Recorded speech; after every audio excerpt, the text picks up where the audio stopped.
예. 이 정도? 이 정도면 돼요? 다시 할까요? 됐죠?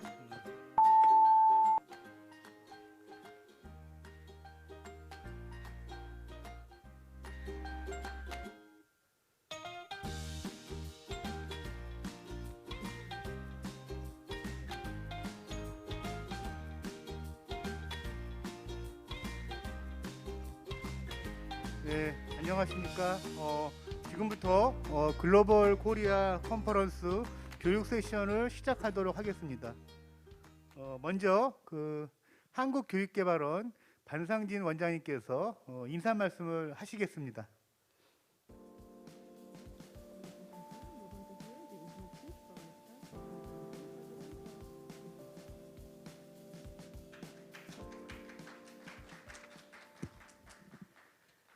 예, 안녕하십니까. 반갑습니다. 한국교육개발원장 반상진입니다.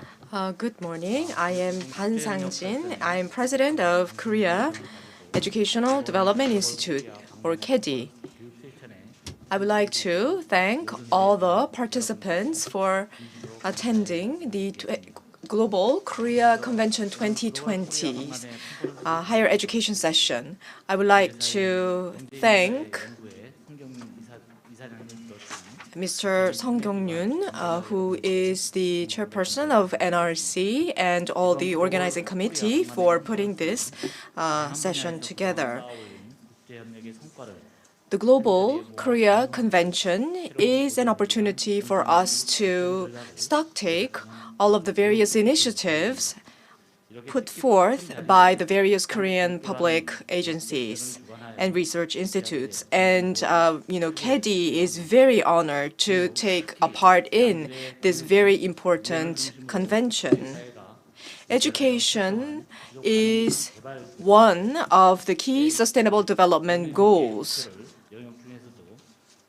Of the 17 SDGs, education runs across various goals, and it is one of the key features that can promote the human rights and equality of all people. So Korean government has been working very hard to support the educational efforts of the partner economies, and we have been involved in promoting international cooperation with a specific focus on education and improving the quality of education across the world. But as you know, due to COVID-19, all of the international cooperation efforts are challenged. However, we have other opportunities such as e-learning and remote education. So these technology-based education can actually substitute for physical educational delivery during the pandemic. And there has been a great interest in taking advantage of this new opportunity.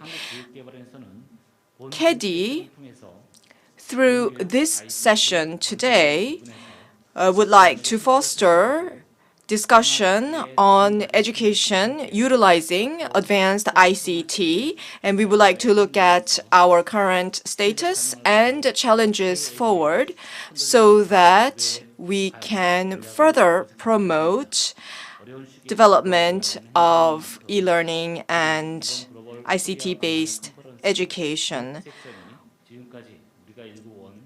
I hope that this session will help us reflect upon our past achievements in educational sector and also to be able to chart our way forward. And I would like to thank Ms. Soo-hyang Choi, who is the director of UNESCO UNEVOC, who has delivered a speech to congratulate our event. And I would also like to thank Dr. Woo-jung Kim, Director of National Institute for International Education, and Dr. Yong Kim, Dean of the Office of International Cooperation at Korea National Open University, and Mr. Chang-hwan Kim from KEDI, and Mr. Han-gil Nam, who is the project manager at EBS, for agreeing to be presenters for today. And I would also like to thank our panelists, Ms. Haewon Park of Ministry of Education and Professor Dong-ju Choi of Sookmyung Women's University and Mr. Kyu-hee Hwang of Crivet. I would like to also thank all the staff and members of KEDI who have made this session possible. I wish you safety and health throughout the year. Thank you. 예, 고맙습니다. Thank you very much. 한국교육개발원 반상진 원장님의 And it was an opening speech from Director Sang Jin-ban from KEDI. Now we are going to invite Director Soo-young Choi from UNESCO UNEVOC for congratulatory remarks. She sent her message in a video.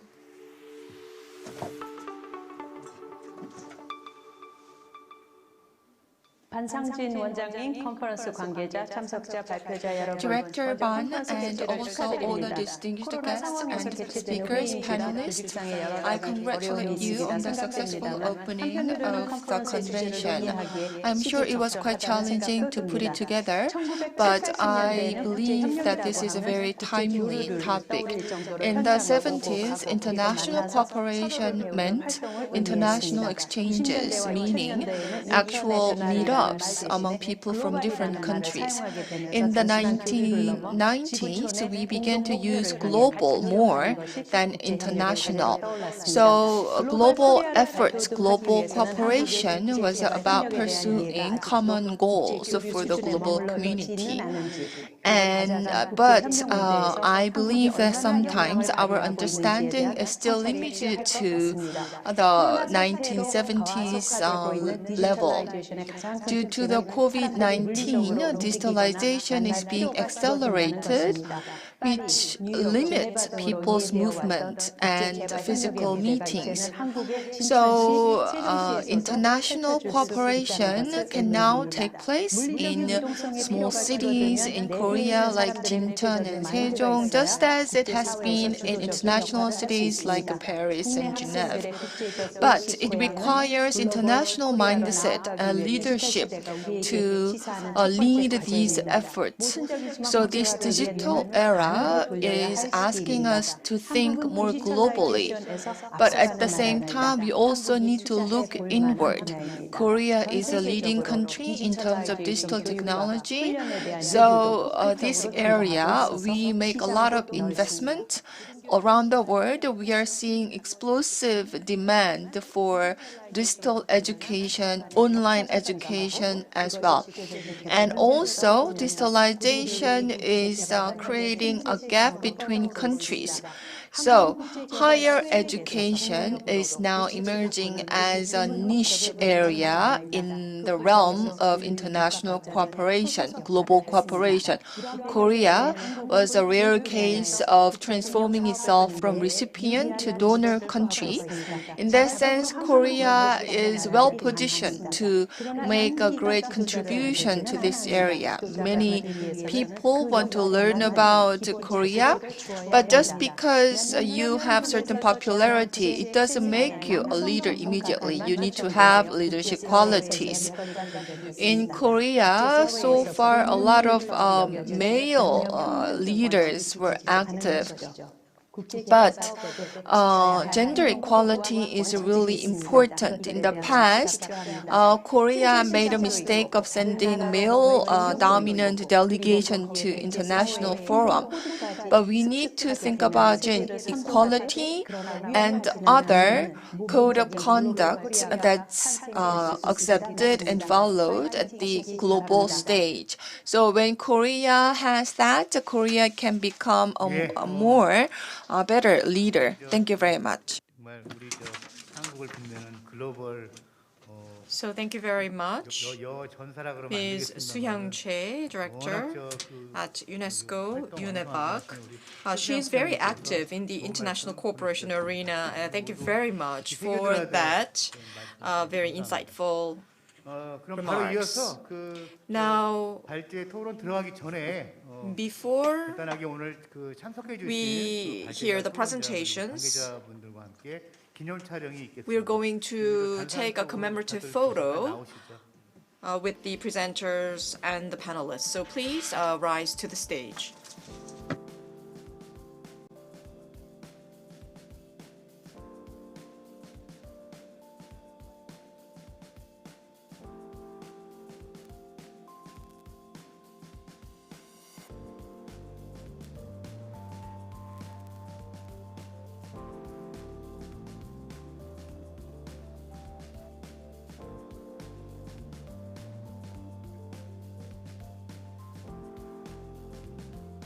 제가 알고 있는 일정과 이거는 저 스텝과 진행 측의 미스인 것 같습니다. 저한테는 지금 와 있기를 기념 촬영으로 돼 있는데 Apologies. On my agenda, it says a commemorative photo, but I think I was misinformed. So at the end of the session, perhaps we could take the commemorative photo. 그냥 편집을 해서 바꾸면 될 텐데 상당히 So were this a filming session, we could just edit this whole thing out. But anyway, 그러면 바로 이어서 that was just a joke.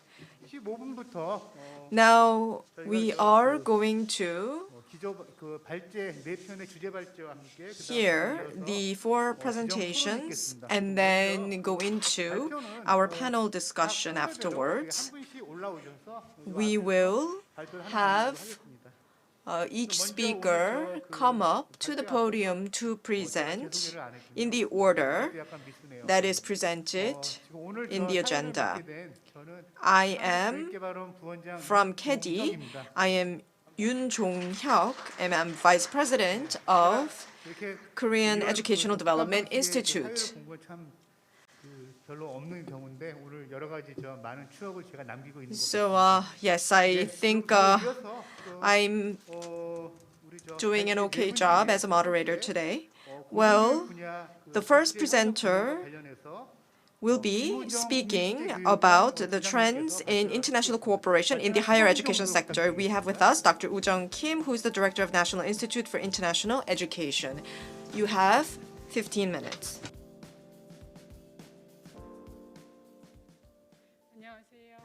Good morning.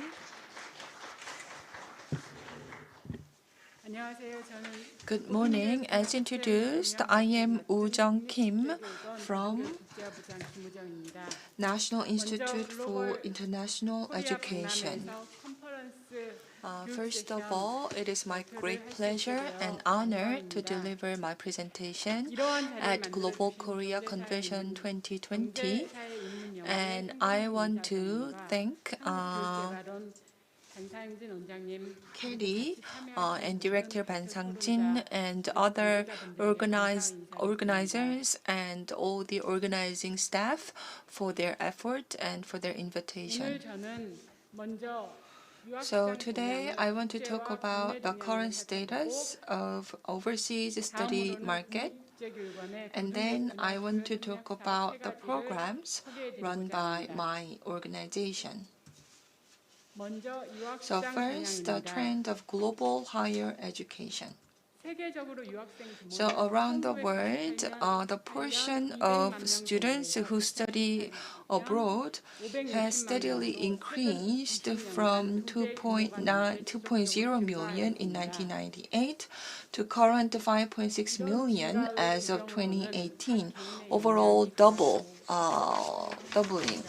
So there are some factors behind this. For example, people are more motivated to have a better capacity to increase knowledge, and also it is promoted by the government policy, and also language and cultural barriers are lowered compared to the past as well. There's an economic benefit as well coming from hosting a foreign country. For example, in the U.S., the overseas student contributed about $4.5 billion to the U.S. economy. And as you can see here, the English-speaking countries and European countries take up about 50% of overseas students. In the case of Korea, we took about 0.1% in 2020. Now the portion went up to about 1.7% as of year 2013. The British Council actually published a report about the higher education situation in Europe. So, according to the report, the global higher education sector is becoming more competitive, and government is providing a lot of support to internationalize its higher education.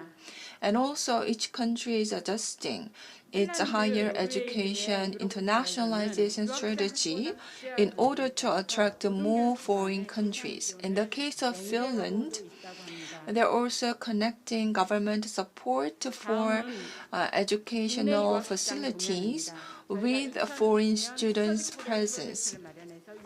We had a Study Korea project. The project's goal is to attract 200,000 foreign countries. Last year, we met 150,000 foreign countries, but due to the COVID-19 situation, currently the foreign students number about 153,000.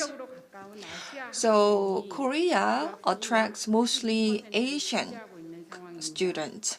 So they take up about 91.9% of all foreign students studying in Korea. And among the foreign students studying in Korea, China takes the number 1 position, followed by Vietnam, Uzbekistan, Mongolia.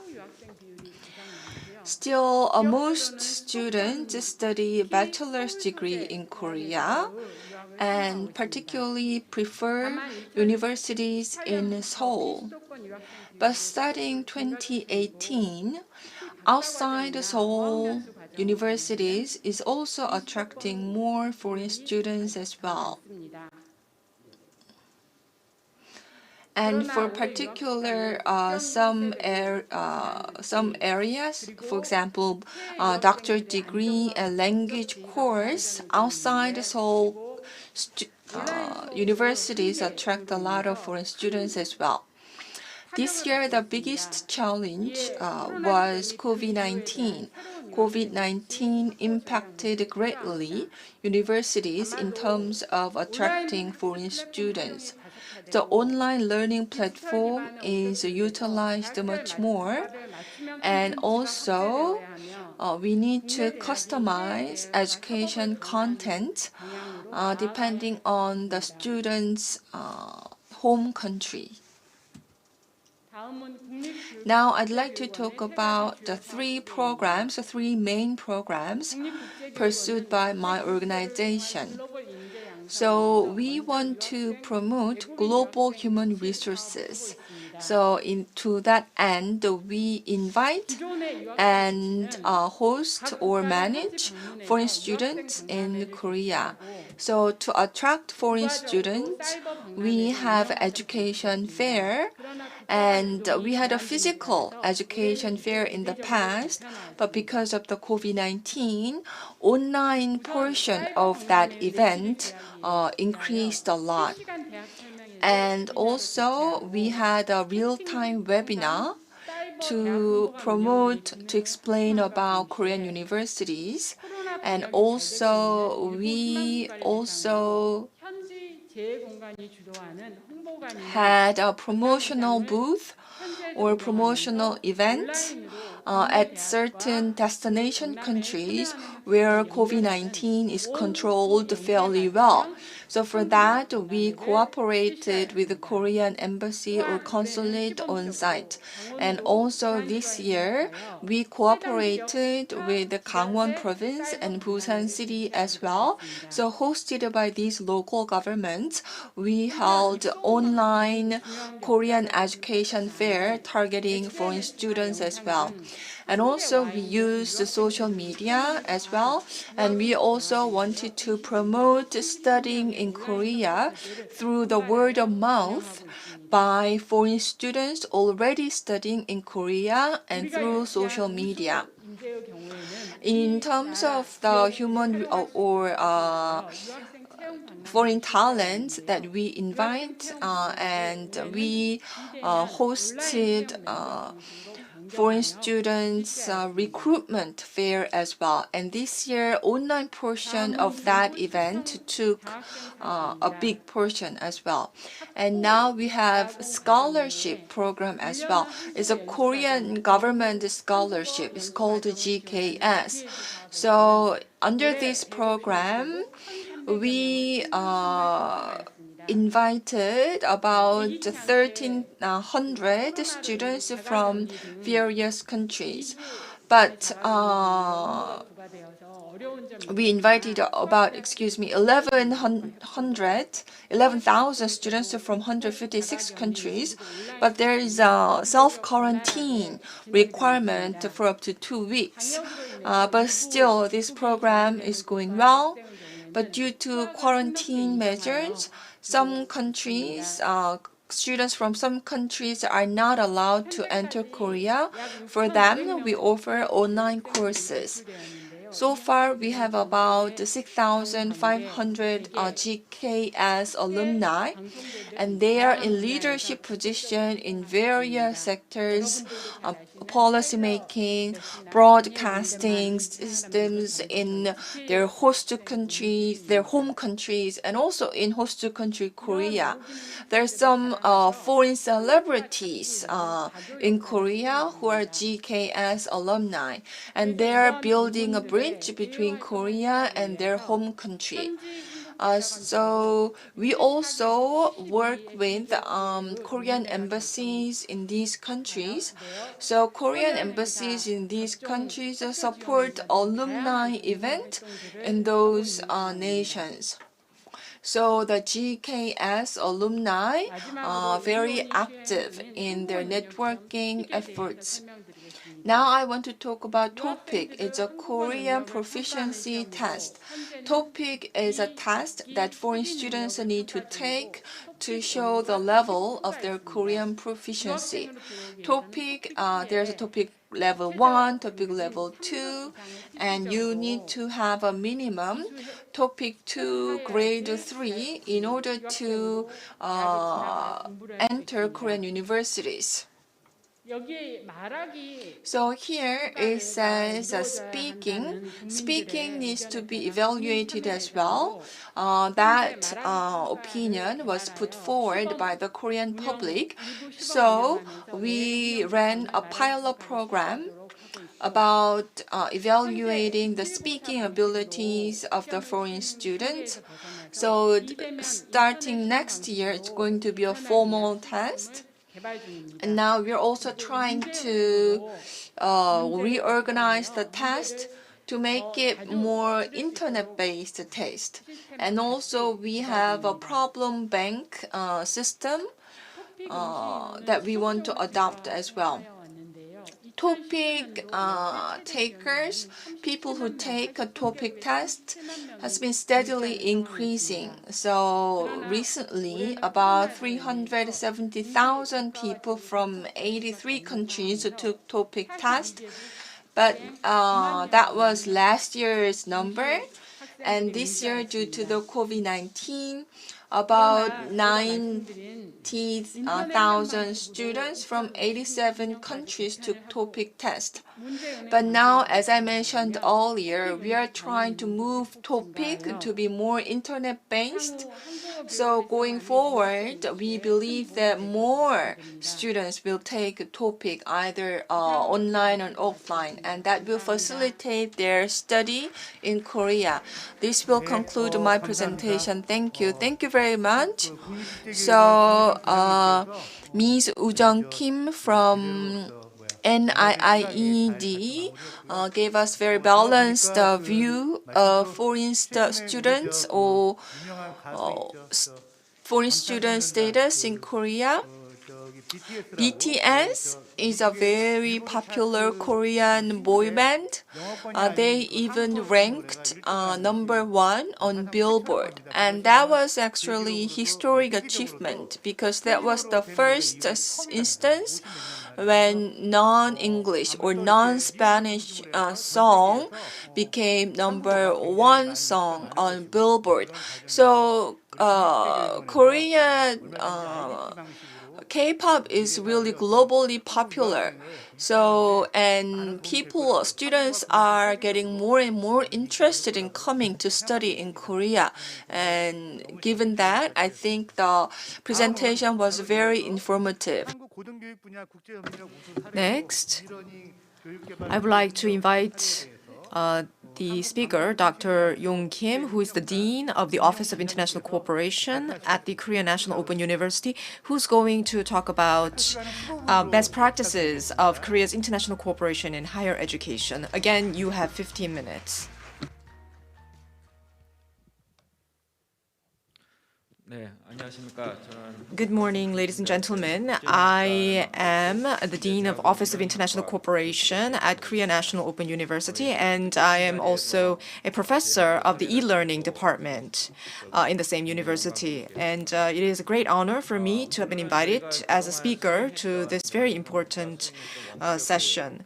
I'm going to talk about the various projects in international cooperation to promote e-learning in Korea and elsewhere. We are involved in the project called Unit Win, and we're also involved in the Korea Fund and Trust project. So those are the two projects that I'm going to focus my presentation on.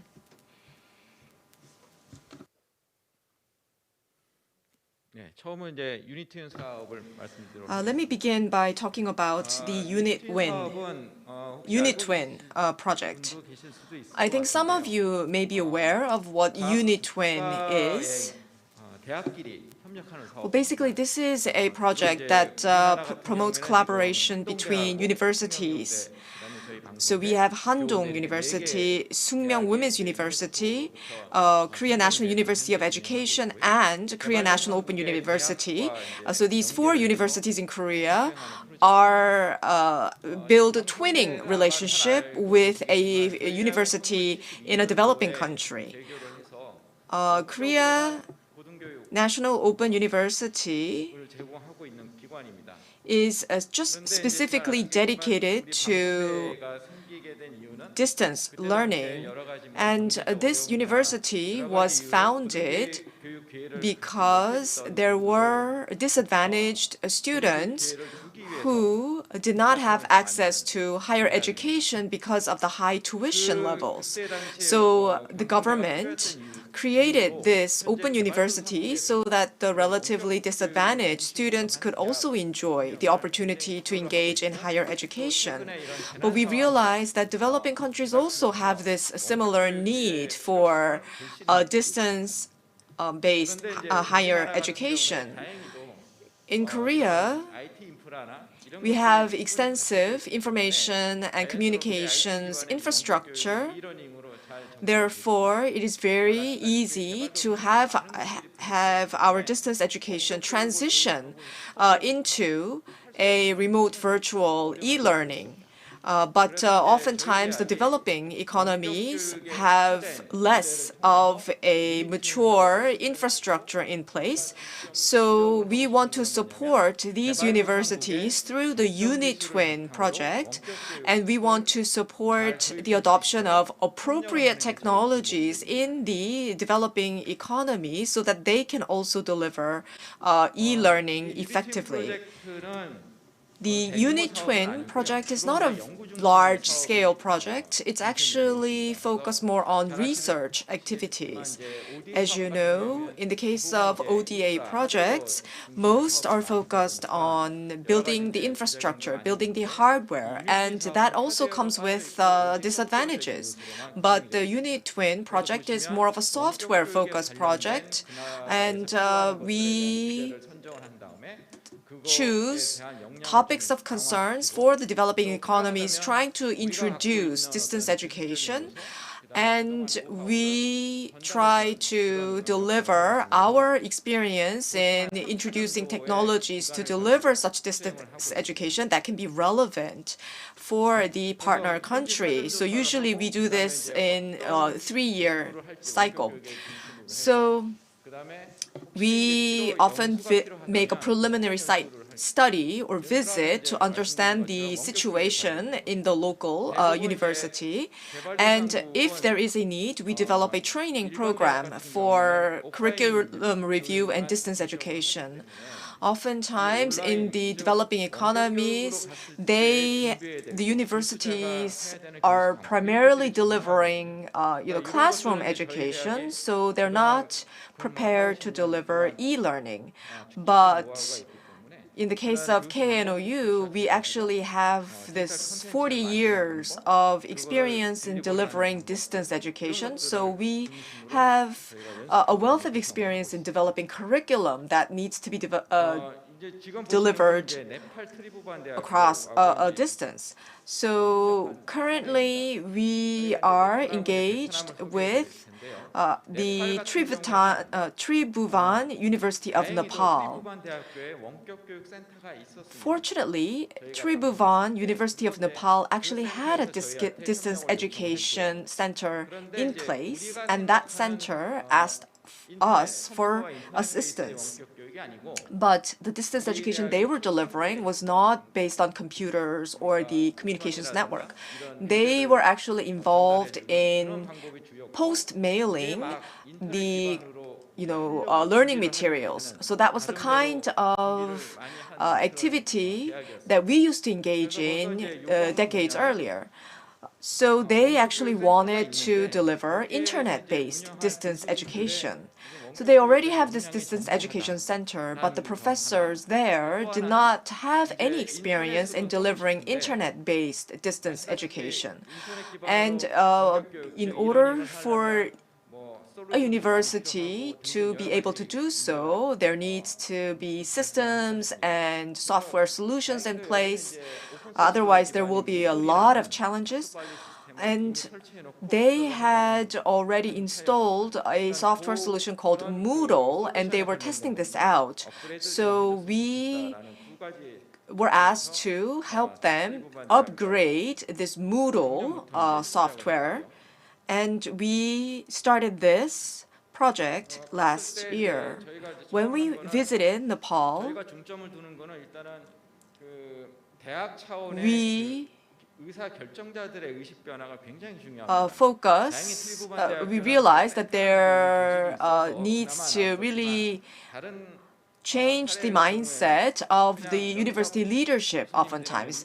Fortunately, when we got to Nepal, we realized that since they already have a distance education, the leadership there already has some mindset about promoting distance education. However, this was very small scale, and so we held a seminar inviting the faculty members of the university in Nepal so that we could co-create a distance education model.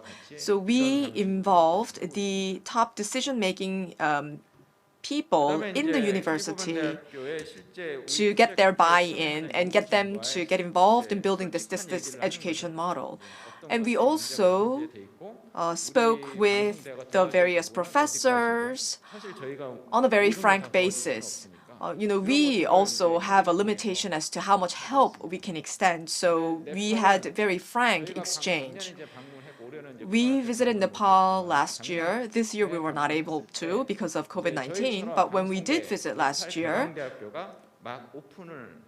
the new Nepal Open University had just opened.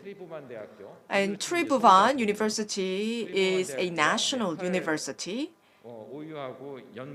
And so we together thought about perhaps building an alliance between Nepal Open University and the Tribhuvan University.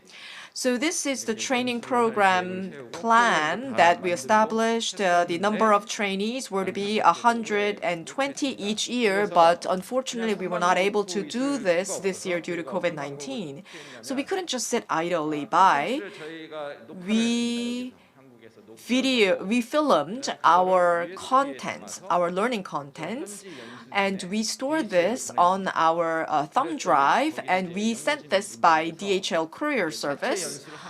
And they share this amongst themselves and use this learning material to do a workshop. And we utilize Microsoft Teams because this is the more often used remote communication platform in the developing countries.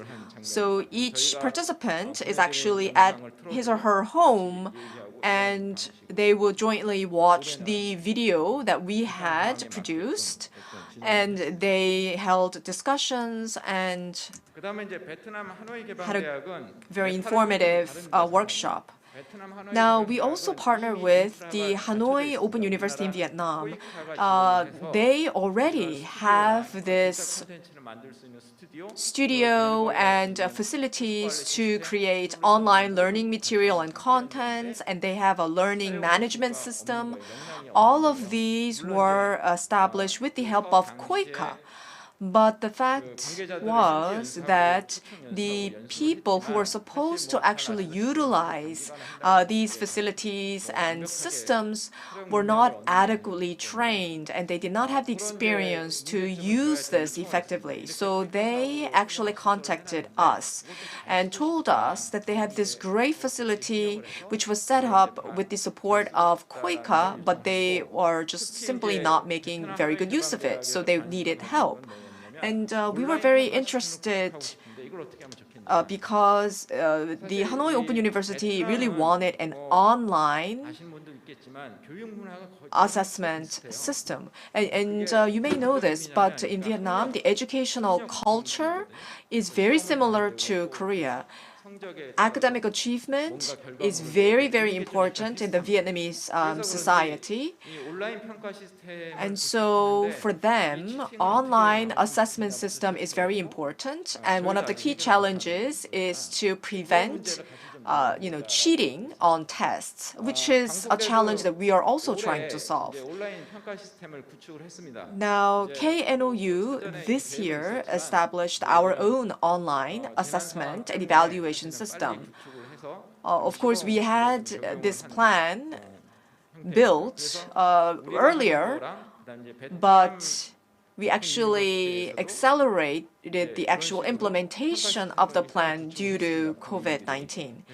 So we shared our online assessment system with Hanoi Open University, and on both sides, we tried using it and exchanged feedback on our experience.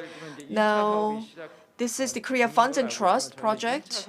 We are involved with UNESCO, KFIT, the Korea Funds and Trust, project, and this is primarily focused on Africa, and of course the environment and the infrastructure there is quite backward-looking. So we worked with Mozambique and Rwanda. So let me briefly talk about these projects. One of the key challenges in Africa is that they lack learning material. Mozambique wanted to create digital learning contents. So what we did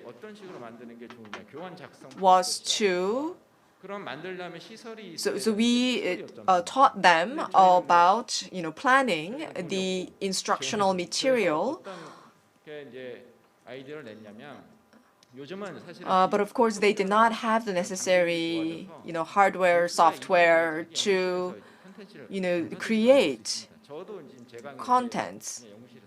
In my case, I have ample infrastructure in place, fully equipped with computers, and we also have a studio on campus that we can use to create digital contents.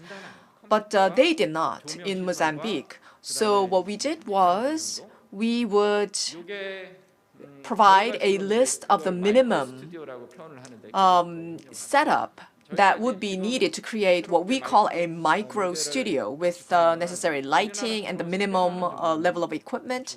So a micro studio could be created with a very economical budget of maybe 3 million Korean won. So we provided the information necessary to create such a micro studio. And also the software licenses are quite expensive, so we recommended open source software. Similarly, Rwanda had challenges, so we provided similar solutions that we provided to Mozambique and shared this with our Rwandan partners. And we had them actually videotape their contents. And we were able to provide feedback on the filmed contents and the way in which they created these contents. So we don't necessarily need very fancy, high technology to create digital learning contents. We could use appropriate level technologies in these developing economies. So with this, I would like to conclude my presentation. Thank you very much, Dr. Kim. Korea National Open University has extensive experience in delivering online education, and thank you very much for sharing how you supported the partner countries in other regions. Now, without further ado, I would like to introduce to you Dr. Chang-hwan Kim, who's the Director General of Education Policy Network of KEDI, who's going to talk about educational statistics. So again, 15 minutes, Dr. Kim. Good morning. As introduced, I am Chang-hwan Kim from KEDI. I'm the third speaker of this session. I want to talk about Korea's educational statistics and how we used this to provide consulting services to developing countries. Starting 1997, my organization runs Educational Survey and Statistics Research Division. So we collect statistical data, run modeling, and also we conduct web survey as well. So this area has progressed quite a lot in past years. So we shared the experience with developing countries. So I want to talk about the background and the project and our achievements and the future tasks. First, the background of our program. So we received 10-year worth of budget from the government to pursue this project. And with this budget, we selected countries in Asia and in Africa. So we wanted to collect statistical data in these countries and provide consulting services to them. So the first phase is now done. Now we are at the second phase of the program. Then why are we helping developing countries? Because Korea itself was once a developing country. We were once a recipient of international aid, and now we are a donor country.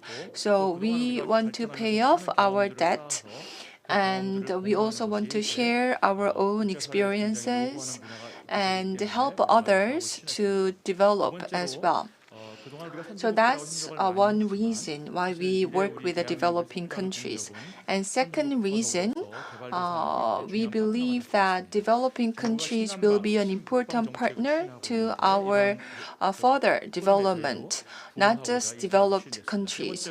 And the government is also pursuing new southern and new northern policies.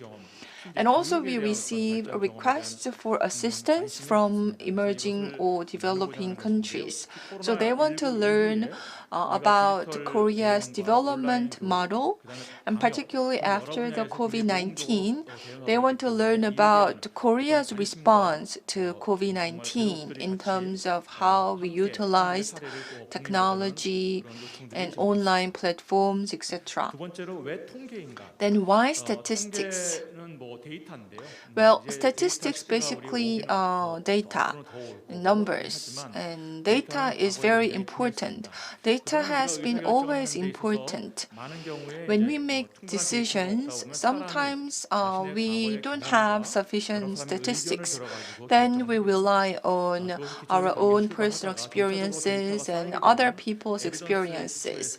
And over time, once we accumulated statistics, then we can base our decision making more on statistics.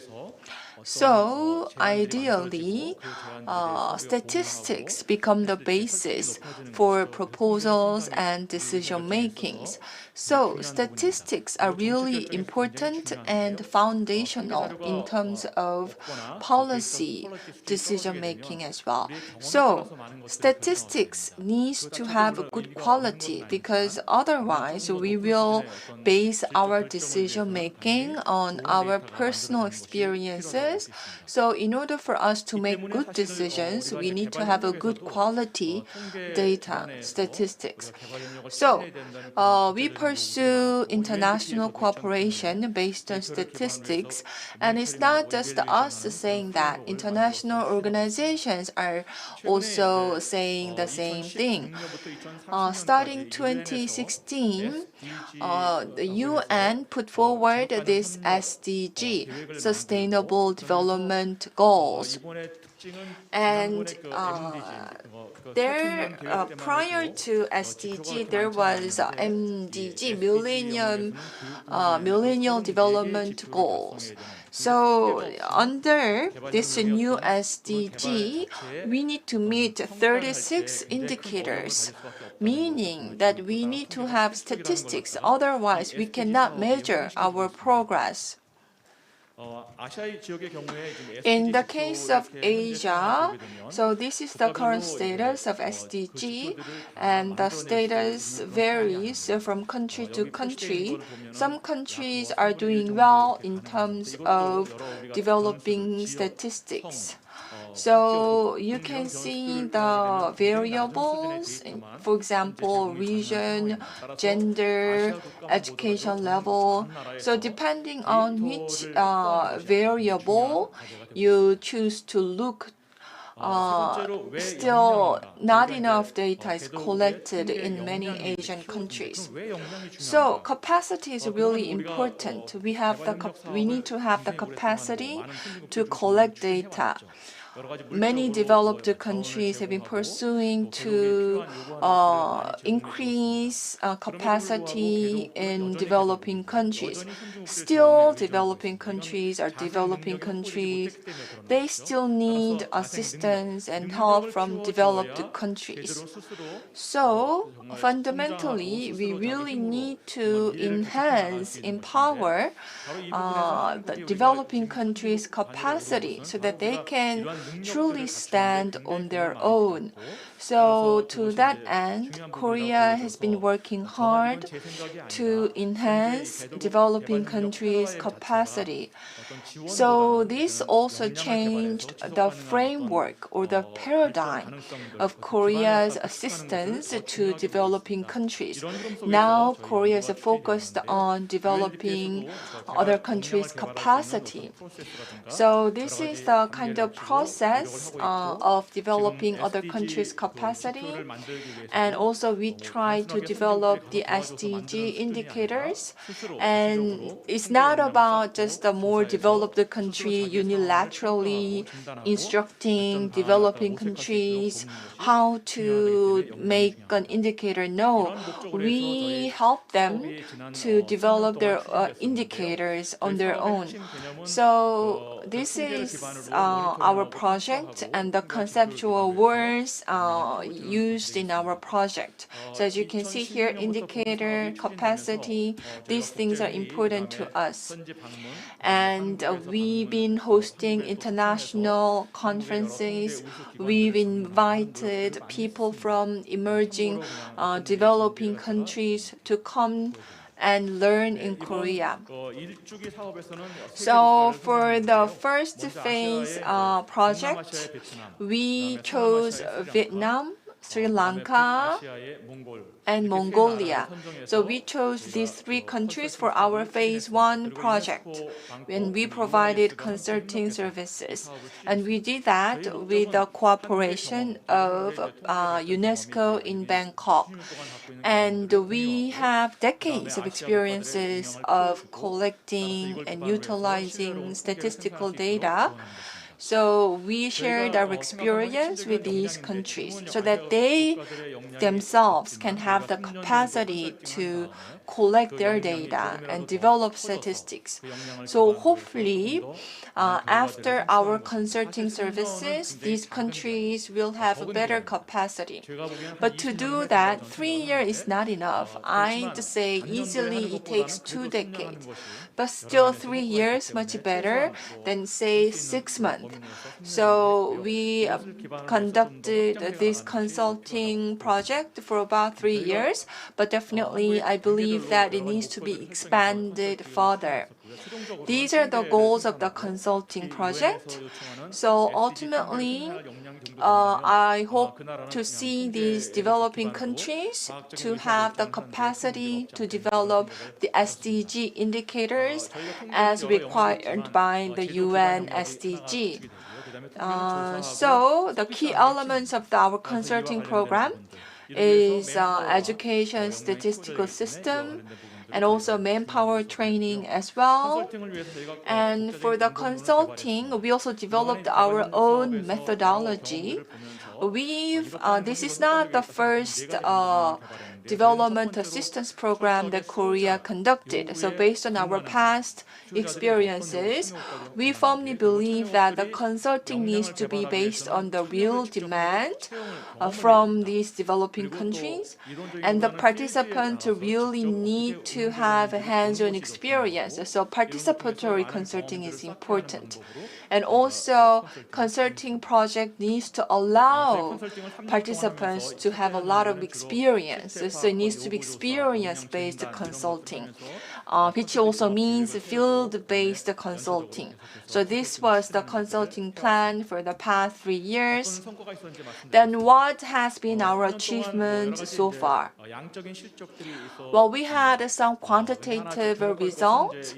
So what's quite notable here is that this was actually commissioned as a research project from the government, and we worked with the KOICA as well, because so we applied for a training project under KOICA, and our project was adopted by KOICA. So we were able to provide a project to developing countries. Now we want to develop this into formal ODA program. So in the case of Mongolia, we are having really visible outcomes, as you can see on the slide. And in Vietnam, the Education Statistical Center was expanded and reorganized after our consulting project.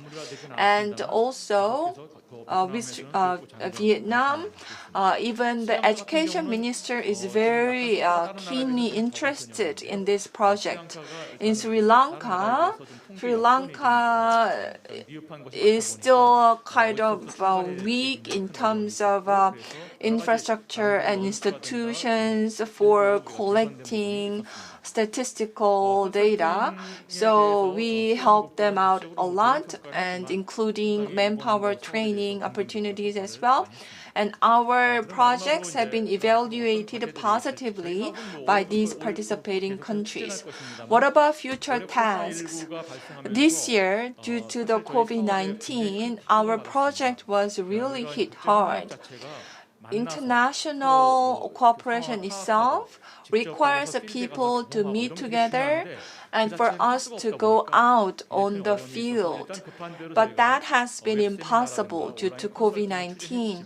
So we moved a lot of activities from offline to online, but still online is very limited. So going forward, we need to think about how to pursue our international cooperation efforts. So once again, as I mentioned earlier, online portion is much bigger and offline portion is much smaller in our daily life due to COVID-19. So going forward, we believe that O2O, or the connection between online and offline, is going to be very important. One positive thing out of going online is that actually we can meet more often. So online element can be beneficial as well for education programs. And Korea has a lot of experiences in terms of development assistance. KOICA and KSD and other Korean government bodies have been active in this area.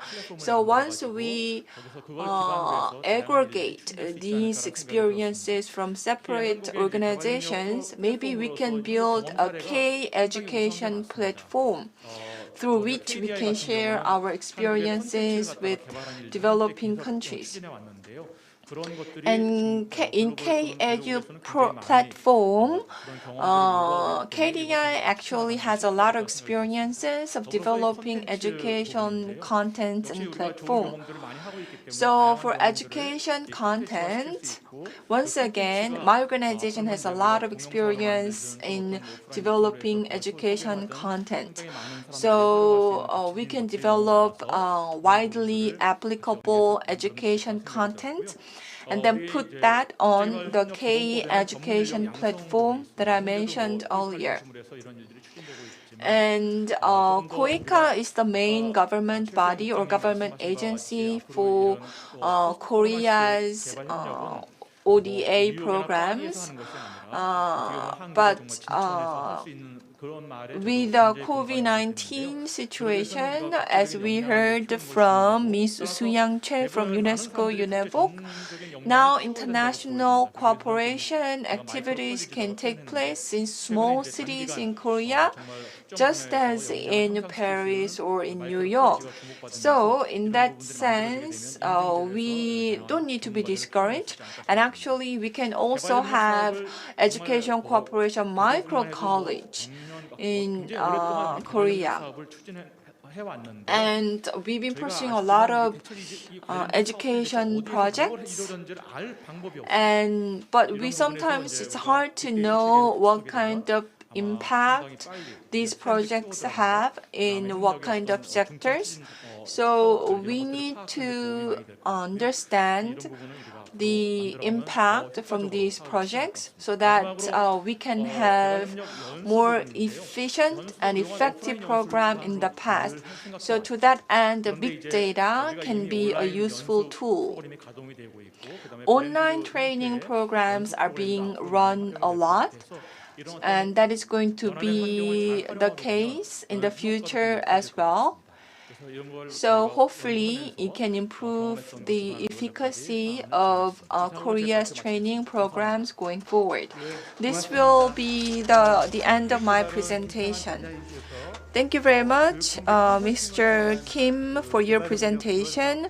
So you talked about Korea's development assistance project around education statistics.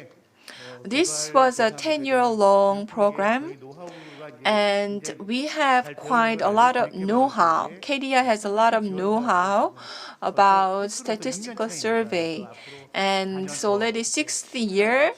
We are in the sixth year of this 10-year program. So 4 more years to go. So thank you very much.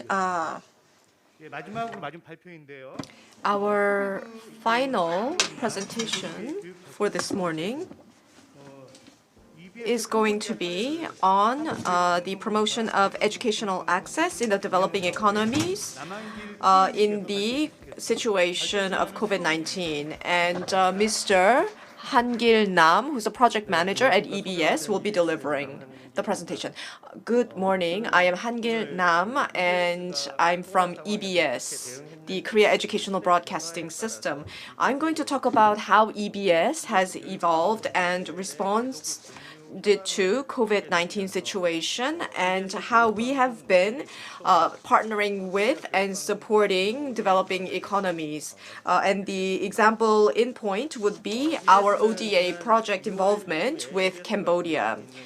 EBS has 8 different broadcasting channels, and we also have a plethora of online educational platforms, and we've been cooperating with the Educational Ministry and government agencies in order to respond effectively to COVID-19. There was a lot of confusion at the onset of COVID-19. We had, through TV, we provided broadcasted class materials so that primary school students and secondary students could engage in learning. So at the appropriate class times, we provided the right kind of educational contents. And we also had 5 new TV channels assigned to us so that we could actually broadcast to different level students, different subject materials. And we have the eSoft software educational platform, and this has been upgraded to EBS online class. So each class in each school in Korea could create their own online class space where they can have interactive engagement. So it has now evolved into a platform where 3 million simultaneous visitors can connect and engage in learning. And there are online video conferencing features that allow classes to be conducted online, and we continuously upgrade this system to meet growing needs. EBS was first founded thanks to this particular report that I'm citing on this slide. In 1967, Professor Morgan from the U.S., Florida State University, actually wrote a report titled Systems Analysis for Educational Change, the Republic of Korea. And as part of the educational reform that is necessary, he cited that Korean education television system would be very helpful. And so with the help of U.S. aid loans in 1972, KEDI was founded, and KEDI also provided the necessary budget that has been allotted by the government. And also there was U.S. aid and Exim loans, which purchased the various broadcasting facilities to create EBS. And then later on, we were able to establish EBS Cambodia. Now, EBS was formally given its current name of EBS in 1990. So KEDI established its educational broadcasting channel in 1974, but the current name EBS was given in 1990. And with the changing of times, EBS has continuously upgraded itself and expanded its roles. Now, currently, according to the Korean Educational Broadcasting Corporation Act, the role of education is to supplement school education and support the lifelong learning of the Korean people and learning of democratic values. Now, EBS has been given various roles. In November 2020, there were a number of amendments made to the Korean Educational Broadcasting Corporation Act. Now, this amendment allows for EBS to more proactively respond in situations of national disasters. So that means EBS is a broadcasting company, but at the same time, EBS must respond to emergency situations where educational delivery is challenged and really needs to play a greater role as an educational provider. So that is the new amendment.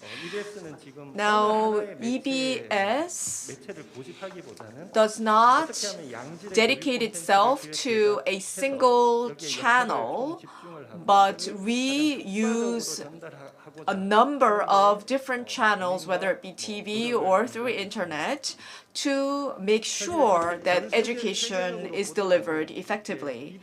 Worldwide,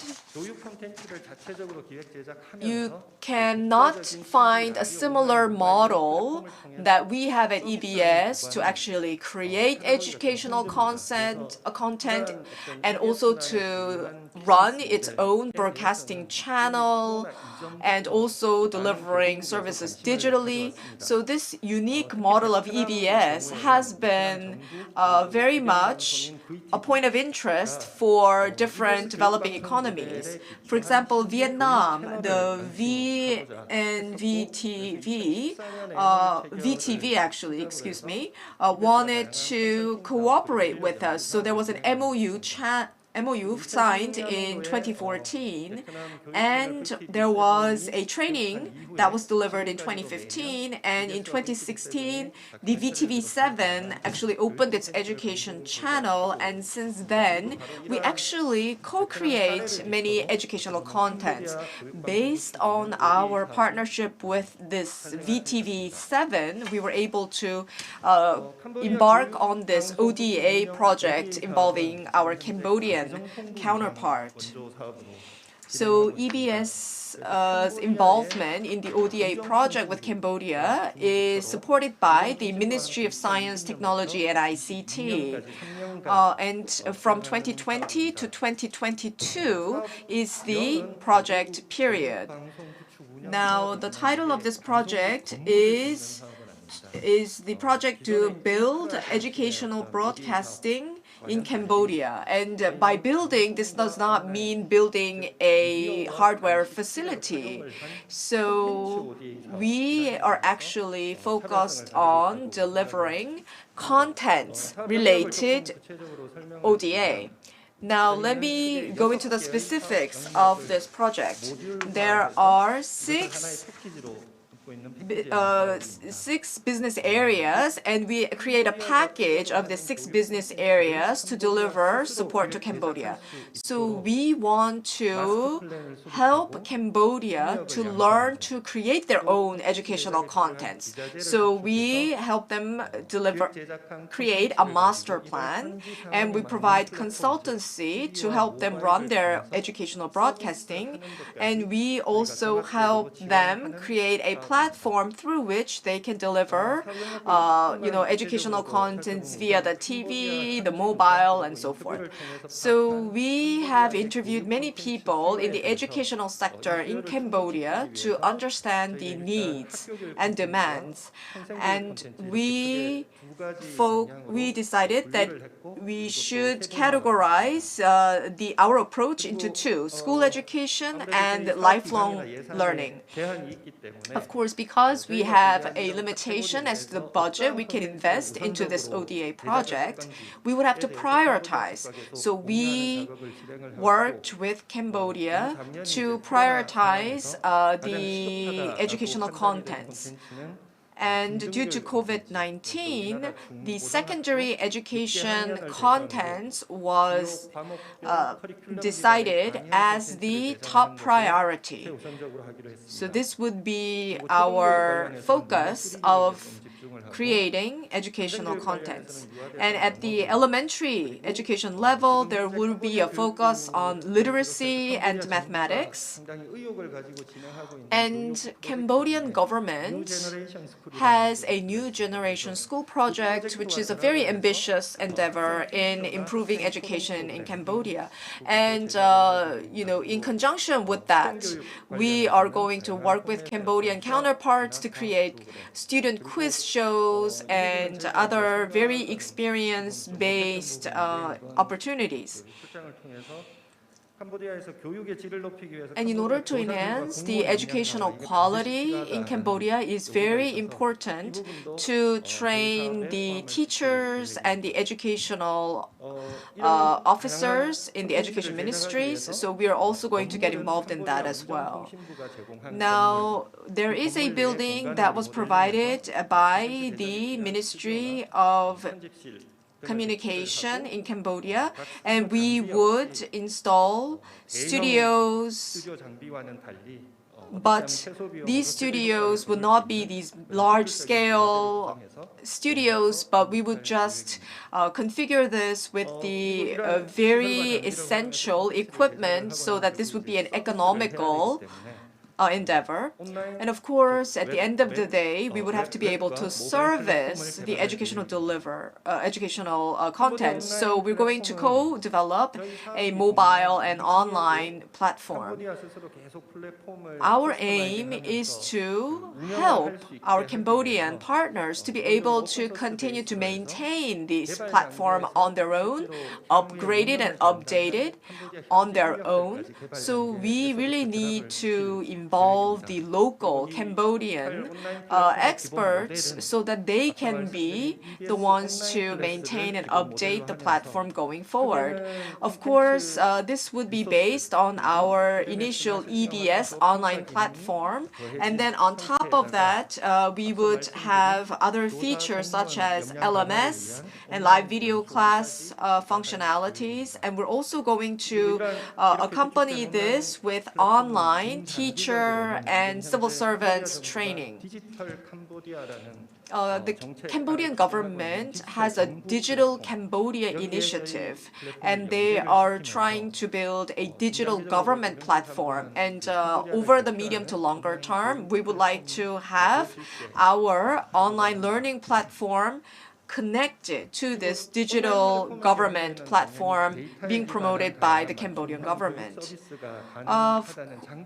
Online platform allows for diverse learning materials and contents to be shared, but of course that means that there needs to be a lot of equipment and network connection available in order for these contents to be accessible by the students. But unfortunately, in Cambodia, they're lacking in this regard, so we would need to supplement access by providing TV channel delivery. But of course, given our limited budget, it would be very difficult to do all of this. So, in Cambodia, instead of setting up an independent educational TV channel, we're actually going to dedicate some channels from an existing terrestrial broadcasting system to be education focused.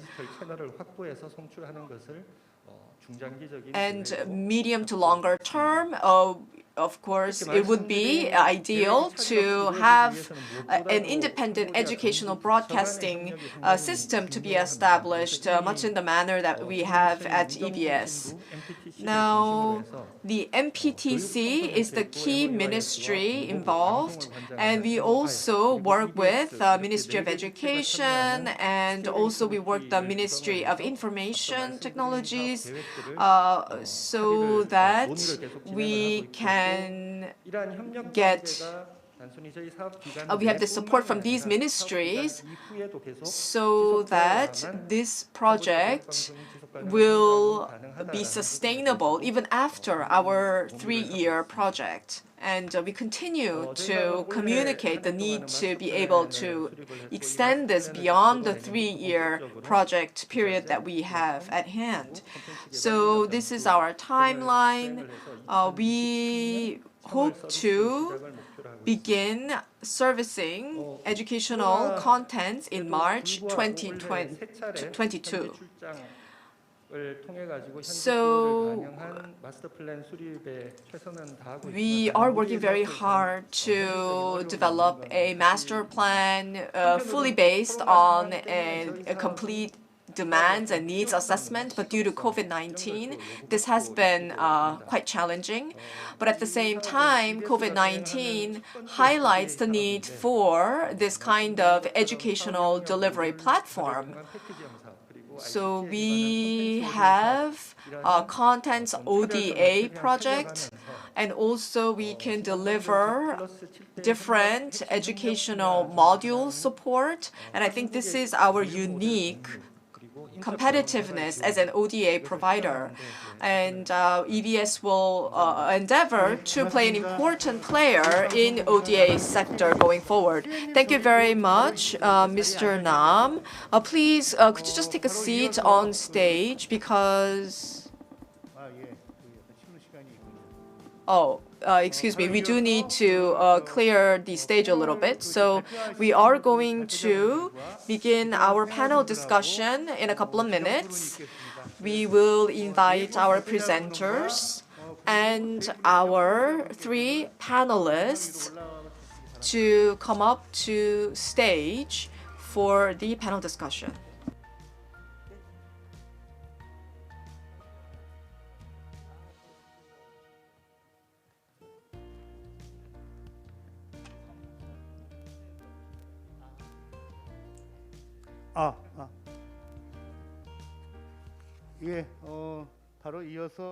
So we are going to move on to the discussion session. So the 4 presenters, I think we've introduced them. Now we have 3 designated discussants. I'd like to introduce them to you. So at the end of the stage, there are 3 panelists. So first we have Secretary Hae-won Park from the Ministry of Education, and we have Professor Dong-ju Choi from Sungmyeong Women's University, and Mr. Gyu-hee Hwang from Crivet, 지금 제 시계로 정확히 그 Right 10시 now, 16분 we are at 10:16, so we are very punctual 제가 지금 as 이제부터 이제 scheduled. 1분간 For the next 20 minutes, we are going to have discussion. 진행할 텐데요. 일단 지금 First of all, 지정 토론자 분들께 I'd like to ask the three designated discussants to deliver their comment, and I'm afraid I can give you 4 minutes each. And then we have about 8 minutes left. And we have audience joining us online, and also a couple of people in the audience on site as well. Or even among our speakers and panelists, we can ask questions each other. Why don't we start with Secretary Park? Good morning. I am Haewon Park from Ministry of Education. Thank you very much for inviting me as a panelist here. And it was a great pleasure for me to listen to various presentations about global cooperation in the area of education. The Ministry of Education is also thinking hard about how to approach international cooperation in education in the era of COVID-19. So we need to think about how to utilize online platforms. So all the presentations were very helpful for me. So thank you. And also we have GSK program. So despite the COVID-19, the GSK program has been doing well thanks to the help from NIIED. So going forward, we are thinking about how to continue and even expand the current program in this COVID-19 era. Going forward, we want to know what will be the new demand in the post-COVID-19 world. So I believe that education and ICT are important areas for future demand for international cooperation in education. And so in EBS talked about online platform and TV. So I found those examples of ODA in developing economies very interesting. And I think based on that, what kind of other cooperations will be possible is something that the Ministry of Education is very much interested in. In fact, we really want to continue to share our experiences in development and development cooperation with partner economies. So if you can provide us with ideas as to how to effectively do that, that would be very helpful. And with regards to ODA, we had traditionally focused a lot on higher education sector. So there has been a lot of student exchange between universities, but we do want to expand this to include vocational education and also to secondary school related cooperation. So in addition to the university level cooperation, we really want to expand. So we are thinking about different ways of doing that. And also in having, teacher exchanges, we want new ideas, perhaps using online and internet technologies. And also with regards to attracting foreign students into Korea, we want to improve our certification and accreditation systems, and the Ministry of Education is discussing that a lot. So your presentation was very helpful for me in that regard as well. And also in the post-COVID-19 world, Well, some people say that things are going to be different starting the second half of next year, but the current situation is going to continue for the time being. So given that, what can be the direction for Korea's ODA? Well, in a way, we can take this as an opportunity. Korea has a lot of experiences in developing online education platforms and content. So we are actually receiving a lot of requests from other countries to share our experiences. So COVID-19 can actually be an opportunity for Korea to share our education experiences and expand our boundary in that regard. Thank you very much. So thank you very much. So I believe that the Ministry of Education receives a lot of feedback, and definitely today's presentations about online platform were very helpful for the ministry. Now, Professor Choi. Thank you very much for giving me this opportunity to participate as a panelist in this very important session. I would like to just make 5 short comments. And with regards to attracting international students into our universities, I actually was involved in my own university in attracting international students. Of course, this actually has significant spillover effects economically, but NIIE's analysis has focused on the Anglophone countries. But I think we really need to have further analysis that would involve strategies to attract students from non-Anglophone countries. I think the first thing we need to consider is this: in Anglophone countries, a lot of it's in many of the cases, the very early educational opportunities are very extensive. And secondly, our target for attracting international students should be targeted in a very pragmatic approach, because we still have a lot of international students who want to study agricultural studies in Korea. So we should look into that demand. And also, because of BTS and K-pop popularity, there is also a lot of interest in entertainment-related studies. So these interests are very much connected to the competences that Korea is known for. So we need to smartly target based on our own competencies. And the universities are very confused because there was a call for creating English education and classes delivered in English.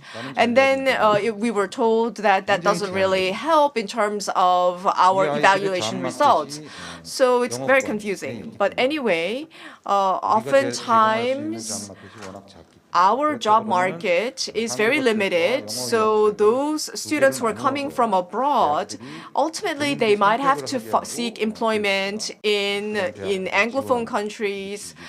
Therefore, I think we need to recognize the value of the classes delivered in English. And I also enjoyed the presentation by the gentleman from EBS. This is an area where we are really at the forefront and where we can really pride ourselves in being advanced.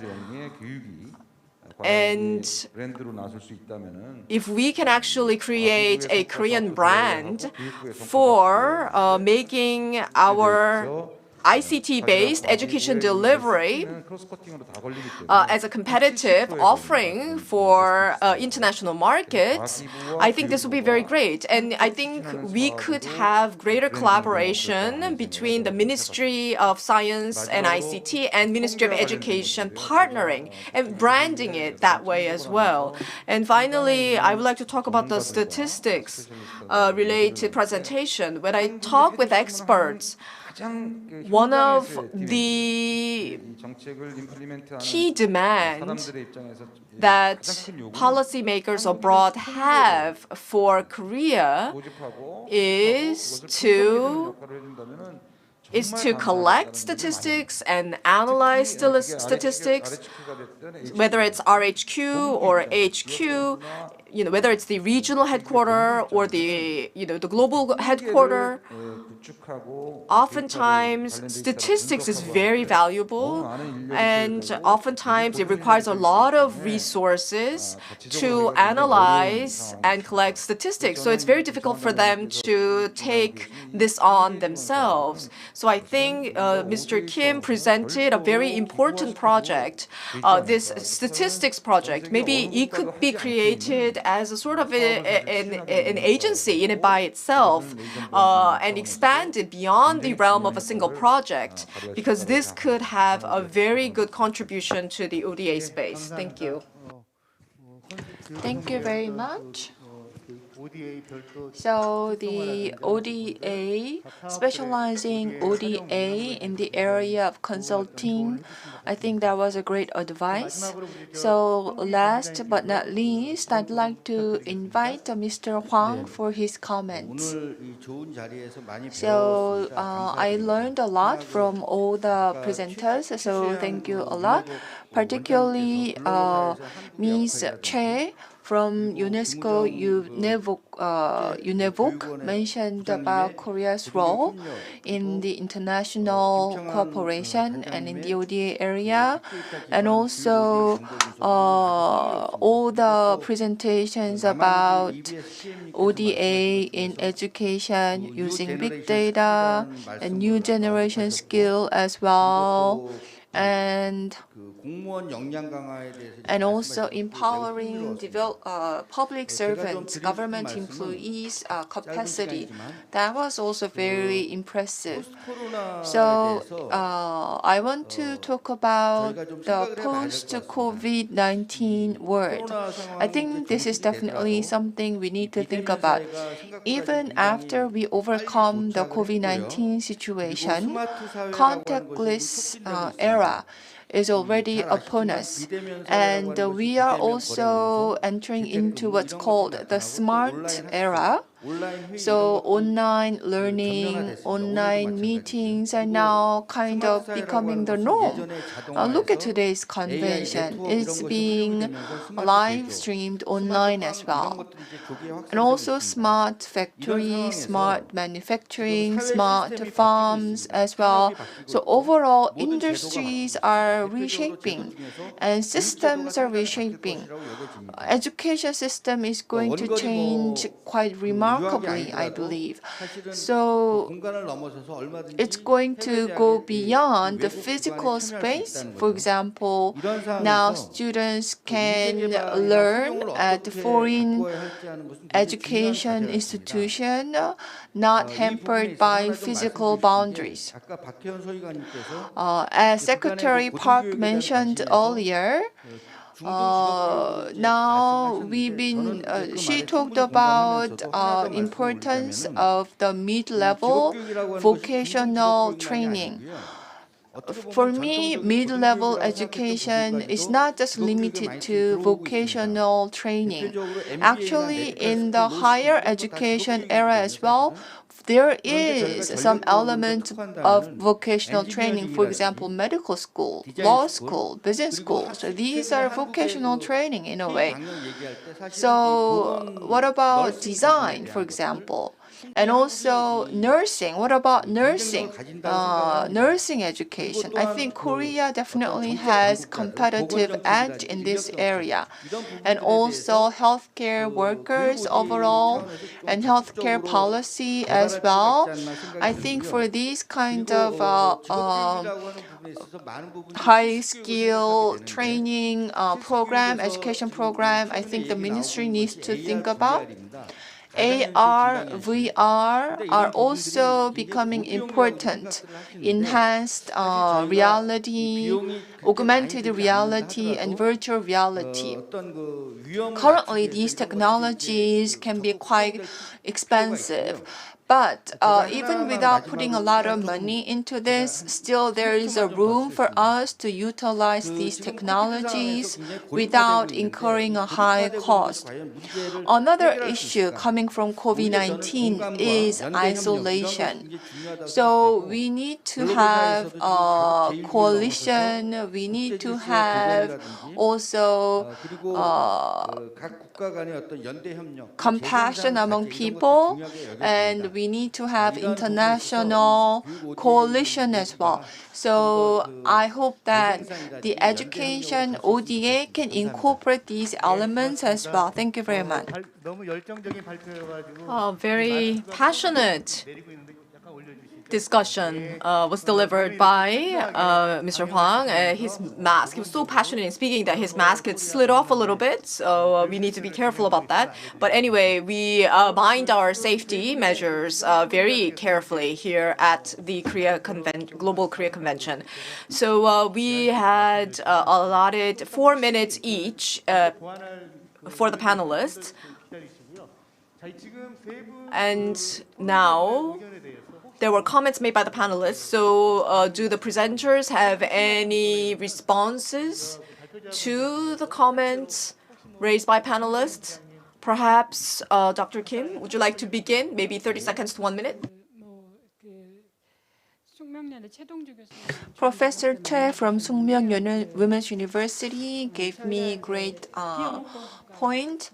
So we need to analyze programs or cases in non-English country as well. So I talked about Asian countries like China, but I didn't feature much about English-speaking countries. So yes, I will work on that. And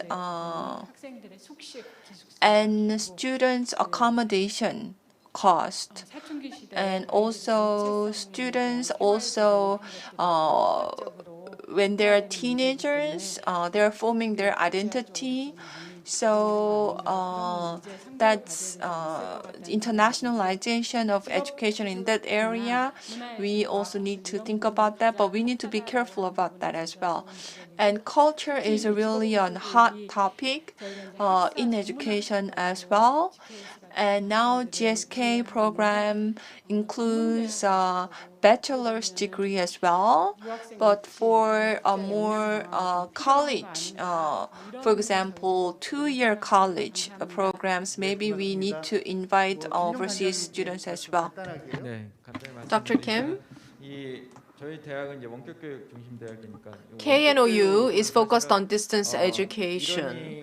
이제 IT 기반의 원격 교육이 이러닝이 필요하다고 And we've been talking about how it is essential to have e-learning based on, IT, and no one was really listening until COVID-19 really hit.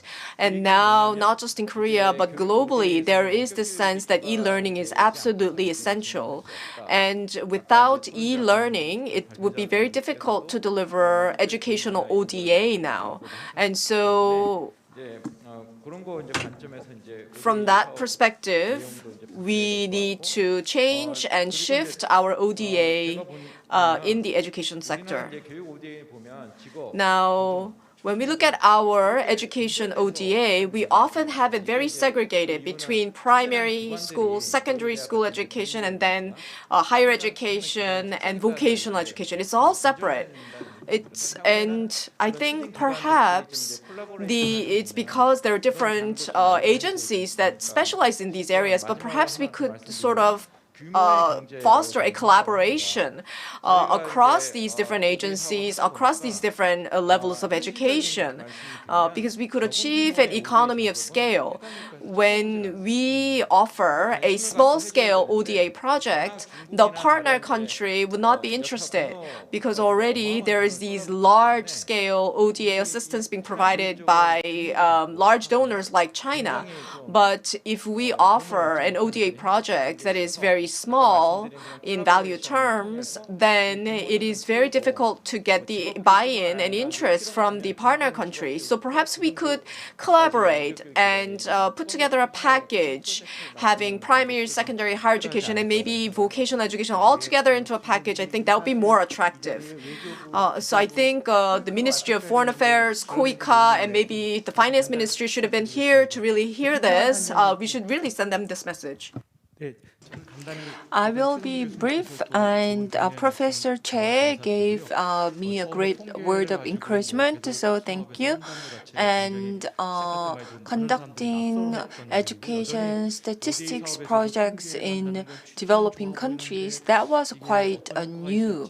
That was a novel attempt back then. So because of that, people do not find it much credible sometimes. But once people participate, then they understand how important this is.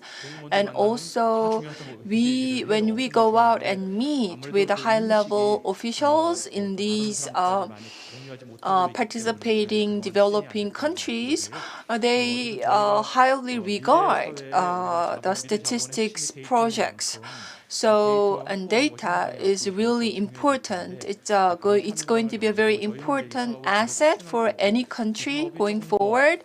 So we believe that this project is a really future-oriented, significant project, and we want to foster more international cooperation in this area. I'd like to take all your feedback under advisement, and we'll try to improve our ODA program. Thank you. Mr. Nam? Yes. Thank you very much, especially to the three panelists. Professor Che from Sookmyung University suggested that the Ministry of Science and Ministry of Education should, co-work on projects like this, and I fully agree with that. EBS also is working with the Ministry of Science and the Ministry of Education, and also there is the Communications Commission that's involved, the Broadcasting and Communication Commission that's also involved in this partnership. And so the Cambodian project that I mentioned, again, is involving the Ministry of Communications and also Ministry of Education. Initially, the initiative was taken by the Cambodian Ministry of Communication, which is why the Korean counterpart, which the Ministry of Science and ICT, got involved. But this is, at the end of the day, is an education project, and we really need to think about the demand side of the equation. So we need to really co-work a team, create a team that can best serve the needs of the partner country. But oftentimes, when the ODA opportunity arises, we often divide it up between the different ministries here in Korea. But again, we need to be flexible in co-working amongst Korean government ministries based on what is best to serve the demands and needs of the partner country. I hope that's something that we can see going forward. We are almost nearing the end of our session. Any further comments from the panelists? Ms. Park, maybe 30 seconds, please. We only have a minute. This year, what was most unfortunate from the perspective of Ministry of Education is that collaboration projects, convergence projects, originally it was going to be done in conjunction with the other educational institutions like universities and also with KOICA as well. But because of COVID-19, we couldn't proceed with those projects. We couldn't meet physically. So that was really unfortunate and regrettable from the perspective of the ministry. So going forward, when we think about future strategy, we can still work together. I hope that these other parties can come together and participate in the convergence project. So I'd like to ask for your interest and participation. And regarding statistics, sometimes we receive the feedback that we set up a program, a project ahead of fully understanding actual demand. So we believe that data is really essential for us to identify real demand. So this is my request for you to gather and provide us with the quality data. Thank you very much. So Secretary Park actually gave us great remarks. I think that could substitute my concluding remarks. So here I'd like to conclude this session. So I thank all the presenters and the panelists. So this session has been about ICT, broadcasting, and higher education. The session can be viewed again on YouTube and on our event website. Thank you very much.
Good morning, ladies and gentlemen.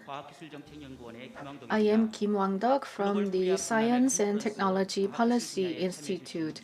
I would like to extend my warm welcome to all of you for coming to the session. I would like to make some housekeeping announcements before we begin the session.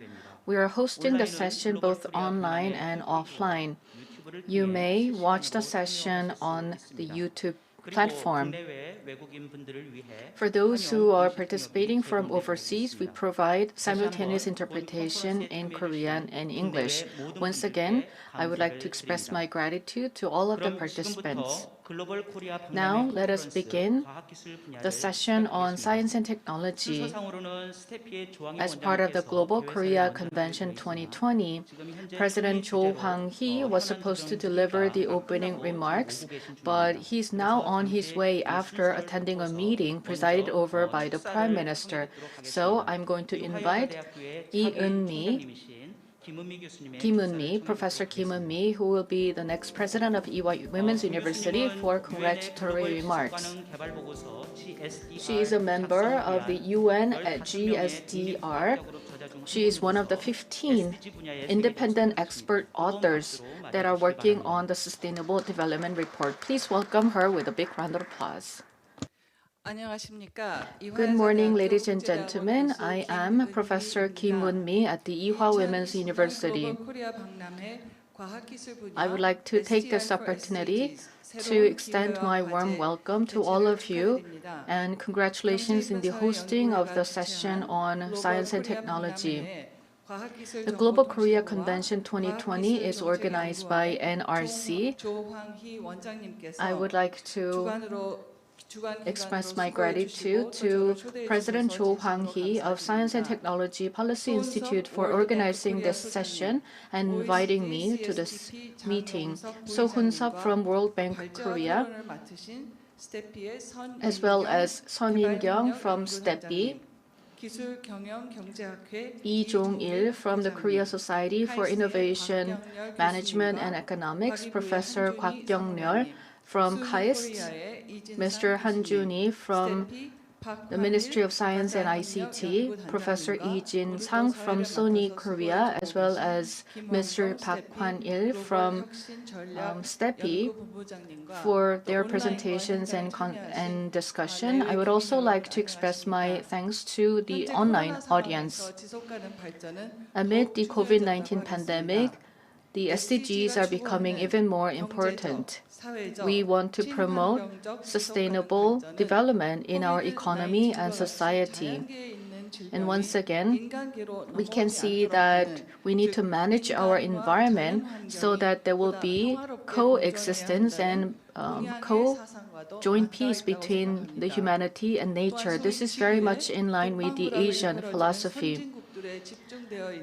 The advanced countries are located in the northern hemisphere, and there is a high level of STI, science and technology and innovation. This has to be provided to the developing world so that we can address many different environmental challenges as well as climate crisis. And this is a key policy message that we need to keep in mind.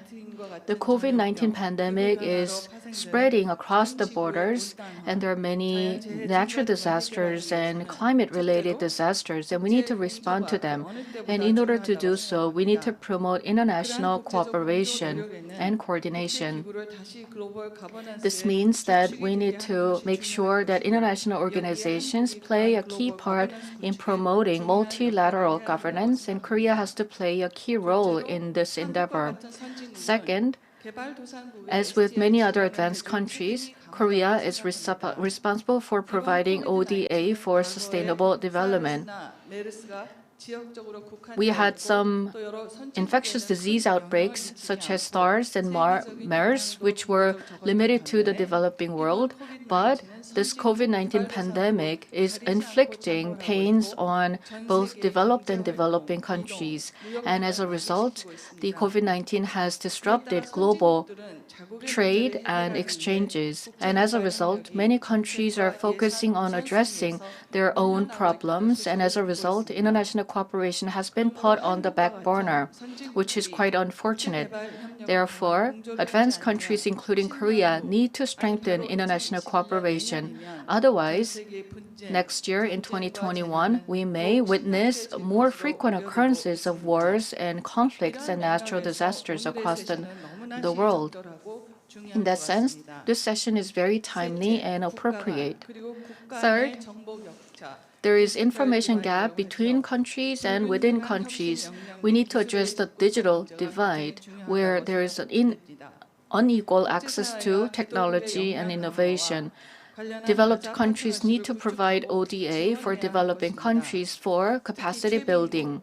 In particular, the least developed countries, vulnerable countries, small island developing countries need to be their priority.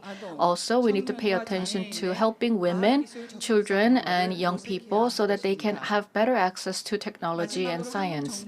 And finally, I'd like to make this recommendation to the Korean government. The Korean government has been working hard to achieve SDGs, but we still have a very long way to go. The second basic plan for international development assistance does not include science and technology. In the next comprehensive plan for ODA, I hope that CTS program of KOICA and other technology-based projects need to be carried out in a sustainable manner, and science and joint research need to be included, but there should be more inclusion of science and technology. Considering that Korea is an advanced country with excellent ICT and a member of OECD DAC, it is quite unfortunate. I hope that there will be more inclusion of science, technology, and innovation in the ODAs so that there will be more budget and resources allocated for this cause. And I believe that this session can provide a momentum in going in that direction. I wish the success of this session. Once again, I would like to thank the organizers for inviting me to this very important session. I wish all of you good health and happiness. Thank you very much. Thank you very much for your presentation. Next, we would like to invite the keynote presentation, Mr. So Hoon-sup of World Bank Korea. He was not able to join us in person, so he will meet us via the online platform. Please take a look at the screen. 지식 교환 및 기술 Knowledge 지원을 sharing 위한 and 새로운 technology 글로벌 support 플랫폼을 구축했습니다. is what we need to do 한국으로부터의 through 교훈을 our 통해 new 이 platform. 플랫폼은 Based on the 혁신과 lessons 기술의 from 사용을 Korea, this 강조하고 있습니다. platform 저희 한국 emphasizes the utilization 사무소는 of 팬데믹 innovation 이후의 and 회복을 technology. 촉진. World Bank Korea. 안녕하세요. 세계은행그룹 한국 Good 사무소 morning. 소은섭 소장입니다. I am So Hoon-sup 먼저 of 글로벌 코리아 World Bank Korea 박람회에서 office. 과학기술정책연구원이 주관하는 First of all, I would like 세션에 to 발표할 take 수 this 있는 기회를 opportunity 갖게 되어 to thank you 기쁘게 for this 생각합니다. invitation to 이런 speak at 유의미한 자리를 the 만들어주신 STI session. 과기정통부와 Thank you very much to the Ministry of Science and ICT, STEPI, and all participating organizations for this opportunity. 오늘 저는 SDG와 Today, I 혁신 would 기술의 like to 역할에 talk to 대해 you about the role of 발표하겠습니다. 먼저 SDG와 세계은행의 SDGs 트윈 and goals, the 즉 innovation. 두 가지 목표라고 We have 불리는 twin goals. 세계은행그룹 First 목표에 of 대해 all, we 말씀드리고 have the goals SDG of the 목표 World Bank, 달성에 and 과학, 혁신기술 let's take a 그리고 look 그린 at the role 이노베이션의 of 중요성에 대해 STIs for the 말씀드리고자 achievement 합니다. of SDGs. 마지막으로 SDG를 위해 And I would like to 세계은행과 also 한국 간의 talk to you 협력을 about the 비롯한 partnership 국제협력의 between 중요성에 World 대해 Bank and Korea, 강조하는 것으로 as well as the 마무리하도록 necessity for 하겠습니다. international cooperation for the 2015년에 achievement of 유엔의 SDGs. 회원국들은 17가지 The UN member Sustainable states Development have Goals, agreed on the 즉 17 지속가능 Sustainable 개발 Development 목표를 Goals. 채택했습니다. They have been 이 adopted by the UN General SDG는 Assembly. 빈곤 These 종식을 위해서 SDGs 포용적이고 are calling 지속 for 가능하며 회복력 inclusive, 있는 성장을 sustainable, 위해 and 다각적인 resilient 접근이 development 필요하다는 데 for the eradication of 국제사회가 poverty. 인식을 This 같이 is 했다는 a 점을 recognition 보여주고 by the 있습니다. international community for the necessity. 교육, 불평등 Health, 해소, education, 그리고 inequality, 경제 성장, 기후변화 economic 문제 growth, 해결, climate 해양과 change, 산림의 보호를 위해서 and the 국제사회의 protection 공동 of 대처가 forestry 필요하다는 것을 are the 인지하고 areas where international SDG를 통해 cooperation is 전 necessary. 세계는 This has been recognized by the UN member states, 2030년까지 and through the SDGs, 종식하겠다는 the whole 기한을 world 최초로 agreed 세운 to 것입니다. eradicate poverty by SDG는 2030. 또한 세계은행 그룹의 SDGs 두 가지 목표와도 are also 정확히 closely 일치합니다. linked to the two 세계은행 그룹의 goals 두 of the 가지 World 목표, Bank. 즉 We have two 트윈 missions. 고울은 They are called 지속 the 가능한 twin goals. 방식으로 One, 첫째, 극빈곤 in a 퇴치, sustainable way 그리고 to 두 eradicate 번째로 poverty, 공동 and 번영 also in a 증진입니다. sustainable way to promote 17가지의 shared SDG prosperity. 목표 중 The 17 SDGs 극빈곤을 종식한다는 것은 include 최우선 목표이고 the extreme 이것은 eradication of 세계은행 extreme 그룹의 poverty 첫 as the 번째 highest 목표이기도 priority, 합니다. and this is the 빈곤 highest goal 퇴치와 for SDG the World Bank as well. 목표들을 달성하는 길은 Achieving 당연히 the eradication of 쉽지만은 poverty and 않은데요. SDGs are definitely 가라는 not an easy 사람들이 feat. 아직도 극심한 But 빈곤 there 속에서 are so 살아가고 many 있습니다. people living in extreme poverty 세계은행이 even 6월 now. 발표한 세계 According to 경제 the 전망 World 보고서에 Economic 따르면 Prospects announced by the World Bank 2020년에 in 글로벌 June, 경제가 in 마이너스 2020, 5.2% the global 성장률이 economy will 예상됩니다. decrease by 지난 5% on the 20년간 average. 지속적으로 During the last 감소했던 20 글로벌 years, 빈곤율은 poverty rates of 2020년 the world 코로나로 continue 인해 to 증가할 decrease, 전망입니다. but we predict that it will increase 안타깝게도 once again this year due 추가적으로 to 1억 명의 COVID-19. 빈곤 인구가 발생하게 Unfortunately, 됩니다. we will have SDG를 100 million 지원하는 more 것이 people in 곧 poverty this year. 경제 불황을 Supporting 극복하고 SDGs is 빈곤에 처한 equal 인구를 to 지원하는 overcoming 길입니다. economic difficulties 특히 and supporting SDG를 지원하기 those in poverty. 위해서는 In order to 개발 support the 도상국들이 지속 SDGs, 가능한 개발을 developing 위해 countries 혁신과 must 기술을 활용할 수 introduce 있도록 돕는 innovation 것이 and 대단히 technology for 중요하다고 sustainable 생각합니다. growth. I believe that that is very important. 화면에 보이는 그림은 What you 아프리카 see on the 지부티라는 screen 나라의 가난한 is 이민자들이 Djibouti 바닷가에서 휴대폰 Africa. 수신이 가능한 위치를 Poor 찾는 migrant workers 장면입니다. are trying to 이런 look for an 빈곤자들이 internet 처한 connection 디지털 by the sea. 격차에서 So you 디지털 can see 경제의 the digital 혜택, divide. 즉 배당을 받을 수 Given 있는 this digital 세상으로 divide, 발전해야 we need to 합니다. make sure We that need to all move people from have digital access to divide digital digital dividends. 이 혁신 기술 어젠다를 technologies, which means that 세계은행에서 we need to move from the digital disruptive divide to technologies digital agenda, dividends. 즉 We call this 와일성 the 기술이라고 destructive 부릅니다. technology 간단하게 agenda 혁신 at the World 기술이라고 Bank. 부르겠습니다. In a nutshell, it 혁신 could be 기술은 called UN innovative SDG와 technologies. 세계은행의 빈곤 퇴치 Innovative 목표 달성을 technologies are 가속할 수 essential 있는 to accelerating the 경제적, achievement 사회적 of the 전환을 가져올 수 eradication of 있습니다. poverty 기술의 진보는 set as a goal 경제 by 성장, World 시민 Bank. 참여, 그리고 일자리 창출의 Economic growth, 원동력입니다. job creation, and 혁신 civic 기술은 participation can be 개도국들이 몇 propelled by 단계씩 개발 innovation. 단계를 뛰어넘을 수 있는 기회를 Innovation 제공합니다. and STIs 아프리카 will 국가들은 enable developing 유선 countries to 전화의 take 일반화 leaps 단계를 forward. 거치지 않고 The African 바로 countries 모바일 can go 네트워크로 past 가고 wired 있습니다. telephones and 개도국들은 move 이런 to mobile 식으로 phones. 혁신 기술을 By doing 활용해서 so, by 개발 단계를 utilizing 뛰어넘을 innovative 기회를 technologies, 모색하고 developing 있습니다. countries are looking to 기술의 take 확산은 leaps 점점 forward 가속화되고 to 있습니다. go past the steps in 전기는 between. 30년, 전화기는 Electricity took 25년이 30 걸려서 years and 겨우 telephone took 10%의 20 years 인구에게 to achieve 보급되었는데 10% 타블렛 penetration, 기기는 5년도 but 채 tablet 걸리지 PCs 않았습니다. took less than 5 추가로 years. 전화기가 40%의 사용률을 달성하는 데에는 Telephones 39년, took 39 그리고 years 모두가 사용하는 보편화된 for 40% 단계까지는 penetration 15년이 and 추가로 15 걸린 데 additional 비해서 years for full 스마트폰은 10년 penetration. 안에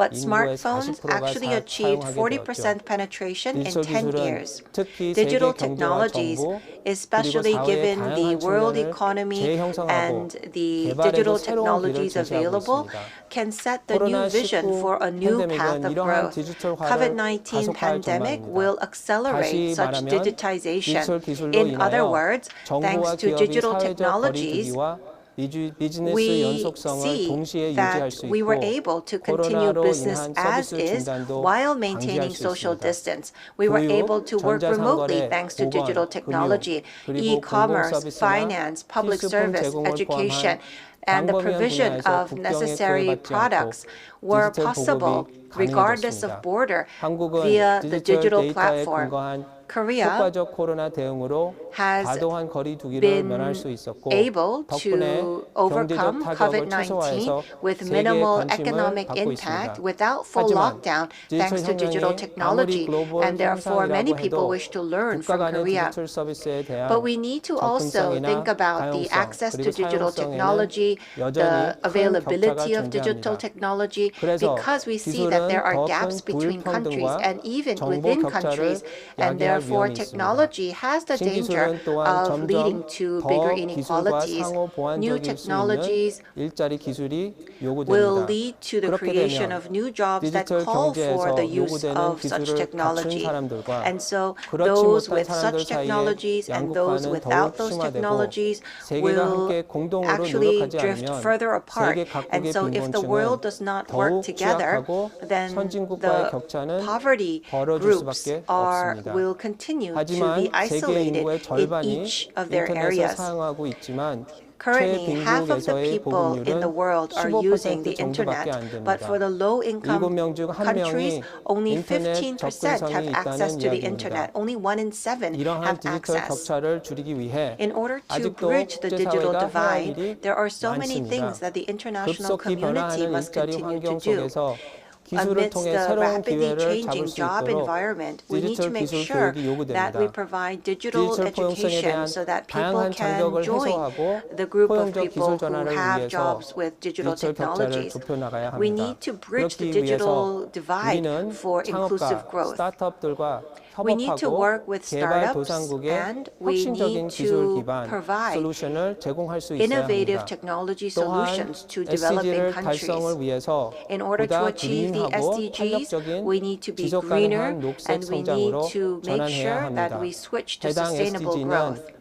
This 건강하고 안전한 SDG 물 관리 위한 calls for SDG healthy and 6번 clean water 에너지의 management, 친환경적 which is 생산과 number 소비에 6, 대한 and SDG 7번 SDG 7 지속 related 가능한 to 도시와 clean 거주지에 energy, 대한 as well SDG as 11번 SDG 지속 11 가능한 related 생산과 to 소비에 대한 sustainable SDG cities, 12번 and SDG 기후변화 12 대응에 concerning 대한 sustainable SDG and clean 13번 consumption, and 해양 13 생태계 concerning 보존에 climate 대한 change, SDG and 14번 14 그리고 concerning 육상 maritime 생태계 보존에 environment, 대한 as well SDG as 15번이 있습니다. 15 concerning the 친환경적 preservation 에너지, of land 물, ecosystems. 도시개발, 그리고 So, clean 기후변화 water, 대응 등 sustainable SDG의 growth, 다양한 분야의 urban 혁신적인 development are 기술이 just some of 요구됩니다. the areas 제가 오늘 where 강조한 두 가지 innovative 영역인 technologies are 디지털 necessary 및 for the 녹색 achievement of 어젠다는 또한 SDGs. Digital 세계은행의 innovation 핵심적인 and green 어젠다이며 innovation are the 또한 core 세계은행국 agendas for World 한국 Bank, 사무소가 and 중점을 두는 this is 분야입니다. something that we focus on 하지만 at the Korea office as 세계은행이 well. 단독으로 할 World 수는 Bank cannot 없습니다. achieve these goals 국제적인 개발 alone. 협력은 글로벌 International 개발 과제를 development 극복하고 cooperation 지속 are 가능한 개발 necessary 목표를 in order 달성하는데 to make sure 필수적입니다. that we achieve the 개발 협력에서 SDGs. 한국은 다자간 In 대화와 development 글로벌 cooperation, 연합에서 Korea actively 주도적인 역할을 할 participates 수 in 있다고 multilateral 생각합니다. dialogue, 특히 and I believe that you can 한국은 play a leading 혁신과 role. 기술 분야에서 Especially in 글로벌 terms of 리더이자 innovation and 국제 technology, 개발에 떠오르는 Korea is a 원조 leader, and 공유국이기 we are a 때문입니다. rising star 한국의 in the 뉴딜과 world of 2050년 ODA. 탄소 Korea's 중립 New Deal 서약은 and the 녹색 announcement 및 for 지속 zero 가능한 carbon by 성장의 리더가 2050 되고자 하는 means that Korea 한국의 can become a leader 의지를 in 보여줍니다. green growth 한국은 and 디지털 및 green 녹색 innovation. 의제에 대한 Korea 세계은행그룹의 중요한 개발 is an 파트너입니다. important development partner for 기획재정부의 the 지원을 받는 SDGs and digital 세계은행 한국 innovation and 사무소는 green innovation. 디지털 및 The 녹색 Korea 혁신에 office, 관한 supported by the 세계은행과 Ministry of 한국의 파트너십의 Trade, 중심에 Industry, and 있습니다. Energy is 한국 at the 사무소는 center of the 개도국의 partnership with Korea. 혁신과 The Korea 기술을 지원하기 office 위해서 will Disruptive work to Technologies for provide Development destructive technologies for Program, development Technology and program Innovation to Lab, the 글로벌 developing 혁신 countries 성장 포럼과 and the 같은 development 다양한 technology 프로그램을 lab. 운영하고 있습니다. 이 모든 활동들은 And all of these 과학기술정책연구원, activities are 한국개발연구원, conducted with 수도권 매립지 관리공사, STEPI, KDI, 한국국토정보공사, the Korea Land 한국산업인력공단과 Information 같은 Corporation 한국 and the 기관들과의 Korea 파트너십을 Industry 통해 Corporation. These 이루어졌습니다. partnerships are 기획재정부, valuable. The Ministry of 과학기술정보통신부, Finance and Planning, 국토교통부와 the Ministry 같은 of Science and 주요 ICT, the Ministry 부처들과도 of Land 긴밀한 Infrastructure 협력을 and 통해 일하고 Transportation 있습니다. are the 올해 major 한국 ministries that we are 사무소는 working with. 코로나에 This year, 대한 새로운 the Korea 파트너십을 office 시작하여 started a new 전염병 대비 partnership 및 related to 대응에 대한 COVID-19 협업, to 지식 conduct 교환 collaboration 및 기술 and 지원을 위한 technology 새로운 support, 글로벌 as well 플랫폼을 as knowledge 구축했습니다. transfer related to 한국으로부터의 disease 교훈을 control. 통해 이 Based on lessons 플랫폼은 from Korea, 혁신과 this 기술의 사용을 platform 강조하고 will 있습니다. emphasize the 저희 use 한국 of innovation 사무소는 and technology. 팬데믹 The 이후의 Korea 회복을 office 촉진하고 wishes 개발 to 도상국이 facilitate the 보다 나은 recovery 재건을 after 할 수 있도록 COVID-19 한국 정부와 and 계속 also 협력을 strive for 강화할 better 준비가 되어 recovery in 있습니다. developing countries 한국 with the 사무소가 다각적인 partnership with 협력을 Korea. 통해 Through 정부와 민간 및 multifaceted 근로자들이 cooperation 혁신 at the 기술에 Korea office, 적응하도록 돕고 we hope to 새로운 support 경제에서 the 번창할 수 vulnerable 있도록 groups to adjust 지원하겠습니다. to the new digital 그리고 world so 이것이 that we can SDG have 이행을 joint 진전시키는 prosperity. We 가장 believe 최적의 that this would be 방법이라고 the best way 확신합니다. to advance 경청해 주셔서 SDGs. 감사합니다. Thank you very much 남은 for your 컨퍼런스 기간 attention. I 동안 wish you 유의미하고 the 생산적인 토론 best of luck for the 기대하겠습니다. remainder of the 감사합니다. conference. Thank you. Thank you very much. That was the keynote presentation by Mr. So Hoon-sup from the World Bank Korea office. Now, I am going to invite President Cho Hwang-hee of STEPI for his opening remarks. President Cho has been leading international cooperation at STEPI. Please welcome him with a big round of applause.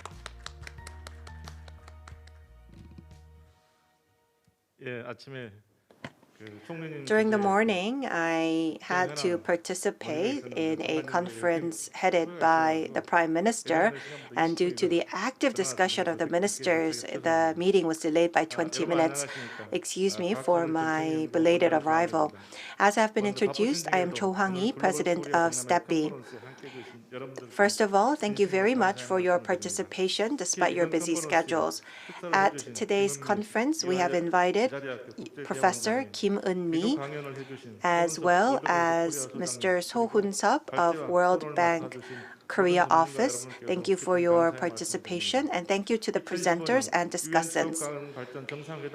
At the UN General Assembly Summit for Sustainable Development, STI has been designated as one of the important tools, and so STI has become an important issue for SDGs. STI for SDGs is an important opportunity for Korea, which achieved economic growth based on technology. Many countries are still in the process of coming up with policies for STIs for SDGs, and they wish to collaborate with Korea. And therefore, at this conference where we are discussing the meaning of STI for SDGs is even more meaningful.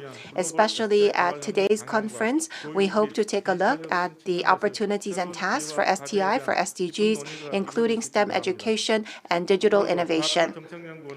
The STEPI will continue to support the scientific development of Korea, and through continuous partnerships with relevant organizations, we hope to lead the agenda for STI for SDGs. We look forward to your interest and cooperation. Thank you very much for your participation today.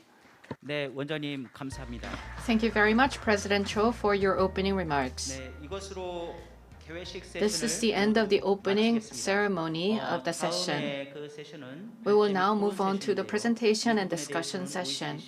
And here, I'm going to invite Mr. Chang Yong-seok, who will moderate the presentation and the discussion session. I'm going to invite all the presenters and the discussants to come up to the stage.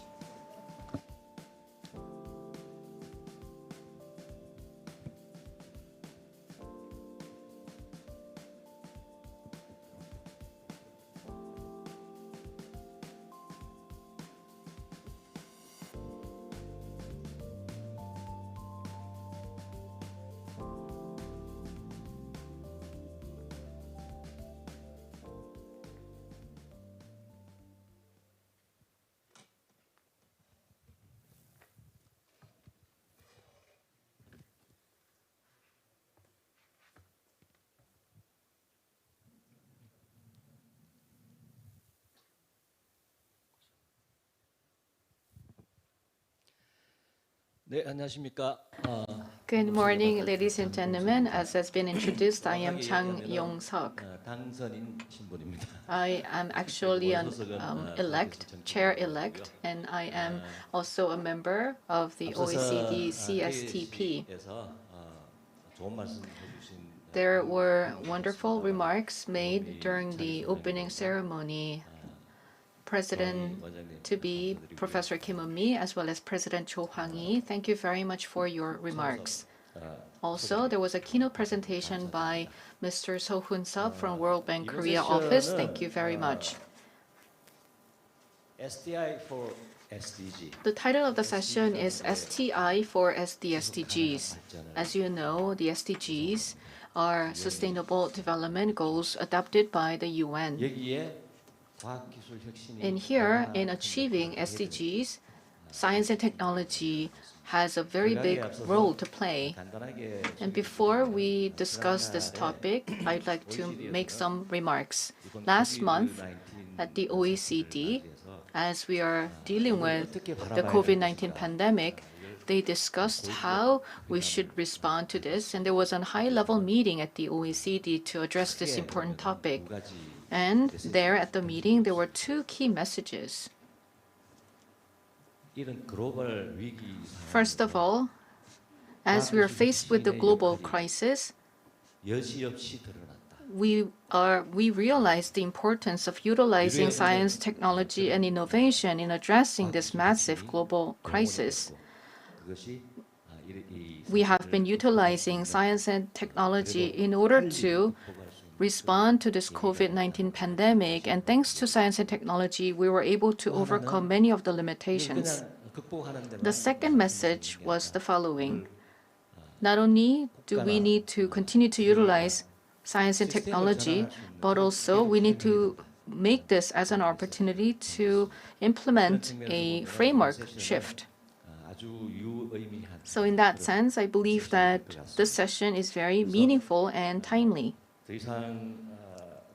Without further ado, I am going to invite the presentations, and then we will have the panel discussion.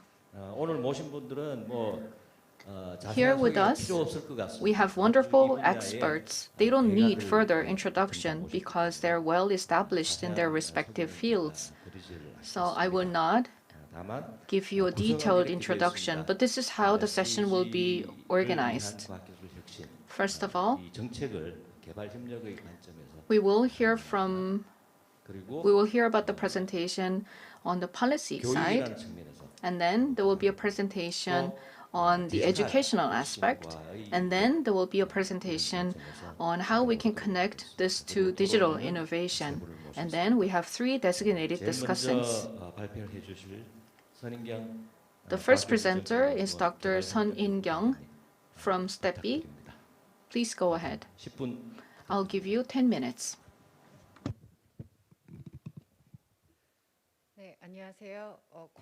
Good morning, ladies and gentlemen. I am Sun In-kyung, in charge of Development Cooperation Research. I am going to share with you some research findings related to the global trend of STI development cooperation in the SDGs era.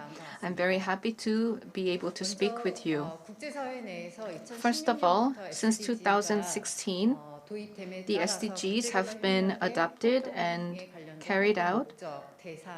You can see the objective, the main areas, and the key stakeholders. Domestically, for the past 10 years, there has been a growing attention to ODAs, and the relevant budgets have increased as well.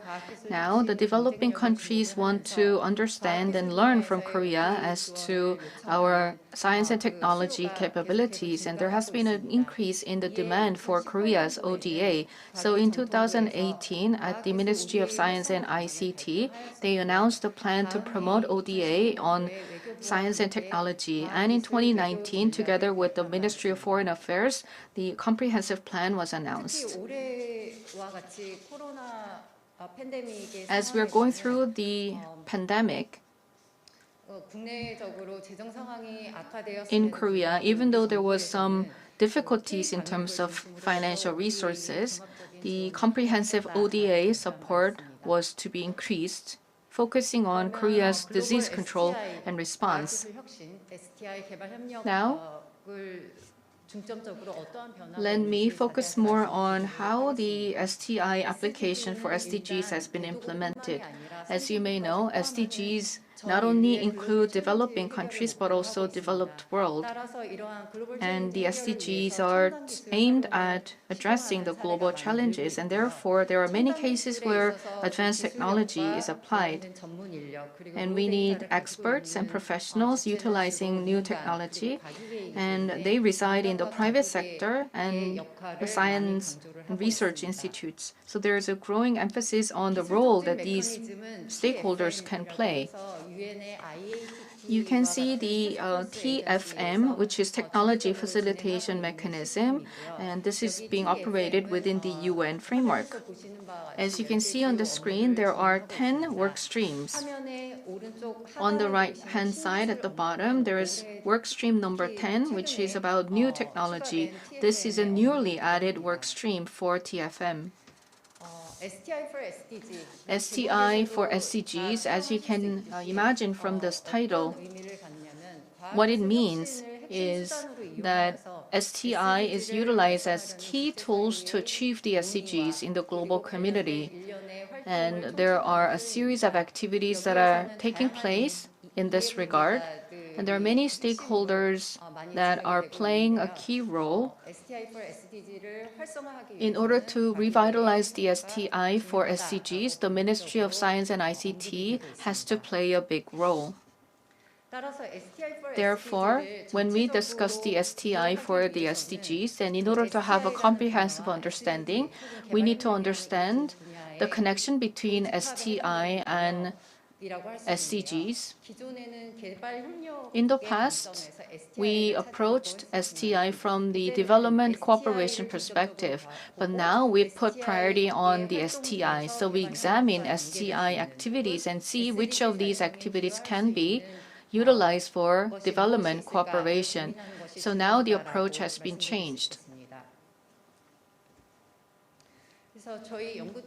So in my research team, in order to understand what it means to utilize STI for SDGs, we wanted to understand the global trends and identify the emerging signals. We wanted to know what new trends are emerging in the global community in terms of utilizing STI for the SDGs. In other words, we wanted to identify what types of STI are being discussed and what new actors are emerging. And we conducted an analysis on 30 different aspects. We conducted interviews with professionals and experts, and we also did data analysis. Here, you can see various projects by World Bank, and then the AI for SDG project by the UN. Also, there are various projects by World Economic Forum in the Fourth Industrial Revolution Committee. There were many projects where STI is being utilized. And the PREDICT project carried out by USAID were included in our research. And we analyzed all of these projects from the perspective of STI by looking at their objectives, target audience, expected benefits, the execution plans, STI's role, and stakeholders. Because STI for SDGs itself is a very comprehensive concept, and within STI, and also there are 17 SDGs, they are very much cross-cutting. Therefore, in utilizing STI for the SDGs, it sounds very good, it's a good idea, but when it comes to the specifics of where you can start and how you can utilize STI for the SDGs, it may be quite challenging. So we came up with a conceptual framework. Here, we put the STI at the center. And there are 4 main objectives for STIs. First, producing scientific knowledge and developing technology. That's the primary objective of STI activities. And this is mainly in line with the ministry and the government's R&D policies. And through technology development, we will be able to grow the economy. And this is in line with the industry policies and innovation policies. And when STI activities are used for international assistance, They have been included as part of the diplomacy and diplomatic activities. And recently, there is a growing understanding that STI has to be used for global challenge response. So STI is now included in our efforts to address the global challenges. And then we looked at the expected benefits and impacts and the target countries.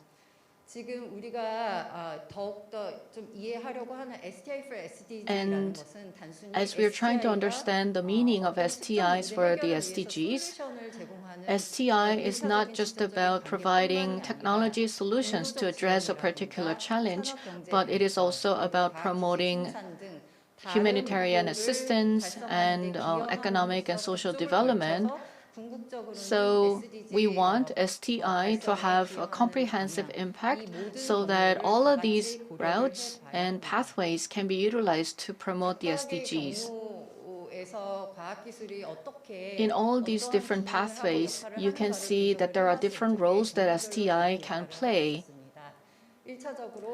First of all, STI can provide solutions, or STIs can be used as tools for humanitarian assistance and social and economic development, so it is making an indirect contribution to sustainable development. And for another pathway, you can see that STI is a source of information for scientific research. So in my research team, what we were trying to do was to identify these different pathways, and there are different keywords and different roles that STI can play in implementing the SDGs. For instance, as for humanitarian assistance, how can STI be used as a tool? For instance, in the ODA projects, there was this one issue that has not been resolved successfully, which was about promoting transparency in the use of financial resources. But now, utilizing the blockchain technology, we can ensure transparency in the financing, and this was also promoting efficacy of the project. And also in the developing countries, there was lack of census data for the population, and it was very difficult to create a project based on evidence. But now with machine learning and other technology solutions, we can put together census information based on the available data, and this is contributing to designing evidence-based projects for assistance. Also, when it comes to industrial development and scientific development, how can STI be used as a tool? There's a drone project in Rwanda, and in WR Congo, there is this blockchain technology project for cobalt production. As you can see here, in the developing countries, businesses can utilize these advanced technology to contribute to their domestic economic development. And this is another indirect way of contributing to the SDGs. So what I want to say is that there are different pathways and different roles that STI can play. So when it comes to designing a policy for STI for SDGs, we need to understand that there are different pathways and there are differences, and we need to understand which pathways we can go. In short, in order to understand the emerging trends globally, we identify the emerging signals where new technology is applied, and we also took a look at the roles of the new actors in this framework, and we also proposed a conceptual framework. There are many policy implications from this research, but once again, I would like to say that when you're developing policies and projects for STIs for SDGs, you need to understand different pathways. Thank you for your 네, attention. 감사합니다. Thank you very much.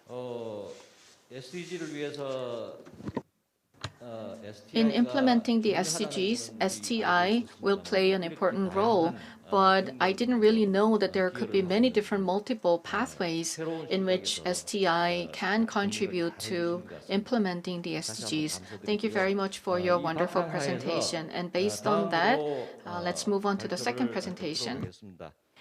So against the backdrop of the first presentation, let's go on to the presentation on STEM education for SDGs focused on treachery education. So we will invite Mr. Lee Jong-il, who is the president of the Korea Society for Innovation and Economics.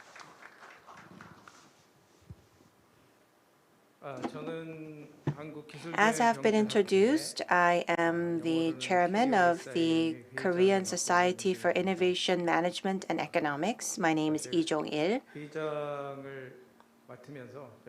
Well, since I became the chairman, I have conducted various activities, and I have this renewed recognition of the importance of education. It's not just because I am a professor, but I believe that education is the most important. Every evening, our family gathers together, and the five of us, we talk and eat with delivery food. I think we're all probably the same. And I'm able to teach my children, which I haven't been able to do before. And looking at the slides that I have prepared, I thought it would have been great if I had conducted STEAM education for my children. If you take a look at my slides, it's quite colorful. I asked my employee in her early 20s to create my slides, and I could have done it myself, but I wanted it to be created by a younger person. So I gave her all of my ideas, but the slides themselves were put together by our employee in her 20s.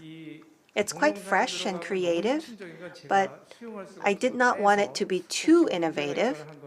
So since I was the final editor, I take full responsibility for the final product.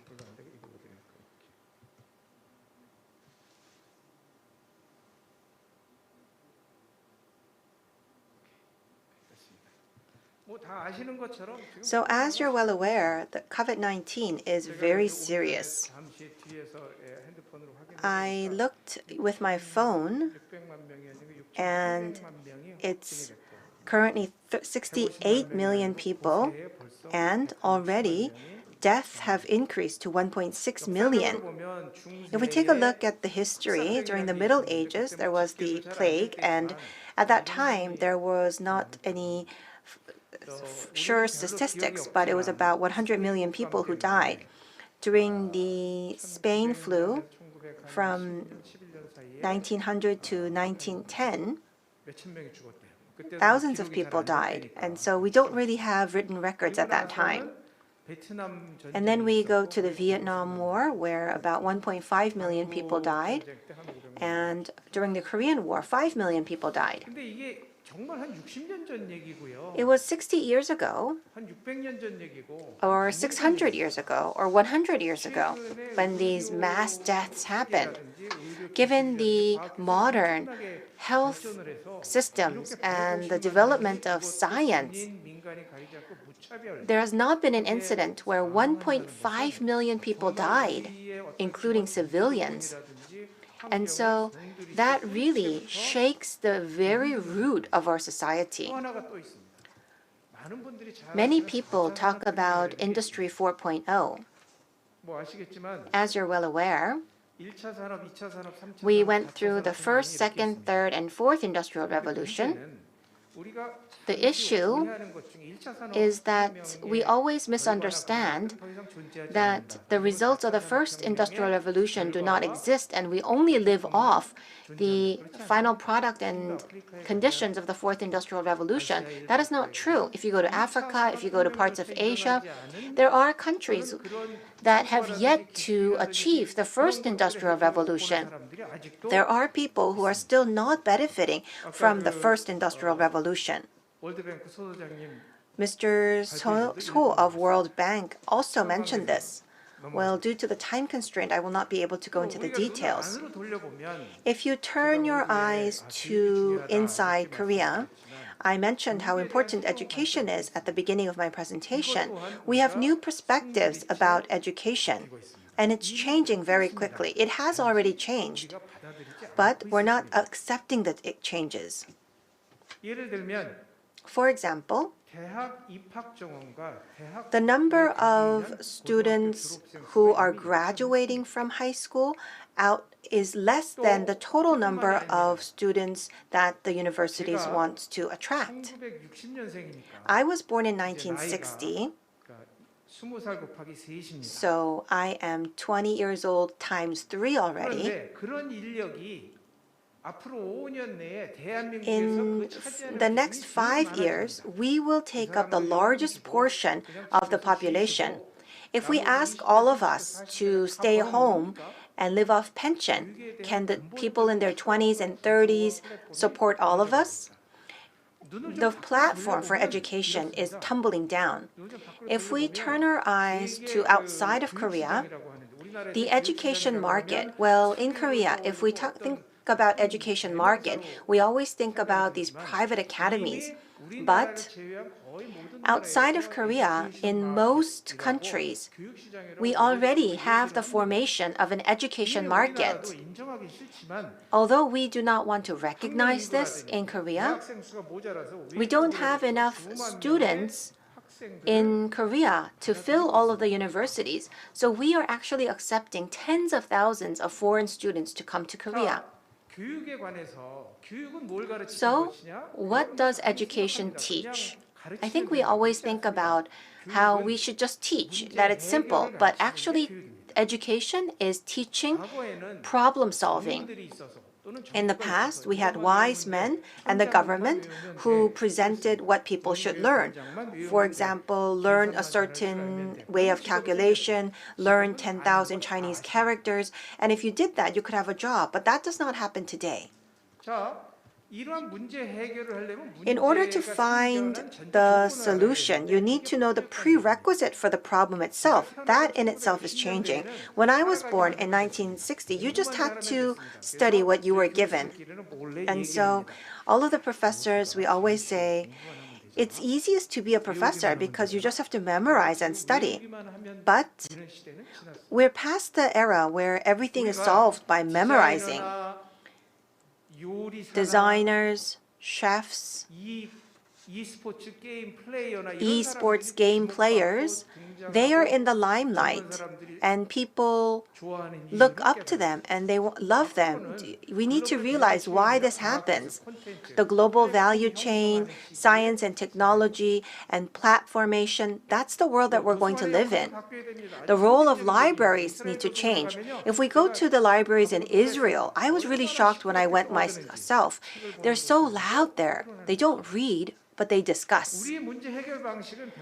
Our problem-solving methods haven't changed. If you take a look at these pictures, I'm always very upset because of these pictures. So we have actions by specific religions and specific regulators. We see that their activities are the same today as they were in the 1960s. So, in a nutshell, the private sector and the public sector overcame the difficulties in the era of efficiency and came up with a system. And the whole world complements our systems. But now we are going through the second valley. This is the valley that we need to overcome in order to go close to creativity. And so, that is why I would like to propose STEAM. In the past, we talked about STEM. STEM is about what and how. It was about efficiency. But now we need to think about the why. And we need to take into consideration the educational environment, platform businesses, and the younger generation, and the fourth industrial revolution. And that is why we have to think about the why and by whom. We need to think about for whom we are working and studying. Already, it's difficult for me to go into the details, but during the last year, there was an experiment, and it was welcomed. And we were introduced in the media, and we have a great direction.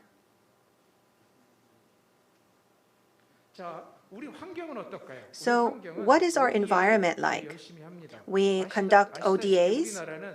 As you're well aware, ever since the Korean War, we grew from the poorest country in the world to become a OECD member country. That's the first. And on the right, this is scenes from our university students going overseas to conduct ODA activities. I believe that we need to have a new K-wave, which is STEAM education, so that we can contribute to the achievement of SDGs. Due to the time constraint, I would like to mention only one thing. On TV, we already have robot wars. And with Parasite, we were in the limelight. Role is a game that is being played by people all over the world. My 3 children always played role on their computers together. Here we have Army. If you don't know what Army is, then you have to ask someone who is younger than you. Army is the fan club of BTS. Fans from 50 countries are joining Army, and each country has their own logo. This is an achievement by the private sector and the public sector together. So this is the partnership. In the past, we would provide food or receive food like we did. And then we provided money, then we provide infrastructure. But now we need to develop human resources for shared prosperity. That's what we need to lead.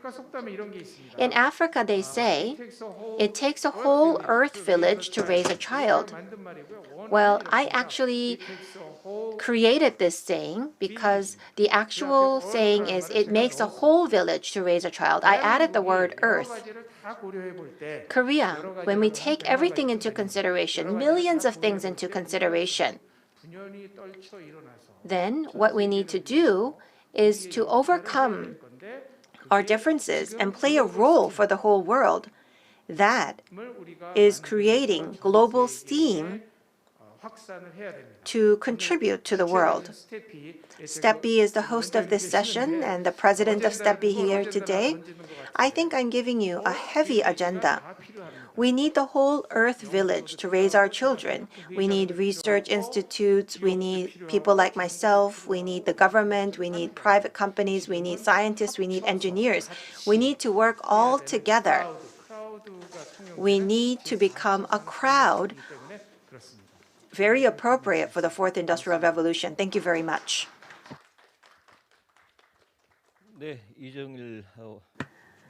Thank you very much, Chairman Lee, for your presentation. Yes, science and technology innovation in the end is knowledge. And in the end, knowledge can be shared through education. And so thank you for pointing that out to us. So science, math are included in STEAM along with art. Thank you very much for your presentation. Next, I'm going to invite the third presenter, Professor Park Kyung-ryul from KAIST. He's going to be discussing digital innovation and SDGs, new possibilities and tasks. Please go ahead. Thank you very much.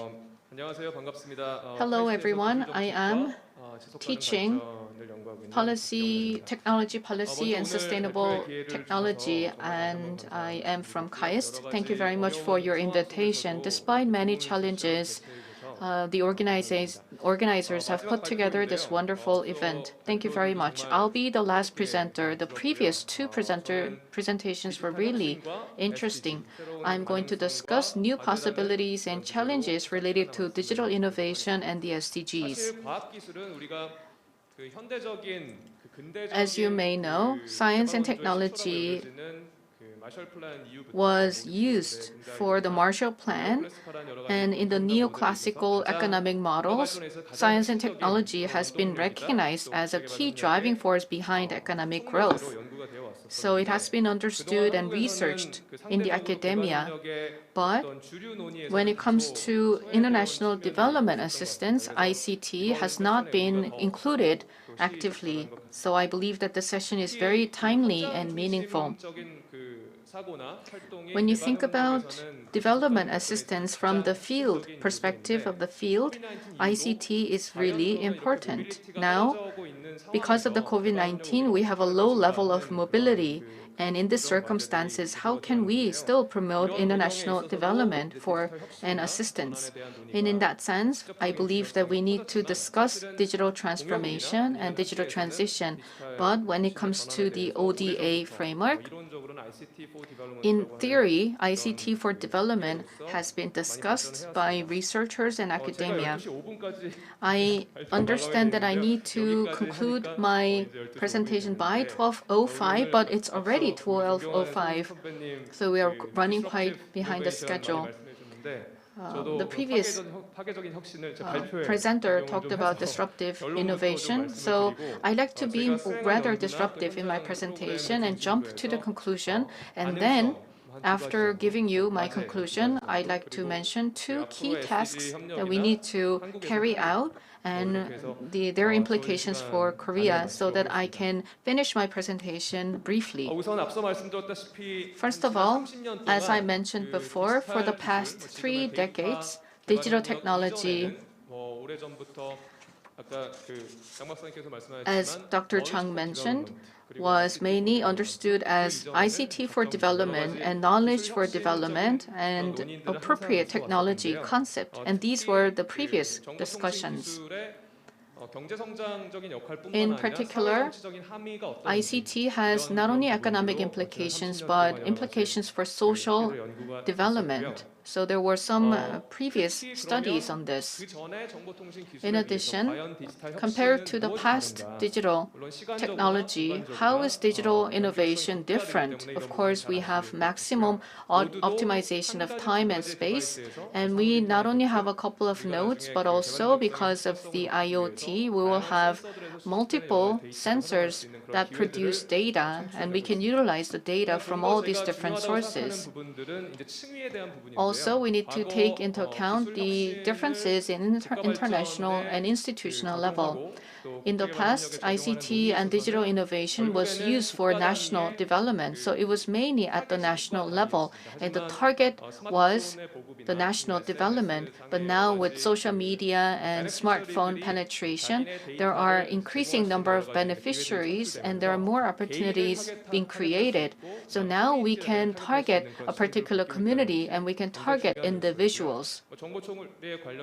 And when it comes to the information processing in terms of speed and processing volume, there has been a dramatic improvement. So in conclusion, I want to say that digital innovation, which was considered as a tool, is not the case anymore because digital innovation is now a constant factor that can lead to process innovation for development assistance as well. So this is going to be a constant factor in ODA. These are the 5 areas that I focus on.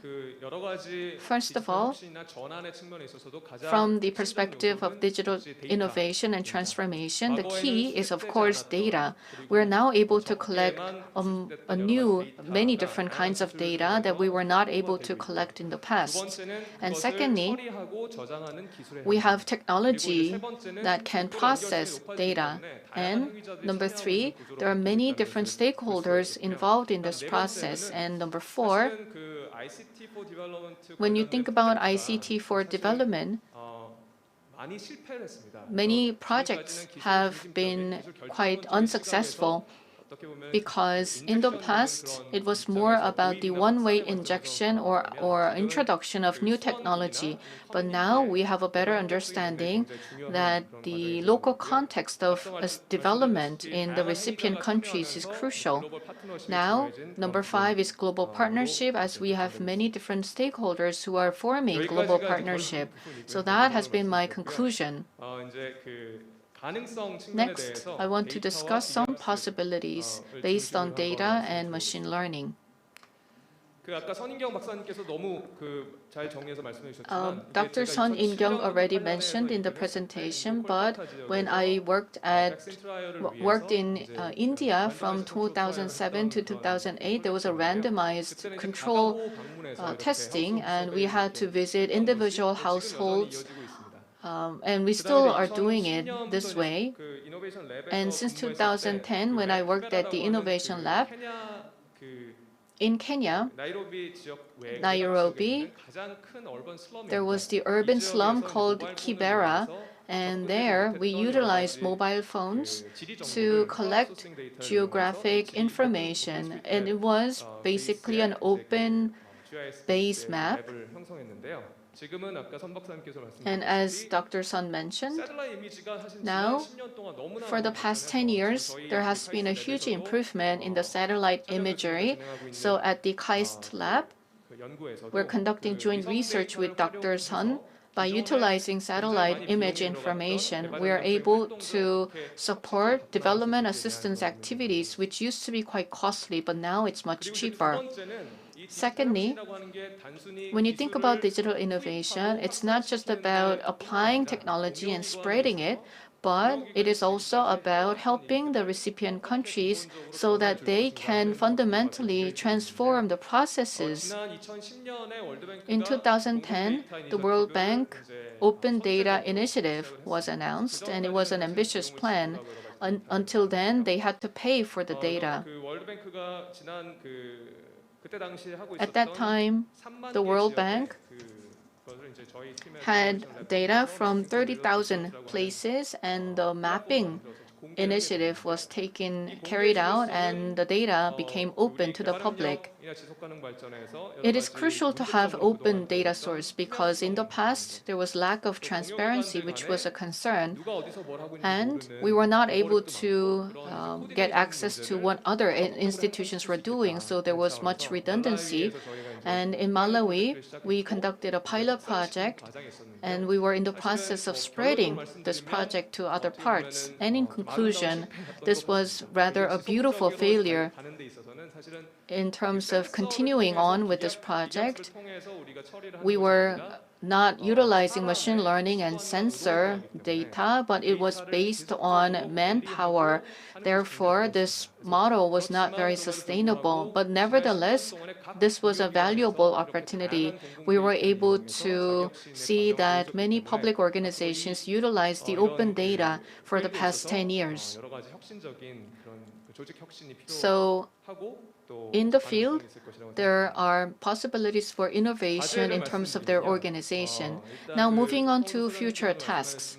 As Dr. Sun mentioned, there are many expectations upon the ICT, and one of them is leapfrogging from 2G to 4G, from fixed line to mobile without going through the wired connection. But this is the kind of data that I was waiting for. There was gender divide in terms of internet access. In the middle-income countries and advanced countries and in the CIS countries, the gender gap became narrower. But as you can see, in the sub-Saharan Africa, the gender gap or the gender divide became wider. Therefore, digital innovation will not only may end up widening the existing inequality or divide. So this is something that we need to consider and be cautious about. In other words, we need to understand potential implications of utilizing ICT and digital innovation that may lead to some negative consequences. Another important topic is that ICT is a cross-cutting issue, so it is very hard to capture statistics. And in terms of cooperation for the SDGs, it has to be based on ICT and based on evidence, and this is more like a change in our approach to the SDG implementation. Let me skip some of these slides. And finally, there are some policy implications for Korea. So far, in terms of ICT and science and technology ODA, and in terms of statistics, in terms of norm setting, the South Korean government has not been very active in terms of their participation. There were norms set by the advanced countries, but rather than following these norms, I believe that Korea has to play an active role in participating in the process of setting the norms from the beginning so that we can provide policy feedback on these international discourses. And this is the end of my presentation. Thank you for your attention. 네, 감사합니다. Thank you very much, Professor Park. 지난 한 10여 년 이상 Well, during the last 10 years or so, we have been focused on digital technology, which is changing the world. And it seems that the pace will pick up so that digital transformation is very difficult to imagine how advanced it will become. And so given this situation,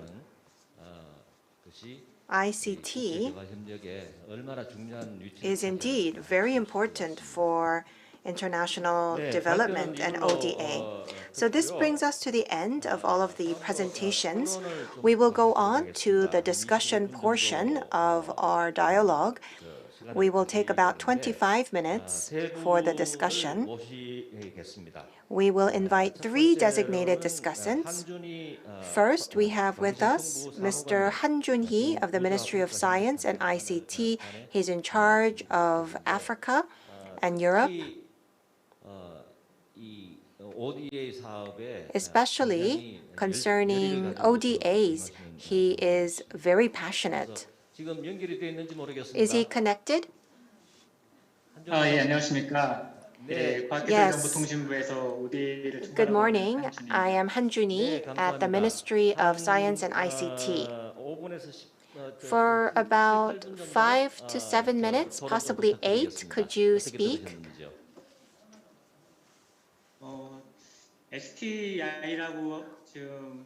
So, STI in the past were thought to be tools, but with COVID-19, it seems that SDGs have become a new development paradigm, and so STIs are in the limelight along with SDGs.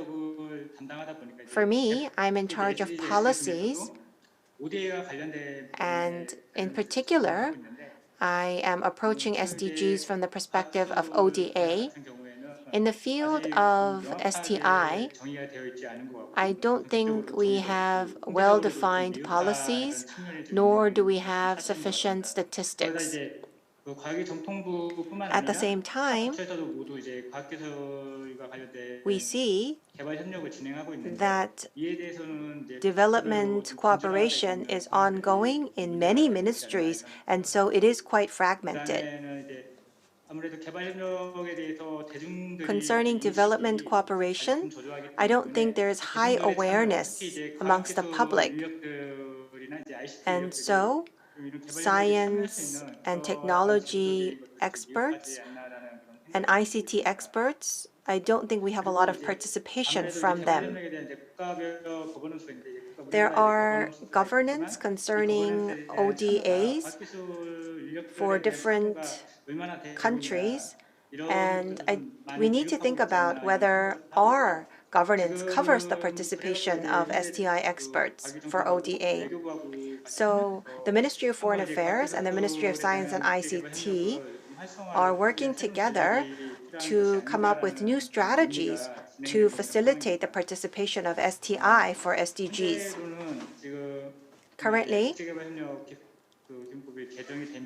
with the revision of the international cooperation law, within MOFA, or the Ministry of Foreign Affairs, there is a dedicated body that has been established. So we hope to participate in the subsection for STI. And so if that goes well, we would be able to reduce fragmentation in international cooperation, in particular for STI.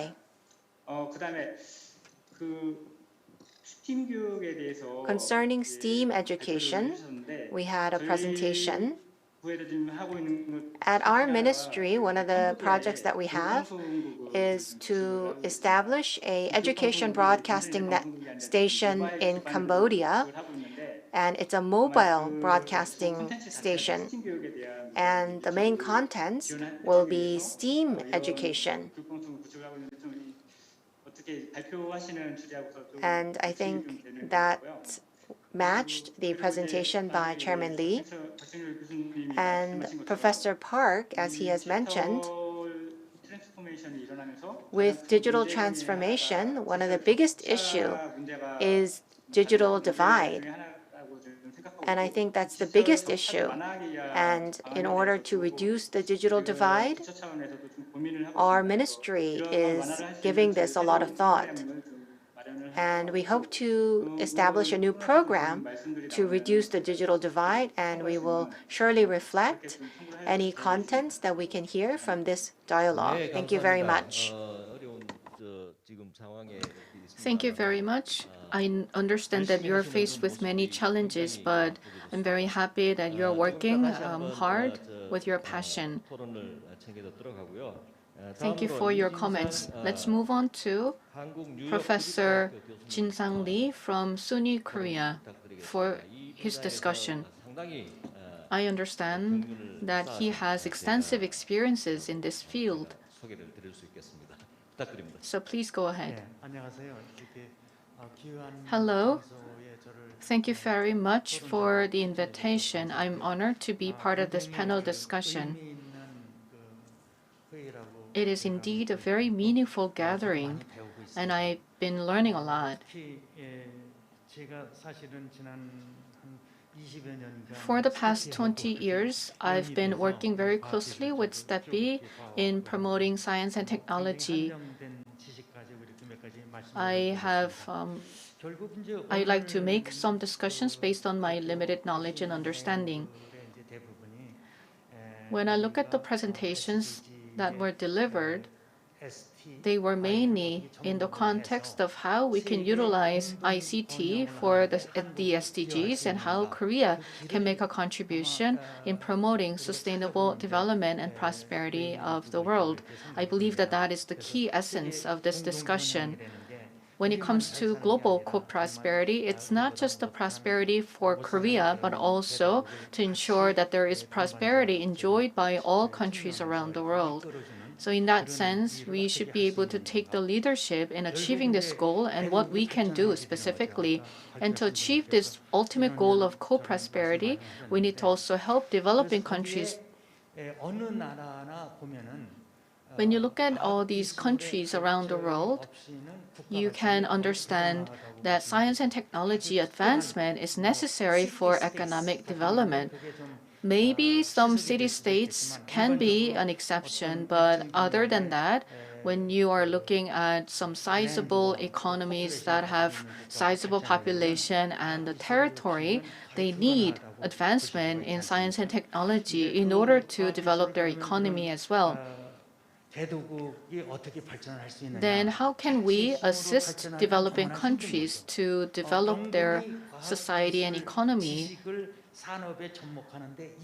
It took 200 years for the UK to apply science and technology in their industrial development after Isaac Newton discovered physics and other theories, it took 200 or 300 years for these types of knowledge to apply for the industrial development. Now we have existing science and technology knowledge, and Korea just adopted the existing knowledge to improve our economy in just one generation, and it took less than 20 years for China to do so. And going forward, a lot of developing countries can succeed in digital transformation quickly thanks to ICT development.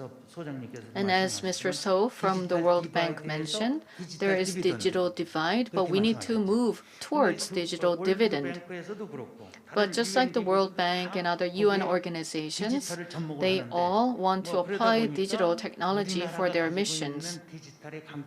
Then we can take advantage of the digital competitiveness of Korea in making contribution. There are many developing countries around the world, and Korea can help building a digital platform for these countries.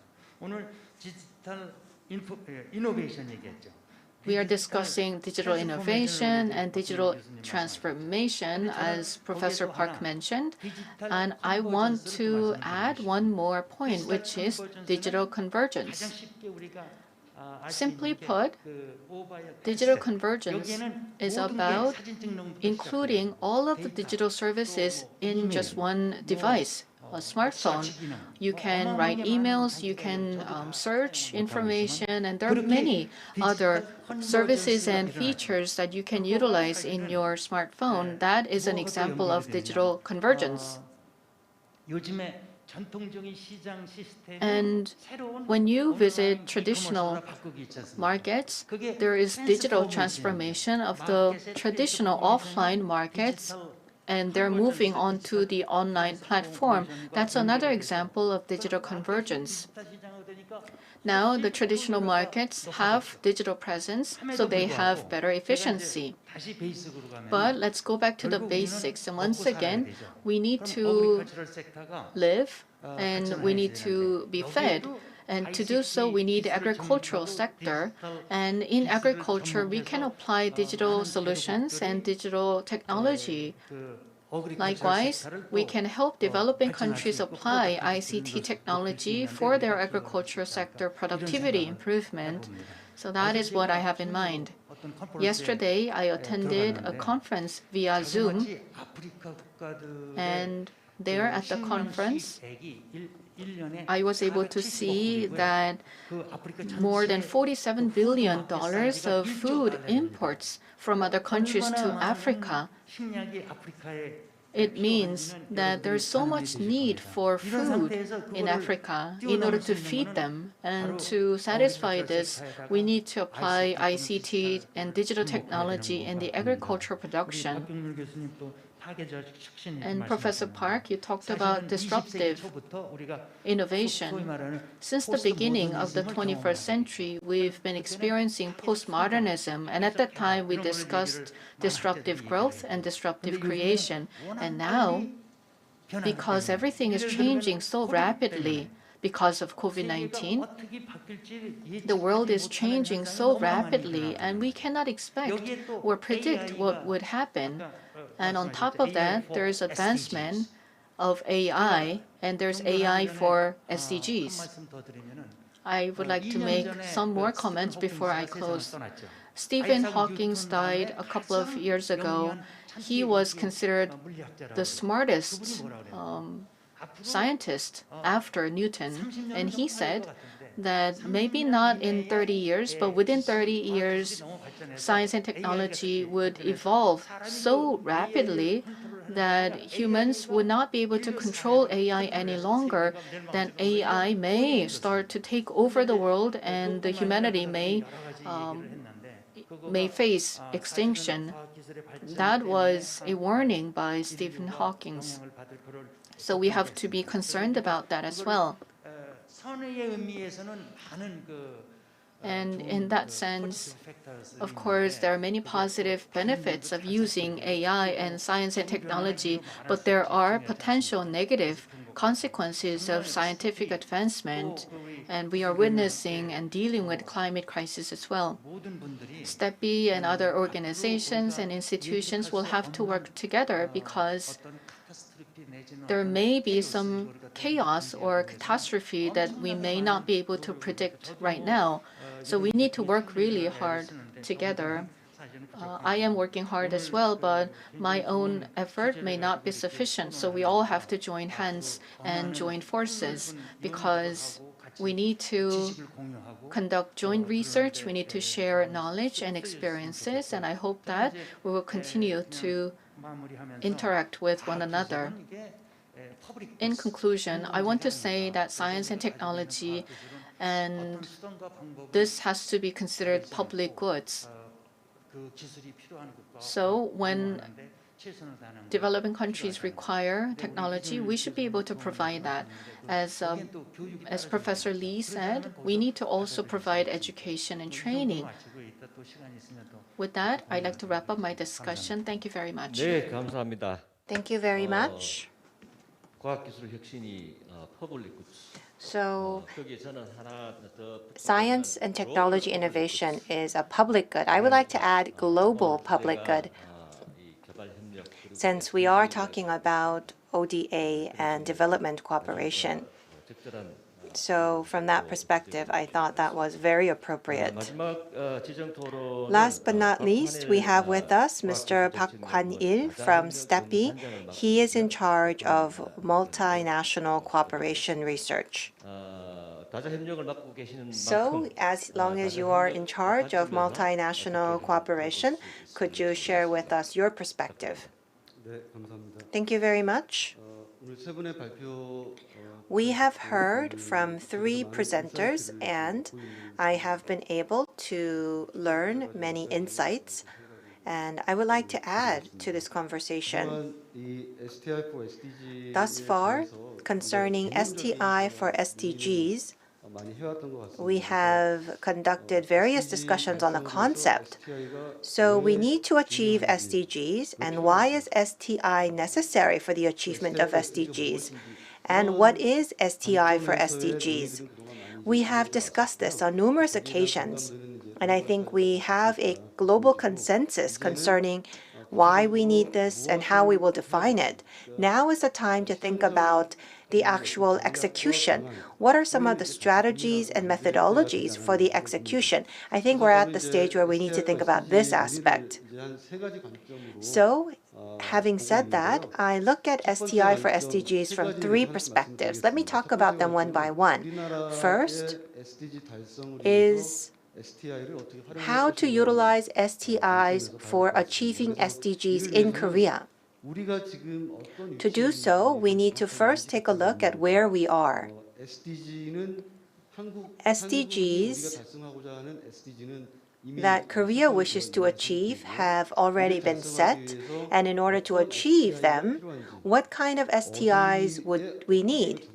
How would we apply STIs to what field? That's what we need to think about at this point in time.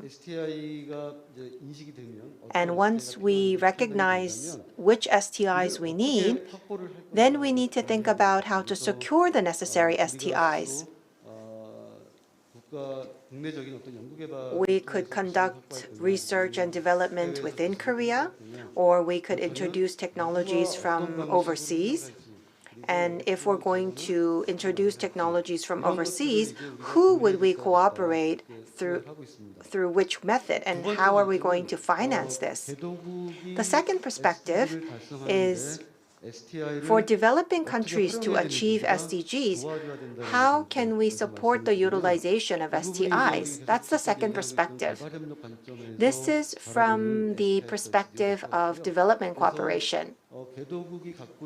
So, we need to take a look at the reality of developing countries and also take a look at what STIs are necessary for their reality. And what are the policies and systems that they need to secure the necessary STIs? The last perspective, the third perspective, would be In the process of discussing STIs for SDGs on a global scale, there are a few agenda, but what are the institutions, norms, and guidelines? In that process, Korea needs to actively participate in the dialogue. And so therefore, for example, on the UN level,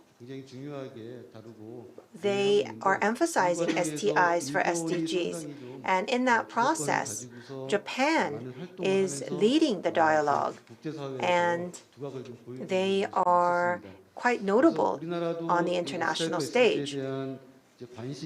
Well, in Korea, we have renewed interest for STIs for SDGs, and many organizations are participating in the domestic dialogue. And so, how are we going to lead the agenda? How are we going to develop the agenda? And how are we going to participate in the agenda set by others? This is what we need to think about at this point in time. So from these perspectives, what do we need in common? We need international cooperation. So whether it be advanced countries, developing countries, or international organizations, we need to cooperate as an essential player. So if we continue to discuss STIs for SDGs only from the development cooperation, that would be quite limited. So we need to expand this. We need to look at this as a diplomatic activity based on science. Just like Mr. Han Junhee has mentioned, we need to make sure that we take a look at STIs for SDGs from the diplomatic perspective, diplomacy based on science in particular. And so it should not be left up to a certain government organization. Rather, in coming up with the strategies and the detailed tasks, as well as the necessary contents, we need to invite the participation of all government organizations and also research institutions along with universities. Last year, I participated in coming up with the strategies for diplomacy based on science, but we need to think about this once again and review it so that we come up with the details for diplomacy based on science. And in this process, STEPI, which is a part of the NRC, we hope to contribute. Thank you very much. 네, 감사합니다. Thank you very much for your discussion. We need to approach science and technology from the perspective of diplomacy. That was a very valid point. So we heard from the three presenters and also the three designated discussants. And we were able to hear many different important messages. And I may try to summarize what has been discussed.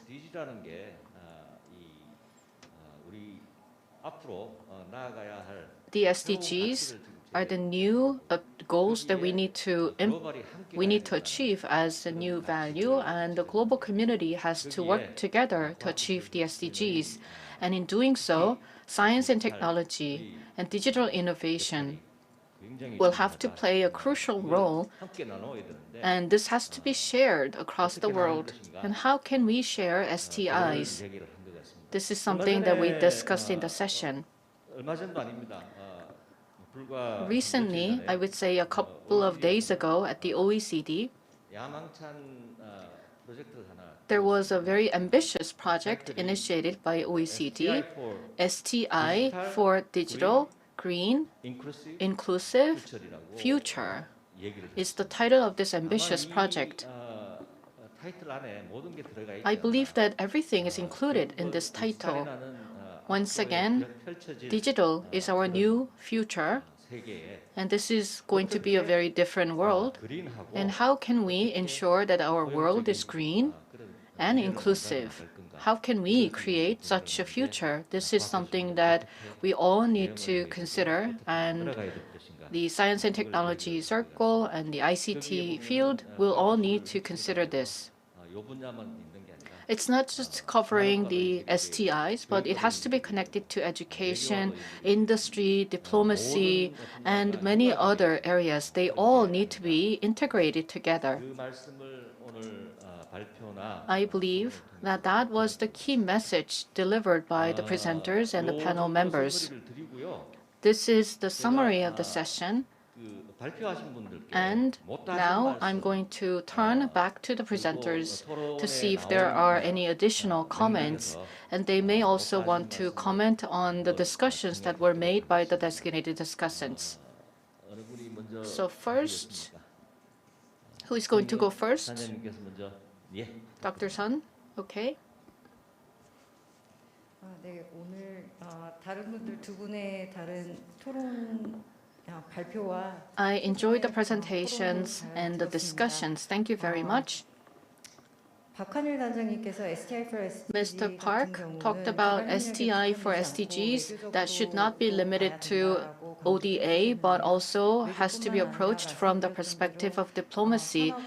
In addition, we should approach this from the social and economic and cultural perspectives, and we need to have an integrated approach in dealing with STIs for SDGs. And as Mr. Park mentioned, there are three main approaches that we need to consider, which includes how Korea has to be active in participating in the norm-setting processes. And at the Microsoft, AI principles are being discussed, and international organizations and other entities are active in setting up norms related to artificial intelligence. And the reason for this is not just about achieving SDGs, but it is also because from the company's perspective, when they actively participate in the norm-setting process, this will benefit their business activities. As you can see in this example, as we are promoting STIs for SDGs, we need to get the participation of the ministries and the private sector as well, so that these entities will not just provide support for the developing countries, but also these will be mutually beneficial for both the donor country and the recipient country. The SDGs were adopted in 2015, so this is the time frame between 2016 and 2030. We already have spent 5 years and 10 more years are left. And for the next 10 years, for Korea to be active in this area, there should be more attention and support from the Ministry of Science and ICT. And before the year 2030, there will be discussions about beyond the SDGs, and there will be a new paradigm that will come into effect after the SDGs. And I hope that Korea will be one of the first runners in discussing this. Thank you. Thank you very much. So we are talking about SDGs, but now you're talking about beyond SDGs, which is the very natural course forward. We need to prepare beforehand so that we could lead. Next, we will go to Professor Park. Yes, I think we should go to Professor Park. Yes, we will give you an opportunity to speak first. As Dr. Sun mentioned, it was in my slide. Now it's 2020 because of the COVID-19 pandemic. There are already discussions about post-2030, and within the SDGs, there were some trade-off issues. So people pointed out that the SDGs were going to be very difficult to achieve in full. As Dr. Seo mentioned, the ministry and the STEPI can provide us with some framework. And when it comes to digital transition and transformation, this can be a competitive strategy, or this can be utilized for international development cooperation. There may be some technology elements applied to developing countries, but at the same time, the designs, the algorithms, the data, and the data analyzing machine learning, and also many other aspects such as power supply and network, and also industrialization and the value chain. All these have to be taken into account, and there may be some social resistance within the society of the target country. So we need to understand this as a technology-based society system so that we can have a more integrated perspective. Thank you. Let's go back to Professor Lee Jong-il. Yes, excuse me, I think I got confused with the order. Well, due to the time constraint, I was not able to mention this. I thought everyone knew this. The difference between STEM and STEAM. STEM is science, technology, engineering, and math. STEAM would not be getting rid of STEM, but it's rather just adding art for A. At our university, we have the Department of Science, Computer Engineering, but we also have designers and artists for that college. The engineers, when they start to speak and when they end, they take a month to talk about a certain topic. But for artists, sometimes they end the conversation in 1 minute, sometimes it takes a full year. So we could see that they are very creative. So the artists, they are very creative in finding their solutions. They're not tied down to policies or norms. The reason why I mention this is because, as Mr. Han Jun-hee has mentioned, in Cambodia, they are building an education broadcasting station. STEM is about what and how. I'm not saying we should not do that project, not at all. It's great that we have such a program, but rather than supplying education, we need to think about the diversity and the importance of the students. In the past, everything was homogeneous, but it's now heterogeneous. So we need to take a look at new approaches. And Professor Lee Jin-sang of Sunny Korea, he mentioned that we need a global public good. I agree with that. Mr. Park talked about how we need to have a cross-governmental effort. I believe that too. Well, it's been a long time since I read the Bible, but in the Bible there is an analogy about the one who sows the seeds. You need to sow the seeds according to the need of the recipients. Sowing the seed itself should not be the goal, because then the seed will not grow. Or if you provide support for just 3 years, that is like sowing the seeds on ground covered with thorns. They will sprout, but they will not be able to grow. They will die. And if you sow on good, fertile ground, what happens? Well, the act of sowing the seed is important, but you also need to have a fence, you need to fertilize it, you need to water it, you need to make sure that you chase away the birds so they don't eat the seeds. So just like Mr. Park said, we need to have cross-governmental efforts, and that's my interpretation of that. Thank you very much. Well, we are almost out of time. I believe that I have about 3 minutes that I can use. Well, for the discussants, I will give you 1 minute each to mention anything that you would like to add. Maybe we can go to Professor Lee Jin-sang first. There's not much I can say within 1 minute, but this is what I think. When you think about science and technology, it's not just limited to that sector. So we need a holistic approach for SDI, for SDGs. So once again, we need a holistic approach. These days in the international community, there are many different strategies that are being implemented, and I hope that we have to take them into account. I mentioned about using science and technology for agriculture, but not only that, when you look at the industrial sectors, without science and technology, industries cannot grow. But in Africa, there are 55 countries in that continent, And there's this free continental free trade area, and their trade is mainly based on agriculture. So there's not much benefit for them to have a free trade area. They need to develop their industries so that they can become competitive in their respective industries, so that there will be more trade among countries in that continent.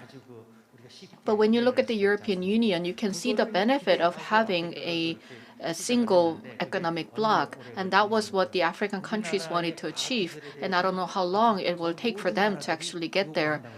I understand that many countries need assistance and support for science and technology. There may be many obstacles and challenges along the way, but when the pandemic subsides, I believe that there will be a lot of requests for medicine and education and science and technology related assistance from these developing countries. And I hope that we will be prepared now so that we can help them. Thank you. Well, Dr. Park Hwan-il, well, someone mentioned beyond SDGs. So SDGs are goals in society, economics, and environment, and there are many goals included.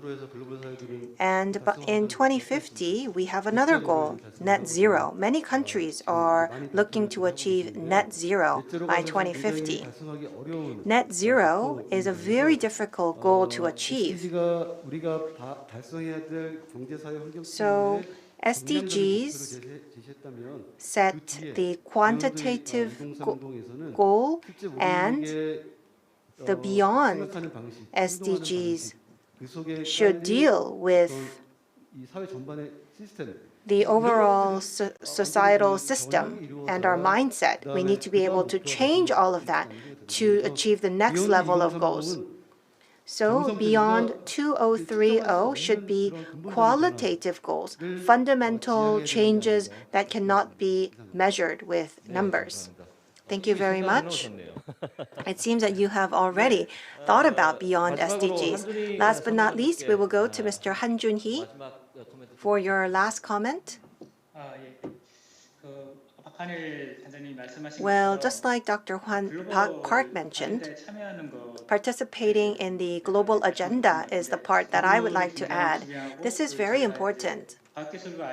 And ICT and STI is the field that Korea has the biggest strength. So not only should we participate in global agenda, but we need to play the role of leading the relevant agenda.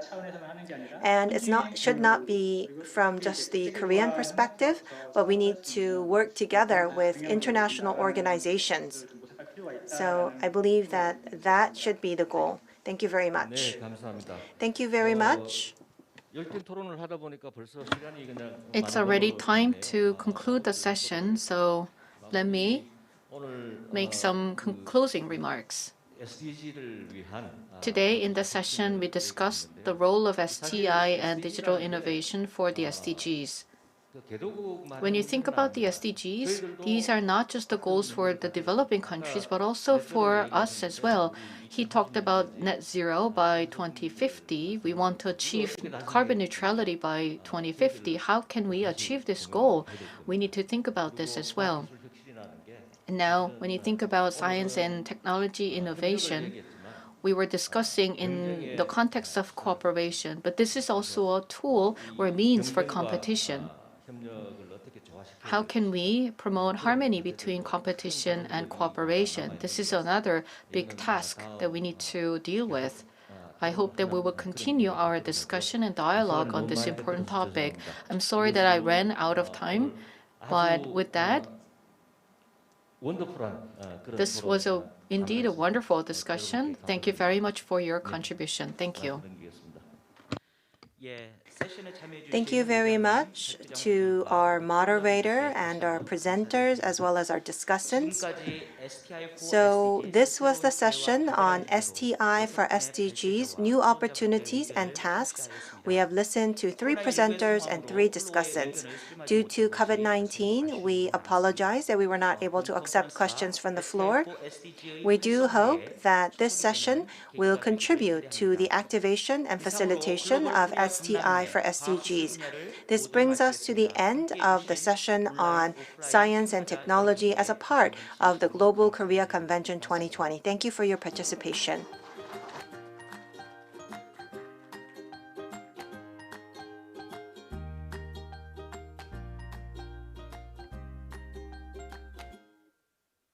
예, 잠시 안내 말씀드리겠습니다. 지금 모든 분들 사진 촬영이 있겠습니다.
안녕하십니까?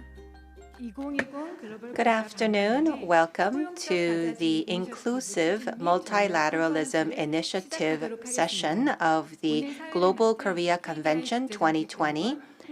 My name is Ha Ho-jung of the KDI School of Public Policy and Management. Pleased to meet you. For the next 2 hours or so, we will be conducting this session on Korea's role for international cooperation. We have invited experts from relevant organizations for presentations and discussions. Before we go into the actual presentations, we would like to invite President Yoo Jong-il of the KDI School of Public Policy and Management for his opening remarks. Please welcome him with a big round of applause.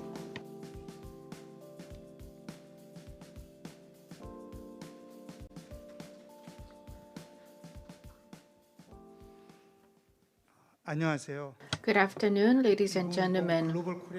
I would like to welcome you to the Global Korea Convention 2020, which is a very meaningful event.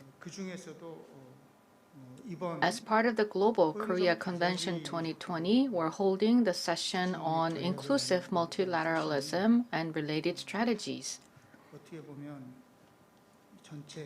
I believe that the session represents the key principles and ideals that this convention is pursuing.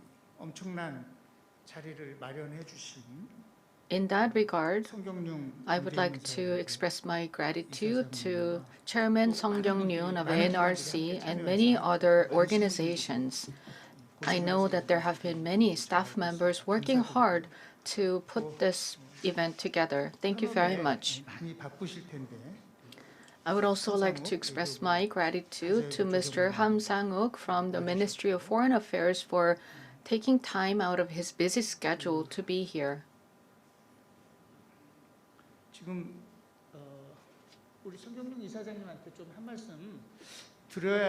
I would now like to take this opportunity to say a few words. I will be very brief, and I would have to invite Chairman Song Kyung-ryun from NRC for a few words.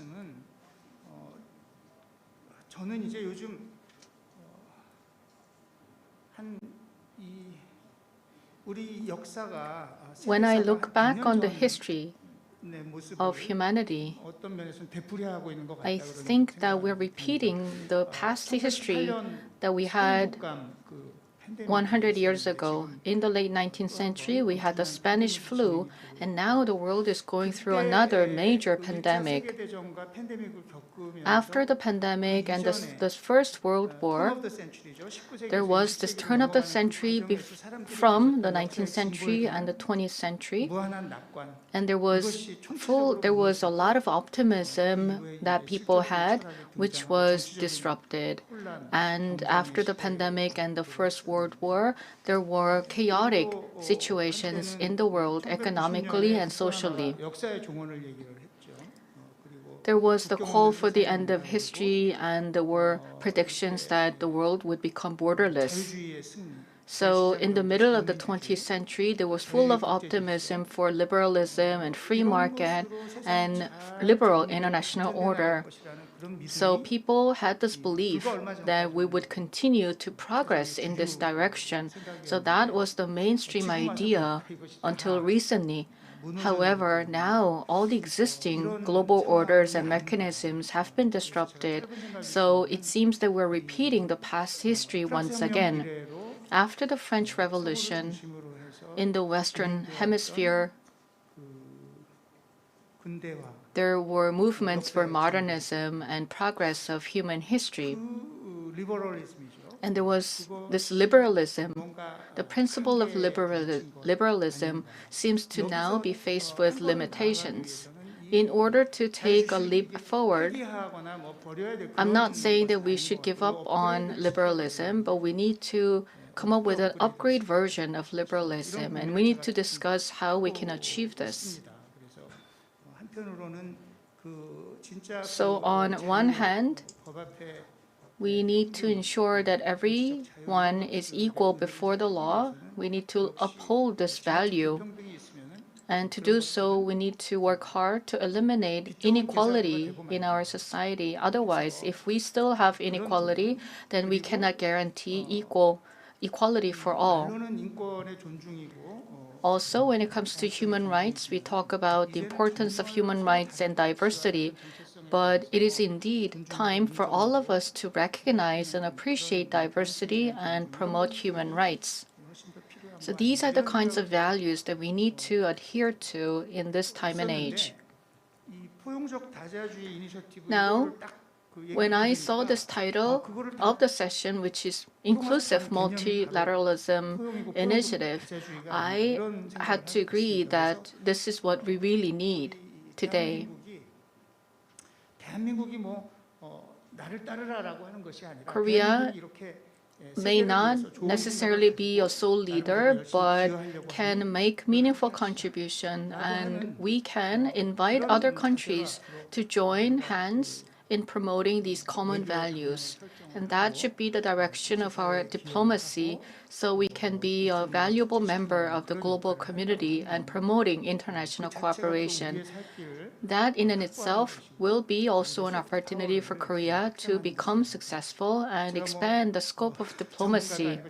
I'm not an expert, but these are the kinds of ideas that I've been pondering upon. So it is my great pleasure to be part of this meaningful session. And I look forward to all the presentations and the discussions. Thank you very much to the presenters and the discussants. Thank you.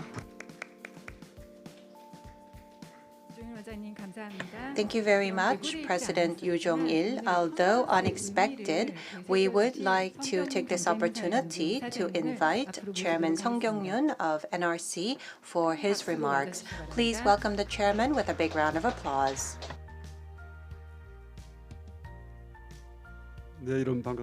Pleased to meet you. So for 3 days since yesterday, we are hosting this event titled Global Korea Convention 2020.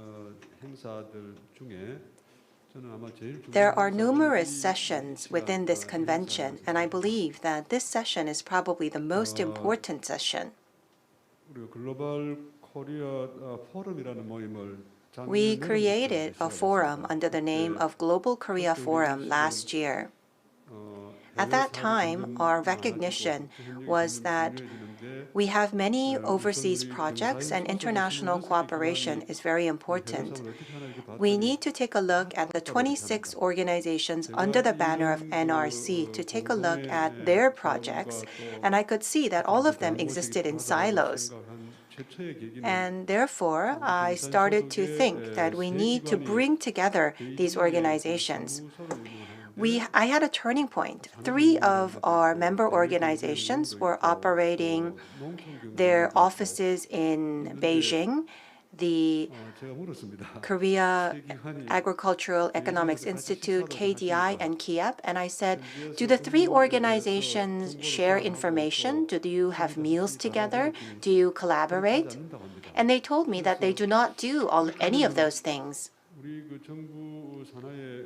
And so that got me thinking. There are 340 or so government organizations, and I thought all of them work in silos. So I met KOICA, I met Korea Foundation, I met the Overseas Korean Foundation.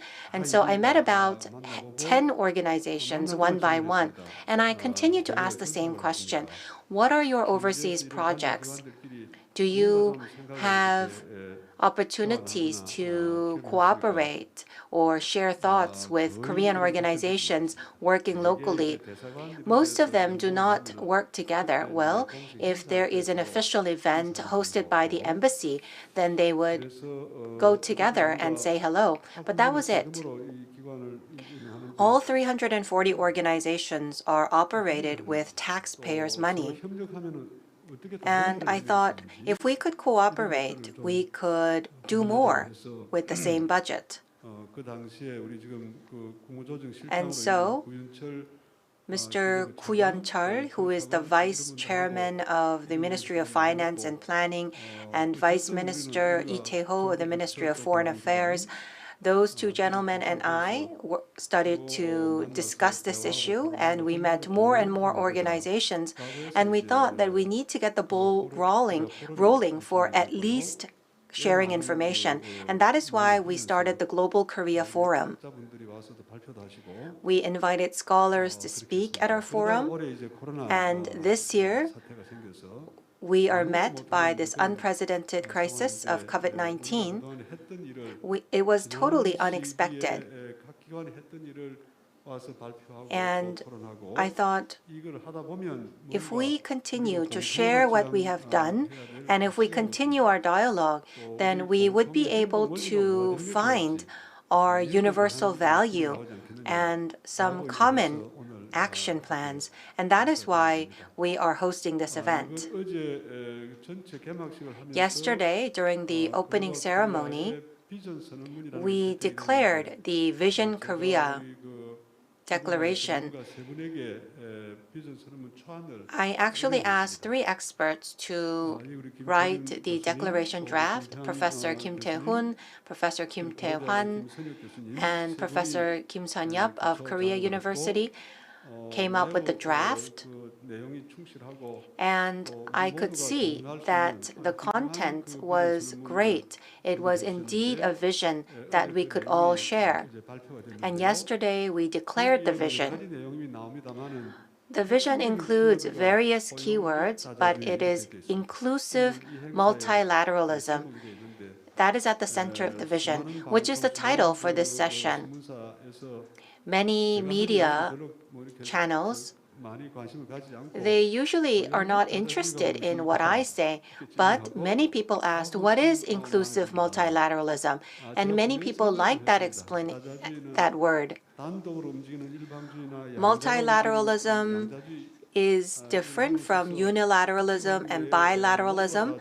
It is about everyone in the global society participating together with equal status and equal qualification to develop norms together and to follow the norms as a basis for world peace and cooperation. But the larger countries, the more powerful countries, they feel like multinationalism is now a burden, and sometimes they withdraw from their promised participation. And that actually shakes the core of the international order. That is why we need to stand by multilateralism. But it should not be just any multilateralism. It should be inclusive multilateralism. Whether a country is strong or weak, whether a country is poor or rich, they should all be able to participate on equal grounds so that we can come to conclusions with a consensus. So we need to have open and inclusive and safe international order based on inclusive multilateralism. Well, I don't know if my explanation to the media was correct, but I'm sure that the people here today can tell us if it is or not. It's not about the powerhouses setting the rules and the other countries following their rules and playing by their rules, but we need to have inclusive multilateralism. The countries that strive for inclusive multilateralism should come together to exchange opinions and to create a new international order. We need to participate in inclusive multilateralism so that we can play a role in creating a new world order. Many of the scholars present here in this room have conducted research under the topic of global soft power. We have had opportunities to present our researches and discuss these results, and those researches became the theoretical background to the hosting of this convention. Based on such theories, we need to build a new principle of inclusive multilateralism.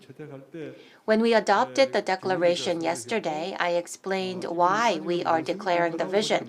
And I also mentioned that it is not complete in its form, but as we have a great declaration that we have as a vision, we hope that this vision could be reflected by the actual practitioners and agencies that are acting on behalf of Korea for inclusive multilateralism. We hope that the vision will become a guideline. Of course, we are just in the initial stages. The completion of this vision will be achieved through discussions which will help us mature our vision. We hope to gradually refine our vision. Many people could relate to our vision and my statement, and especially people who have not had opportunities to meet me have expressed their opinions about how great they think this principle is. And yesterday, Mr. Kim Song-gon, president of the Overseas Korean Association, who just stepped into office, thanked me for this principle. He sent me a text and he said he supports inclusive multilateralism. And so I hope that this session will be an opportunity to discuss inclusive multilateralism and lead to productive suggestions. Thank you very much, Chairman Song Kyung-ryul, for your remarks. Next, I would like to invite Mr. Ham Sang-uk from the Ministry of Foreign Affairs for his welcoming remarks.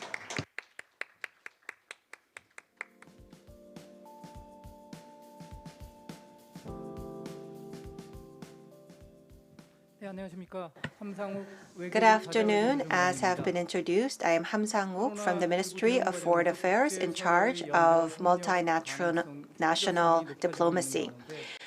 With COVID-19, there is a higher need for international cooperation, and we have this very timely topic of inclusive multinationalism. I would like to take this opportunity to thank Chairman Song Kyung-ryul of NRC, as well as President Yoo Jong-il of the KDI School of Public Policy and Management.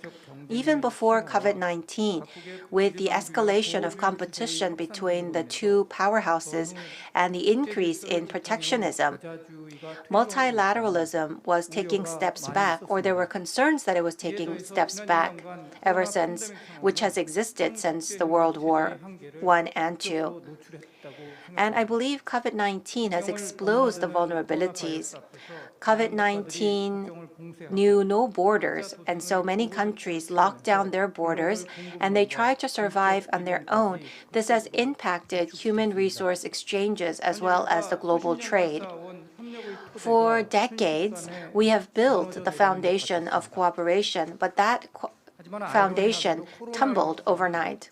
But ironically, the spread of COVID-19 revealed the necessity of international cooperation, not only for COVID-19, but for climate change, SDGs, and the recovery of open economies are some of the challenges that we are faced with. These are challenges that no one country can solve. These are challenges that call for cooperation amongst neighbors and countries around the world. We see that relations between strong countries are becoming strained, and there are limitations to the current world order. And therefore, the role of countries like Korea, which has had a strong response to COVID-19, is receiving high expectations. We have grown based on multilateralism, and with open and democratic response to COVID-19, we are becoming a model for the world. Many countries are looking to us for the future.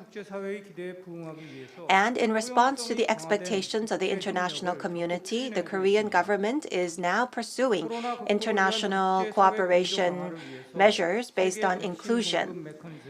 We are participating in the COVAX facility that is looking to provide vaccines for countries around the world, and we are planning to provide $110 billion for vaccinations in developing countries.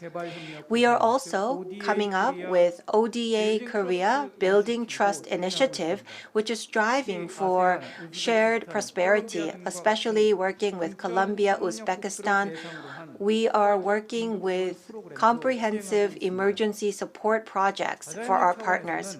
From the multilateral aspect, we have led the UN, WHO, and UNESCO to create a group, and we are also working on maintaining the international value chain so that we can maintain growth by enabling the exchange of human resources. We believe that international cooperation should not take steps back because of COVID-19. With the P4G summit to be hosted in Korea next year, we will be leading the agenda of climate change, playing a role to bridge advanced countries with developing countries.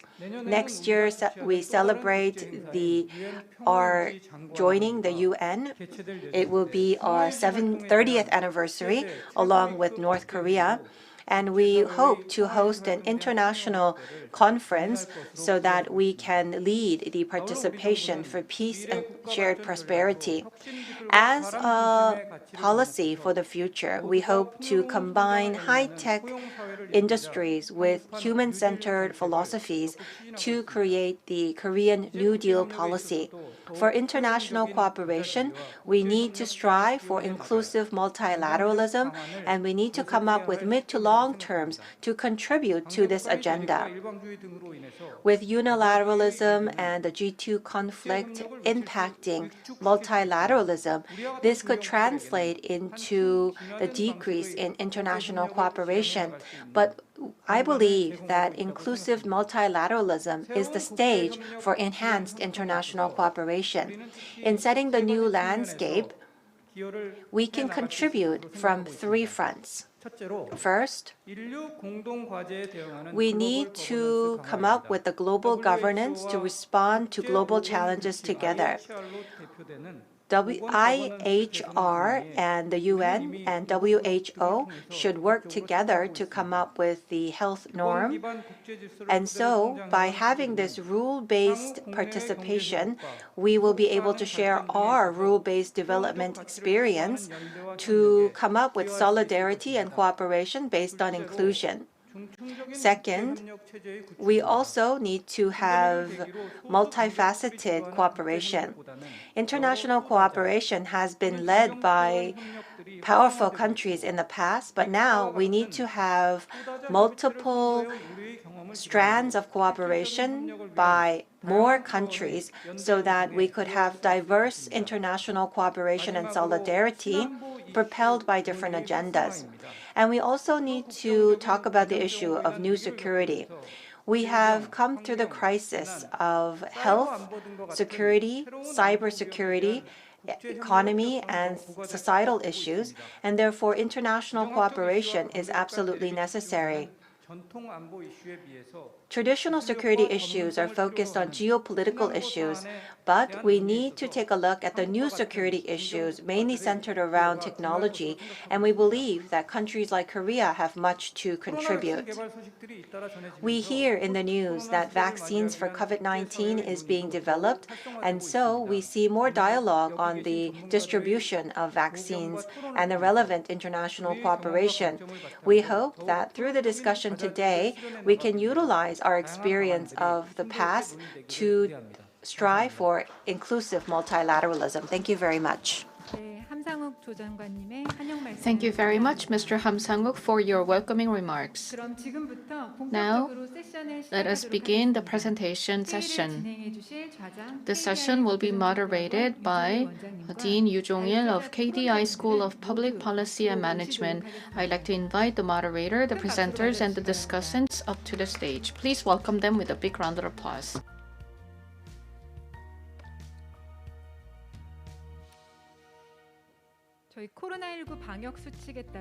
According to the disease control measures, In response to COVID-19, I'd like to remind you that you need to keep your masks on while you're on the stage.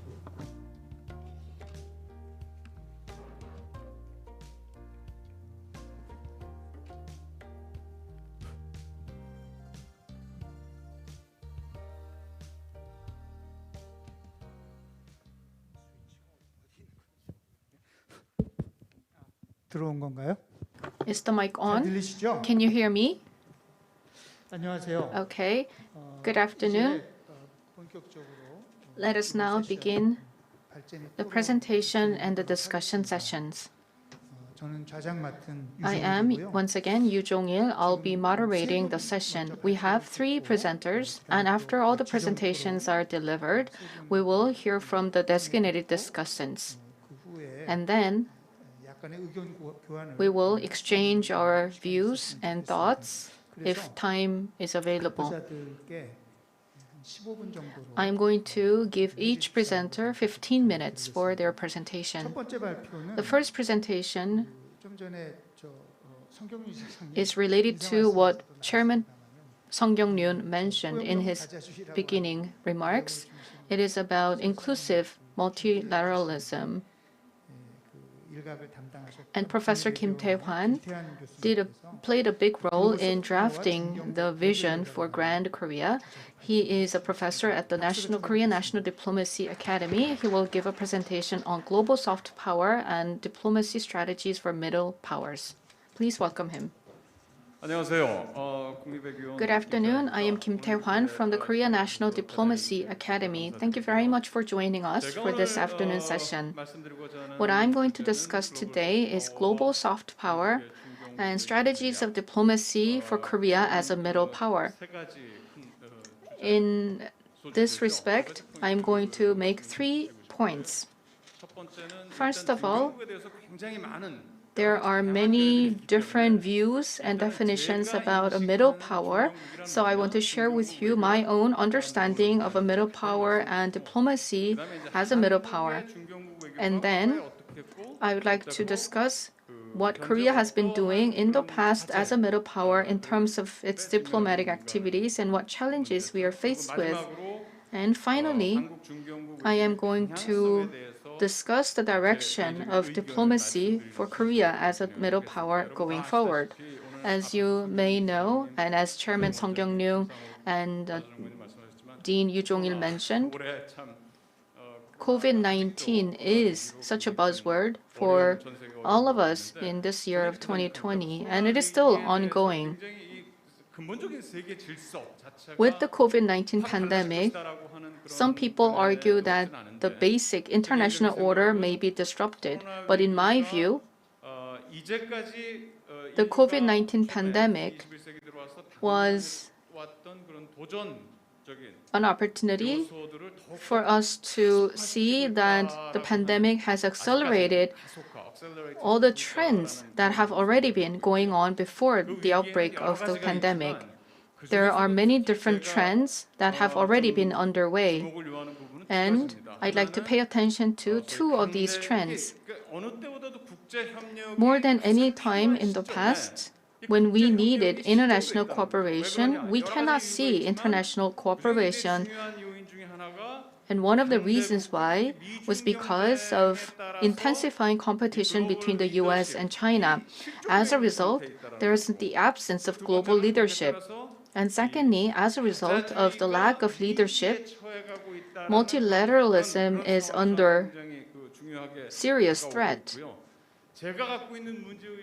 And the question that I've been pondering upon is, given these circumstances where we have no leadership from the superpowers and multilateralism is under threat, what can countries like Korea do as middle powers? So this is a big question that I've been thinking about. And here, what I want to emphasize is that even before the pandemic, in international politics, there were discussions on the blockization of values in the world. What I mean by this is that on one hand, we have these values promoted by democracies such as the US and Western Europe, That's liberalism. And then on the other hand, there is this block of counter-liberalism for countries like China and Russia. When you think about the ideological competition during the Cold War, this is quite different from what's happening these days. Because even within liberal democracies, you can find groups of people who support populism and counter liberalism. So we have seen the emergence of these groups of people even within democratic countries. So this type of ideological confrontation is quite different from what we had during the Cold War. And the COVID-19 pandemic has been an acceleration of this trend and bipolarization of values. I believe that when President-elect Joe Biden, President-elect, becomes president, this blockization of values may even become more prevalent because President Biden is going to promote liberalism and liberal values even more so than President Trump. Then what can we do as a middle power? This is a big question we need to discuss. When you think about middle powers, these are about the recognition of the status as countries, and it's about self-recognition of these countries as middle powers. And even though you argue that you are a middle power, this may not be sufficient. So by exercising diplomatic efforts, you should also gain that recognition as a middle power in the international community. So all the diplomatic activities that you may carry out in order to gain this recognition can be called diplomacy as a middle power. In that sense, when you have self-recognition and also gain recognition from the international community through diplomatic activities, then you become a middle power. In that sense, I believe that there are 4 key components. First of all, you need to have the physical capabilities, especially economic and military capabilities as a middle power. That's number 1 you need to have. And secondly, you need to have the self-recognition that you are a middle power. This is the self-image that I'm talking about. So that's the second element. And the third element is, unlike the superpowers, middle powers not only need to have good military and economic forces, but also they need to have soft power, which is based on values and norms. And finally, when it comes to the diplomatic role that a middle power plays, they promote multilateralism. And so that's the key part of middle power diplomacy, because these are not superpowers, they are middle powers, they promote multilateralism. And having said that, as for Korea, when you look at the white paper published by the Ministry of Foreign Affairs, since 1990s, Korea came to recognize itself as a middle power. That started in the 1990s. Because we are a middle power, by utilizing middle power diplomacy in East Asia and also in the international community, we need to play that role as a middle power. That has been stipulated in the Ministry of Foreign Affairs white paper. But when we look at the current reality, globally, Korea is doing well when it comes to global issues such as climate change response and peacekeeping operations. So when it comes to dealing with global issues, Korea has been doing well, but unfortunately, we have limited diplomatic resources that have to be allocated on so many different fronts. So there's overstretching of our diplomatic resources. And another issue is that when it comes to East Asia, we have China, Japan, Russia, and North Korea in this region. There are these actors in the region, and they have certain expectations about Korea. And then there are certain expectations that we impose upon ourselves, and there's a gap between our expectations and their expectations upon Korea. So globally, Korea has been successful as a middle power, but in the region, Korea has not been that successful. And another point that I want to make is that domestically, we have this identity as a middle power, but it seems that we do not have a strong social consensus on the understanding of Korea as a middle power and what we need to do as a middle power when it comes to our relations with the US and also with North Korea. Depending on your political ideology, there are different views and confrontations between the two political fronts.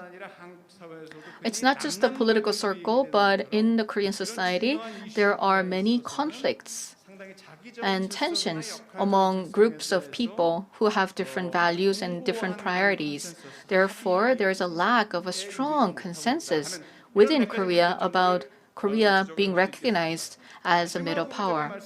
And the final point that I want to make is this. Now, what direction do we need to take in promoting diplomacy as a middle power? The vision is something that Chairman Sung Kyung-yoon has already mentioned. We have a long-term vision, which is inclusive multilateralism. Why do we need to promote that? Since the Second World War, multilateralism has evolved greatly. But since the Second World War, there was more of a collaborative multilateralism, and this was possible because at that time, during the Cold War, there were democracies based on capitalism, and they had the shared value of liberalism, and so they had this common foundation or basis upon which they were able to cooperate. So cooperative multilateralism was quite effective. However, the Cold War ended, and in the 1990s and 2000s, I would like to name it this way, but now we have a competitive multilateralism or confrontational multilateralism. What I mean by this is, of course, there are many reasons why, but one of them would be that now China and other emerging countries have been rising, and they are beginning to express their voices and asking for their stake in the international community. And as a result, unlike in the past where we were able to promote cooperative multilateralism based on shared values, now within the multilateral frameworks, there are different voices and there is competition or confrontation within the multilateral framework. For instance, even within the UN system, this is observed. Now, given these situations, as I mentioned in the beginning, there is bipolarization of the international order and bloc formation of the values. As a result, when we desperately need international cooperation, we're not able to cooperate effectively.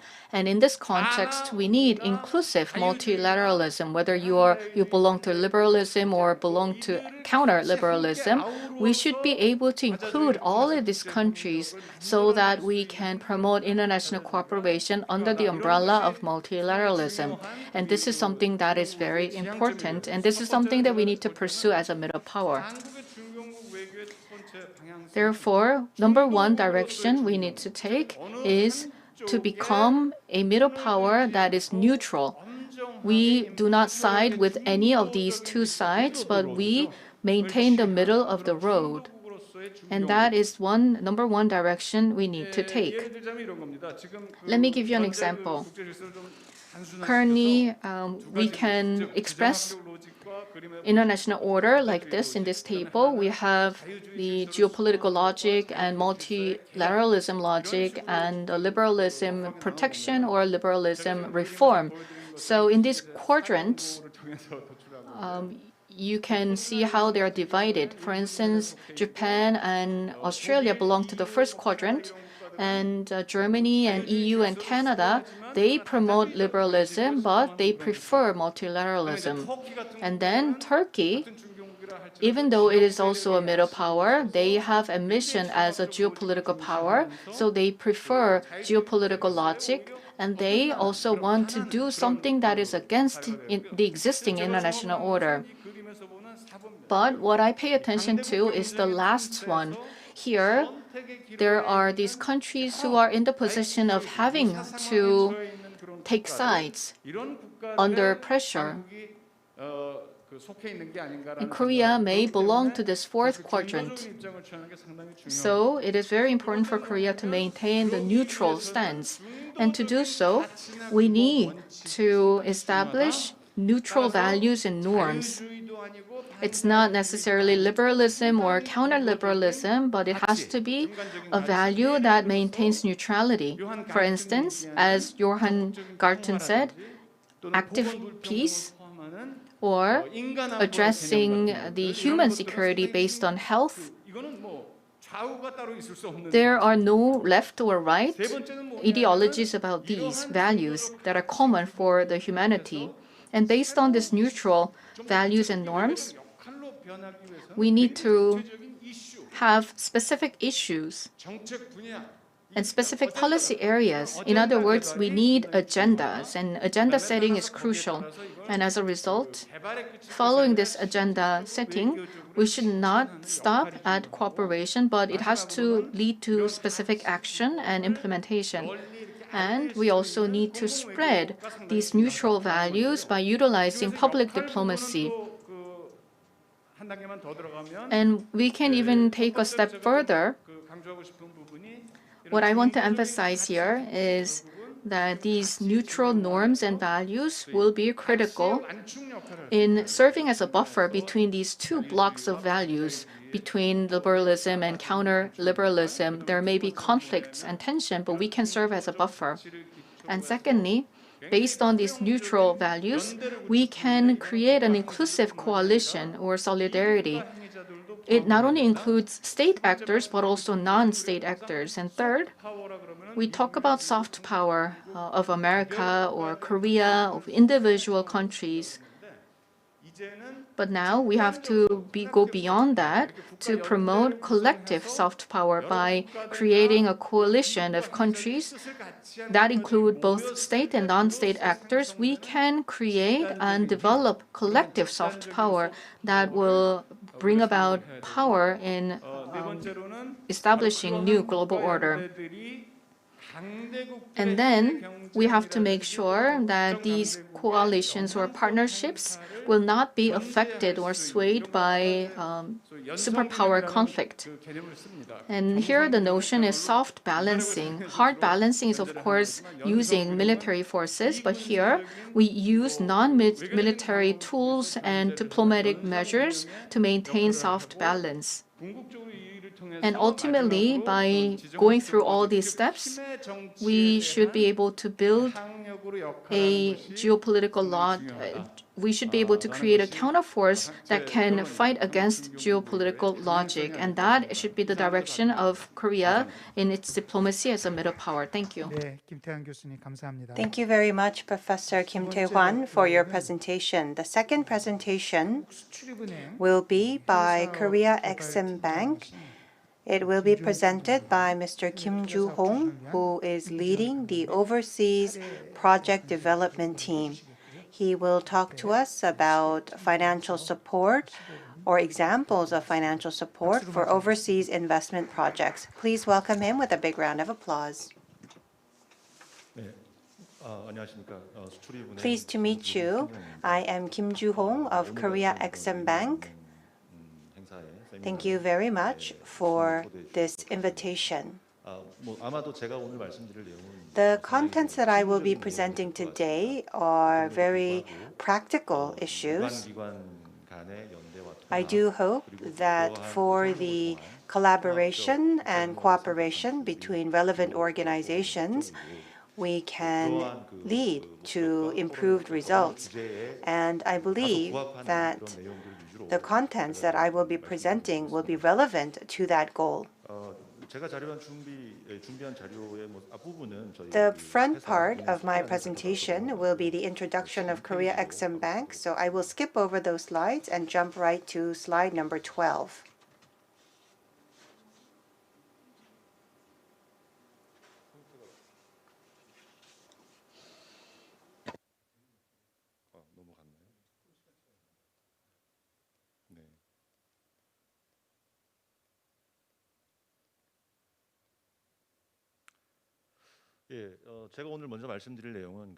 Today, I would like to talk about the recent Korean trends and the market trends.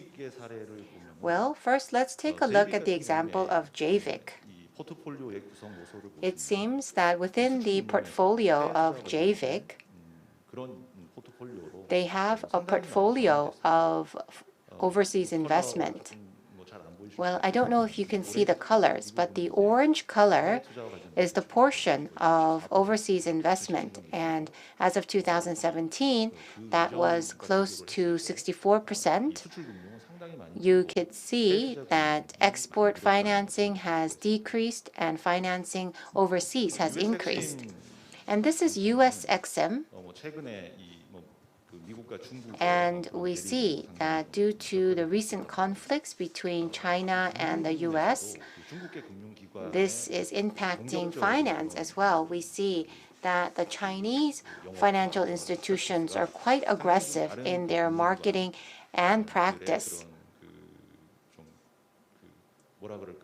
which is threatening other financial institutions. And so, amongst the existing OECD member states and the ECAs are having concerns about the practices of China. And so, in the US, they have launched the DFC in December. And concerning the aggressive finance of China, the US has introduced the China program. If we take a look at the contents of the China program, this is that insurances, loans, and other financial activities will be conducted on par with the conditions of China. And the main contents of the export contracts are related to the limitations of loans and trade, but China is not a part of the OECD, and so these rules do not apply to China. And so that is why US EXIM has introduced a China program to match the conditions of China. In order to match those conditions, there is a procedure that they must go through within the OECD, and so the US is pushing to streamline these processes so that they become simplified. And they are also working on changing the large framework. Concerning DFC, I think I have already briefly touched upon this, but it's different from the existing US EXIM in that even if it's not related to America's interests, they can provide support. And along with loans, guarantees, and insurance, they can also provide support for other financial vehicles. And so you can see that support is much more diverse. Canada's EDC or SACE and the UKEF, these are European ECAs, showing that rather than emphasizing the domestic contents, but they are focusing on how beneficial it is to their national interest. The reason why they are moving in this direction is because sourcing is becoming quite global. And so they cannot simply support their contents. If they only support their own contents, then the scope of their support would be much smaller. For Korea as well, we have a lot of foreign investments, and JVIC also has a lot of foreign investment. And so these banks are no longer in a position to focus only on domestic contents, but rather they're focusing on global contents and global sourcing, but focused on the benefits for their national interest. Here is the market trends. I'm sure many other organizations are trying to read the trends, but we believe that there will be large-scale infrastructure orders after COVID-19, especially for developing countries. They do not have sufficient budgets, and if we meet government officials, they are looking to introduce foreign investment, and they have concerns about providing guarantees through the central bank. And so these directions will converge together, and that will lead to the development of PPP infrastructure development involving the private sector. And along with such trends, companies should not just become contractors, but they need to become investors. Every year, the Overseas Construction Association announces the orders won by Korean companies. Well, in the past, there were not a lot of investments that were made, but a lot of the Korean companies are working in the Middle East, and they did go through a lot of losses, and we have learned lessons from that experience. And so, rather than focusing on becoming a contractor, they are more focused on becoming an investor. Scanscan of Europe, other global construction companies, we can see that a bulk of their operational profits are coming from investment projects. And so they have switched to investment very quickly, and they are switching to their strategy of localization. And so Korean construction companies are now benchmarking that model from Europe. Here are some issues of Korean consortiums. So if we have investment projects and PPP projects, we obviously need to win these projects. But despite so, it seems that in order to have investment projects, we need to have operational records, but we usually do not have that. We only have construction records, but not operational. These operations were mostly conducted by government-owned companies. And so, government-owned companies should participate as a part of the consortium, or consortium should include foreign companies that have experience in operations. For example, we have a limitation for government-owned companies to invest in up to 500 billion won, and Korean companies that are owned by the government, they do not have a lot of experience in overseas investments. For the private construction companies, even the large companies, their cash flow is not too abundant, and so what they do is they usually invest within the EPC margin. And so if we take that into consideration, especially for large-scale projects, it's very difficult to create the shareholder group. When we have a PPP project, we always talk about the D ratio. This is the ratio between debt to asset. Is usually 8:2 or 7:3, or possibly sometimes 6:4 in some exceptional cases. For example, if there is a project worth 1 billion, then we need to have at least 200 billion in cash. And so for conglomerates, for state-owned enterprises, we do not have the room to make such investments. And so a Korean consortium, it's very difficult for them to have a shareholder group. And we also do not have leverage in negotiating with the government locally. So the industry is asking for various things. First of all, support in negotiations with the local government, and the sharing of information concerning overseas projects, and also for Exim Bank to participate in the initial investments. Chairman Sung has talked about how when we conduct overseas projects, we see various organizations conducting projects in silos. Well, I don't know if it's because of this recognition, but we see that Korean companies are looking to create consortium Exim Bank is working with KOICA, KOTRA, and other relevant organizations to create partnerships. And next year, 5 relevant organizations will conduct a 5-party consultation. Let's take a look at some of the products of Exim Bank, and let me end with that. So, in the development stage, we need FS support.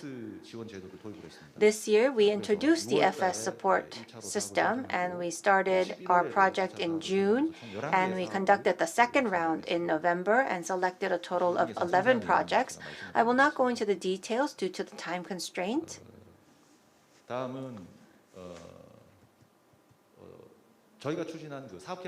Here you could see some advisory work that we conduct.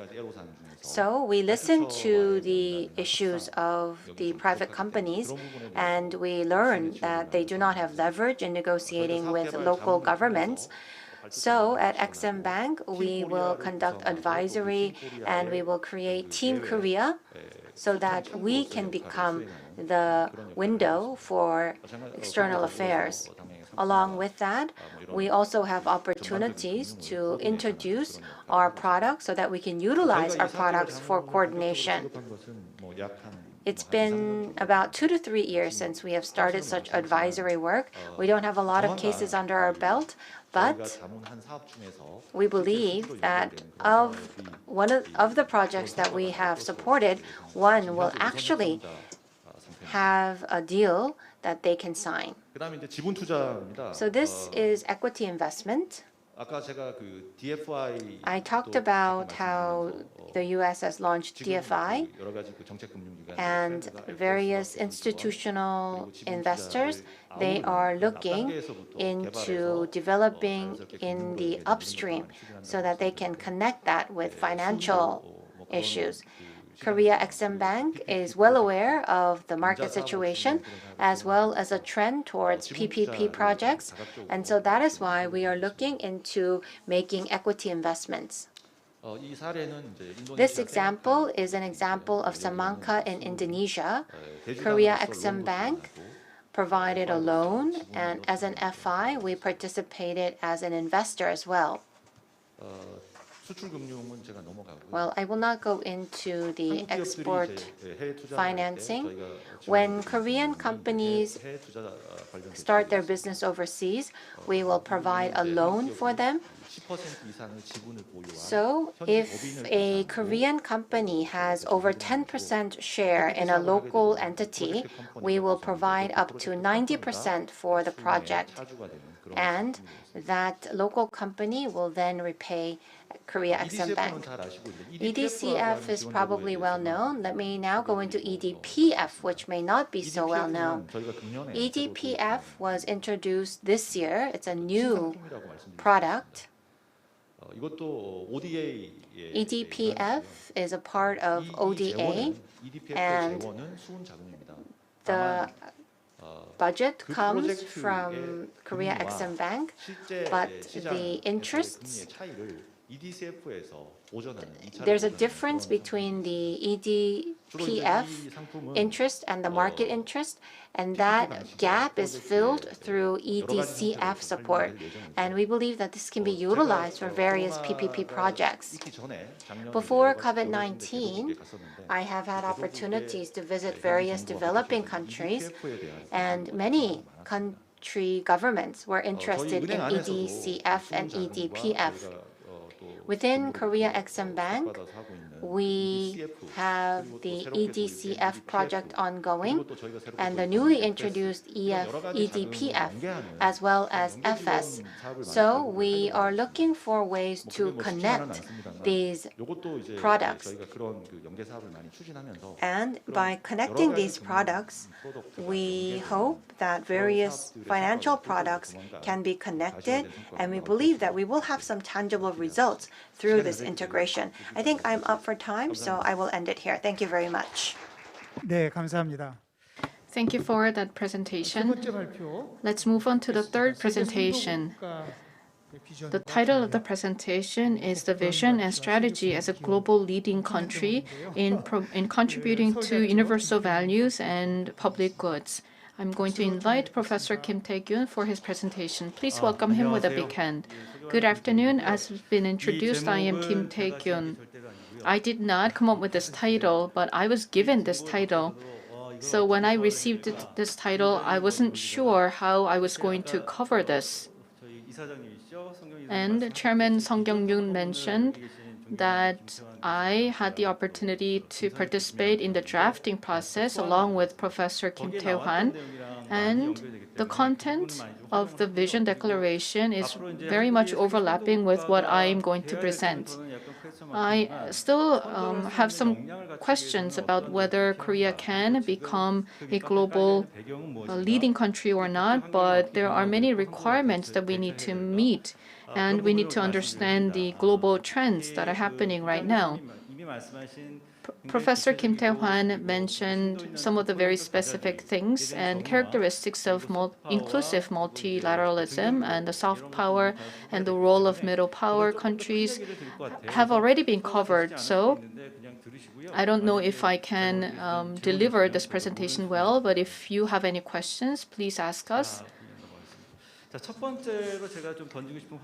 The first topic that I want to talk about is the common ground between peculiarities and universality.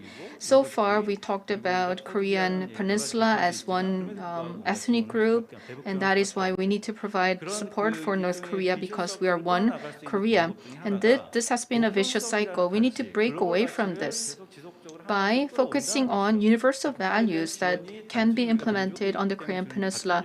We're not necessarily giving help to North Korea because we used to be one Korea, but because it is based on the universal values of the global community, and we need to continue to build this common ground for inter-Korean exchanges. And when you apply universal values and norms, you can utilize the SDGs that we need to implement by 2030. This is a global objective. And another norm is the HDP nexus that we can utilize. This is the nexus of humanitarian development and peace.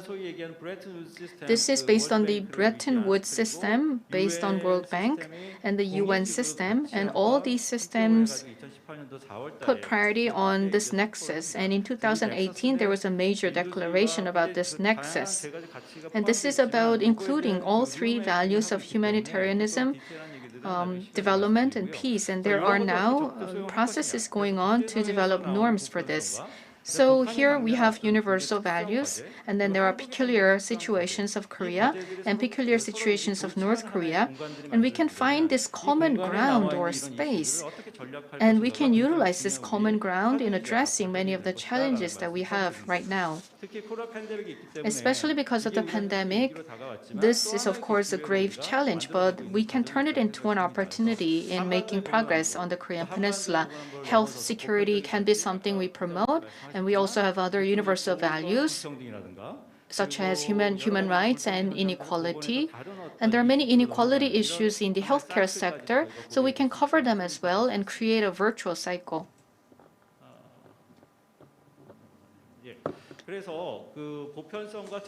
So once again, we need to find a common ground between universal values and peculiar situations.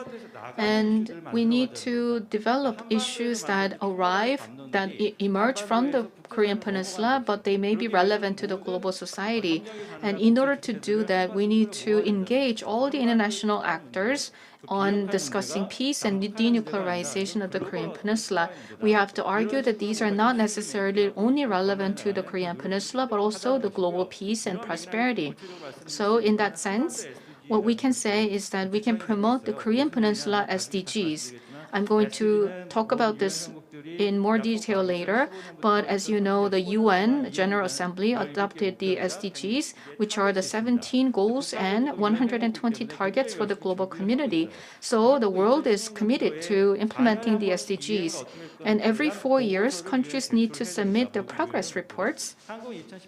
And Korea submitted the report in 2016, and now we have to submit another report. And North Korea was not able to do it, but North Korea said that that it was going to submit the report by 2021. Now we can work together to create one report from the Korean Peninsula regarding the SDG implementation. This report can cover many issues that we need to address on the Korean Peninsula. Now, national universities are working on this, and we asked this question to the UN. And currently, for countries that submit SDGs, there are several countries that are putting together their reports collectively. So this is not a new situation. Of course, we have to see how inter-Korean relations will evolve going forward, but this can be a good example. In addition, we need to understand Korea's contribution to human civilization amid the pandemic. The pandemic is currently disrupting the global civilization. As the President mentioned, Fukuyama used to be my advisor, and he said that there's liberalization, democracy, and the end of the human civilization. When we look back on the history, you can see how the international society has been evolving and the norms have been changing from the Greek society all the way to changes in the civilization, the European-based international order and industrialization. So there were many phases along the history. Now, what will be coming next after COVID-19? Who is going to set the norms? Who is going to set the order? It could be hard power or soft power. We need a new order. It could be a restoration of liberalism, or it could be resurrection or reform or reshuffling of the existing liberalism. But we want to promote inclusive multilateralism, and to do so, we need to identify what role Korea can play, and this is about an opportunity to do so. Now, there are many contributions we can make. These are two contributions. First of all, we can focus on the Southern Hemisphere. We can represent the Southern Hemisphere as a middle power. It could be ODA or it could be cooperation. But we went through the Korean War and we went through liberalization, democratization, and industrialization. So Korea is in the right position to represent the interests of the Southern Hemisphere as a connector, as a bridge between the Northern Hemisphere and the Southern Hemisphere. We can serve as a bridge between the North and the South. And also in the Northern Hemisphere, we went through advancement of our economy and industrialization. We're an OECD member country, and we have followed the footsteps of the advanced countries in order to achieve an economic miracle. Now we are able to communicate with the advanced countries. Therefore, I believe that there are a lot of spaces where Korea can play a role. Because of the pandemic, now the EU and US that used to represent the liberalism, maybe because of election cycle and so on, they are turning to their domestic issues and they don't have much room for multilateralism. And likewise in China, they are providing ODA and $4 billion for assistance, but African countries and Southeast Asian countries are refusing to receive assistance from China. Now, China is trying to change the global governance, but that's not happening right now. Now, I believe that there are opportunities for Korea to exercise its middle power together with MIGTA or Australia and other middle power countries. So likewise, the mini multilateralism is something we can exercise as well. Now we need to move beyond the vaccine hegemony, and we need to make vaccines global public goods. And we also need to address health security and food security and climate security as well. And in doing so, we can promote global prosperity and addressing inequality. When you look at the vision declaration, there are 5 specific targets. I'd like to give you some more details about these 5 targets under the vision before I wrap up my presentation. First of all, it is about inclusive multilateralism in order to build a new international order. What I mean by here is, as Professor Kim Tae-wan mentioned, it's not about returning back to the liberal international order. It's not about going back to what we used to have before the pandemic, but we want to create a new value system that is inclusive so that all countries can participate on an equal footing. And we want to expand this public domain for inclusive multilateralism. Now the pandemic is underway, and as Mr. Kim mentioned, now there is a turning point in our civilization, and advanced countries are having difficulty in establishing a new order. And now in establishing a new international order in an inclusive manner. I believe that it is up to middle power countries such as Korea, and a collection of middle powers can play this role. The second target is implementing the SDGs and taking the leadership in doing this. This is one of the action plans for the vision. As you know, the motto for SDGs is no one should be left behind. No one, meaning no country and no individual, should be left behind. And everyone should enjoy the benefits of the SDGs, and they should be guaranteed this.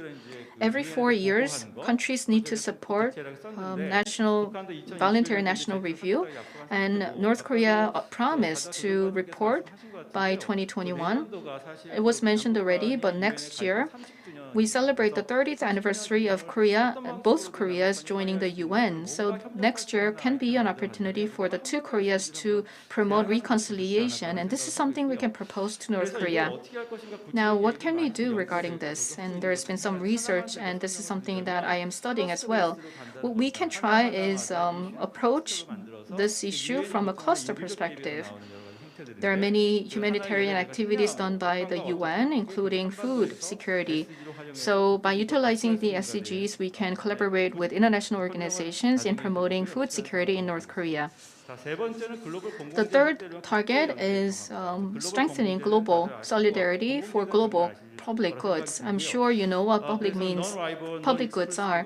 So non-rival and non-exclusive should be the definition of public goods. In the late 1990s, the UN invited scholars to create this discourse on global public goods, and there's a definition already on the right-hand side. You can refer to this table.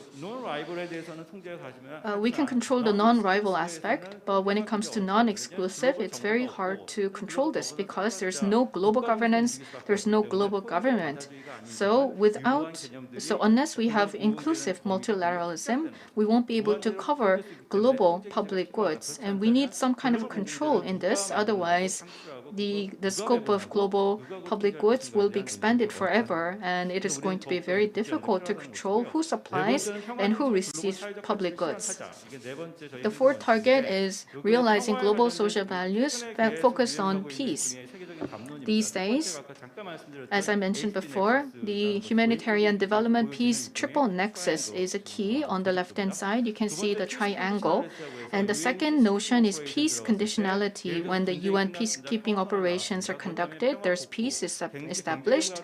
And then economic development activities have to be carried out. And these could be seen as a process of colonization, because there are lack of systems and institutions in place. So the UN may put in place peace conditionality to provide assistance. If there's no peace, support will not be provided.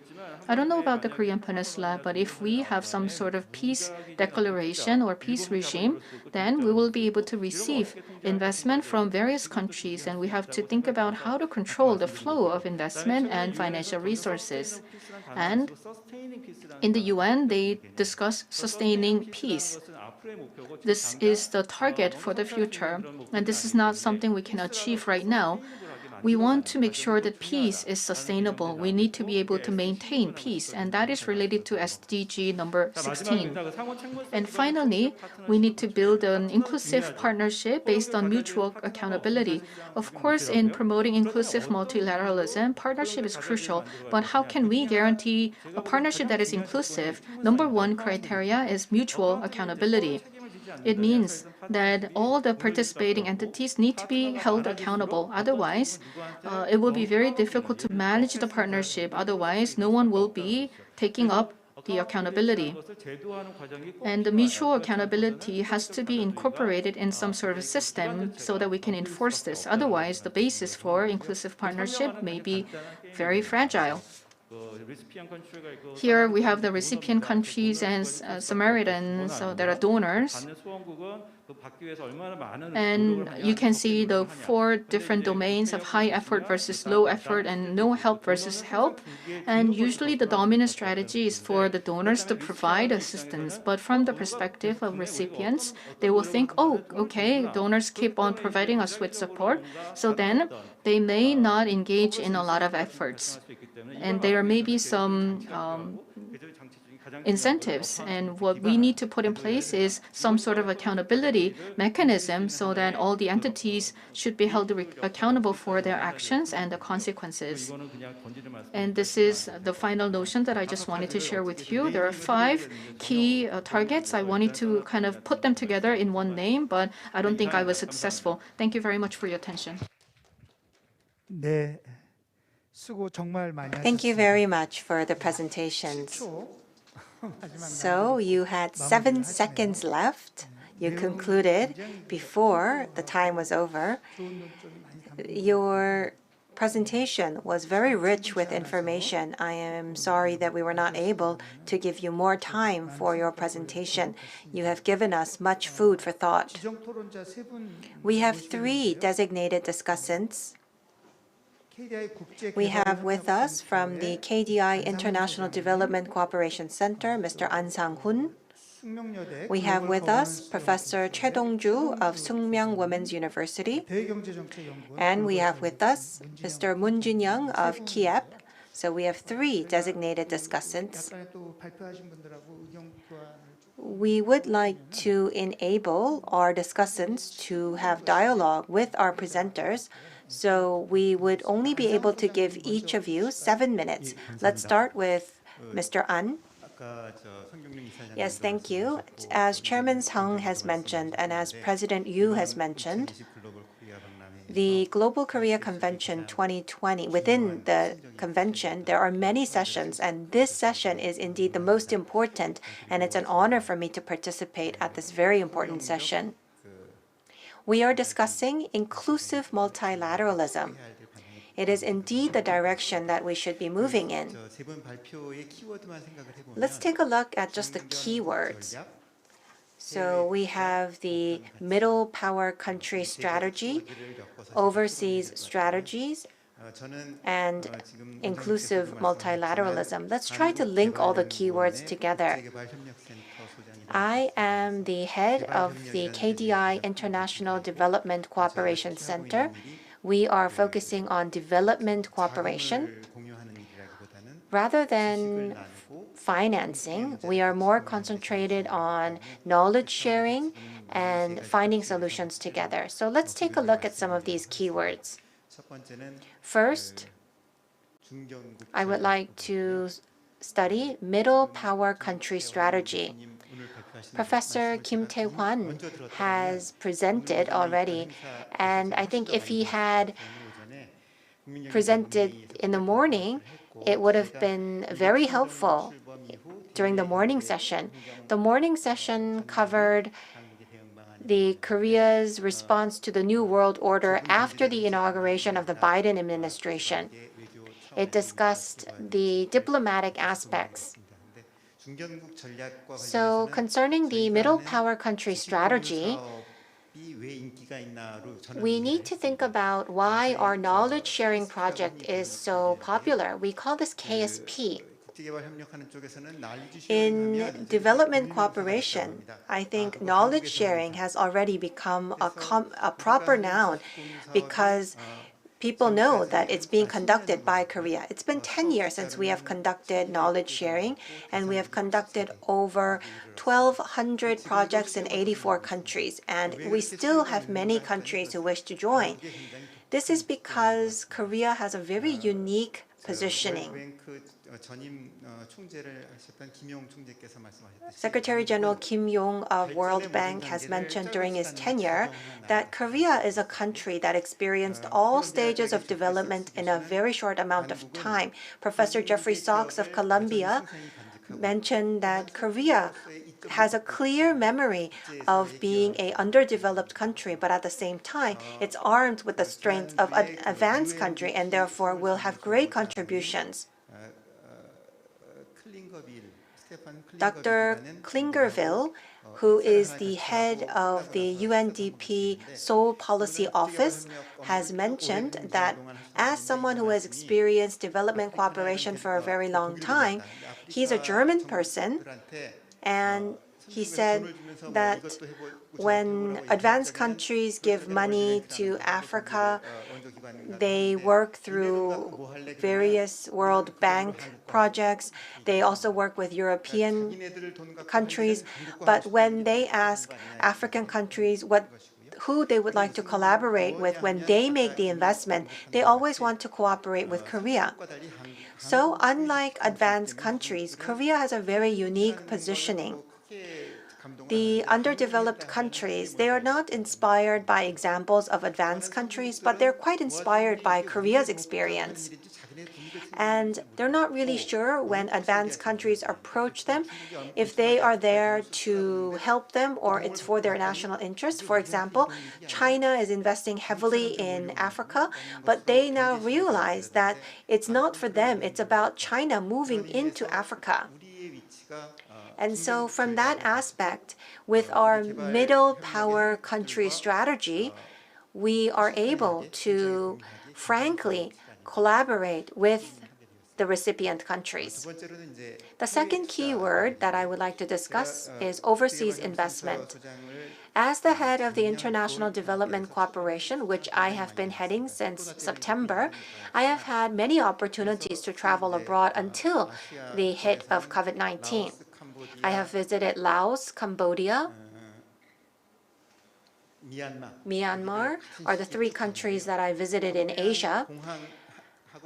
When I arrive at the airport, I usually see that the road from the airport to the city is usually built by Japan or China. Can we actually make massive scale investments on par with Japan and China in these countries as well? Well, World Bank gave us the answer to this. The key to international development and development cooperation is not money, but it is knowledge. And that's why World Bank wants to become a knowledge bank. During the last half-century, we went through difficulties, but we also achieved rapid economic growth. That remains as knowledge for us, and many countries want us to share this knowledge with them. As Mr. Kim Jong-un has already mentioned, we were a recipient country, but now we are a donor nation, and now we need to play an active role. But we also need to always keep in mind that knowledge is at the key of our competitiveness. And so from some aspects, when we are financing, are we going to provide it in the form of aid like KOICA, or are we going to finance in the form of loan, such as Korea Exim Bank? We have these big models, but we always have to add the component of knowledge sharing. The last key word that I would like to focus on is universal value.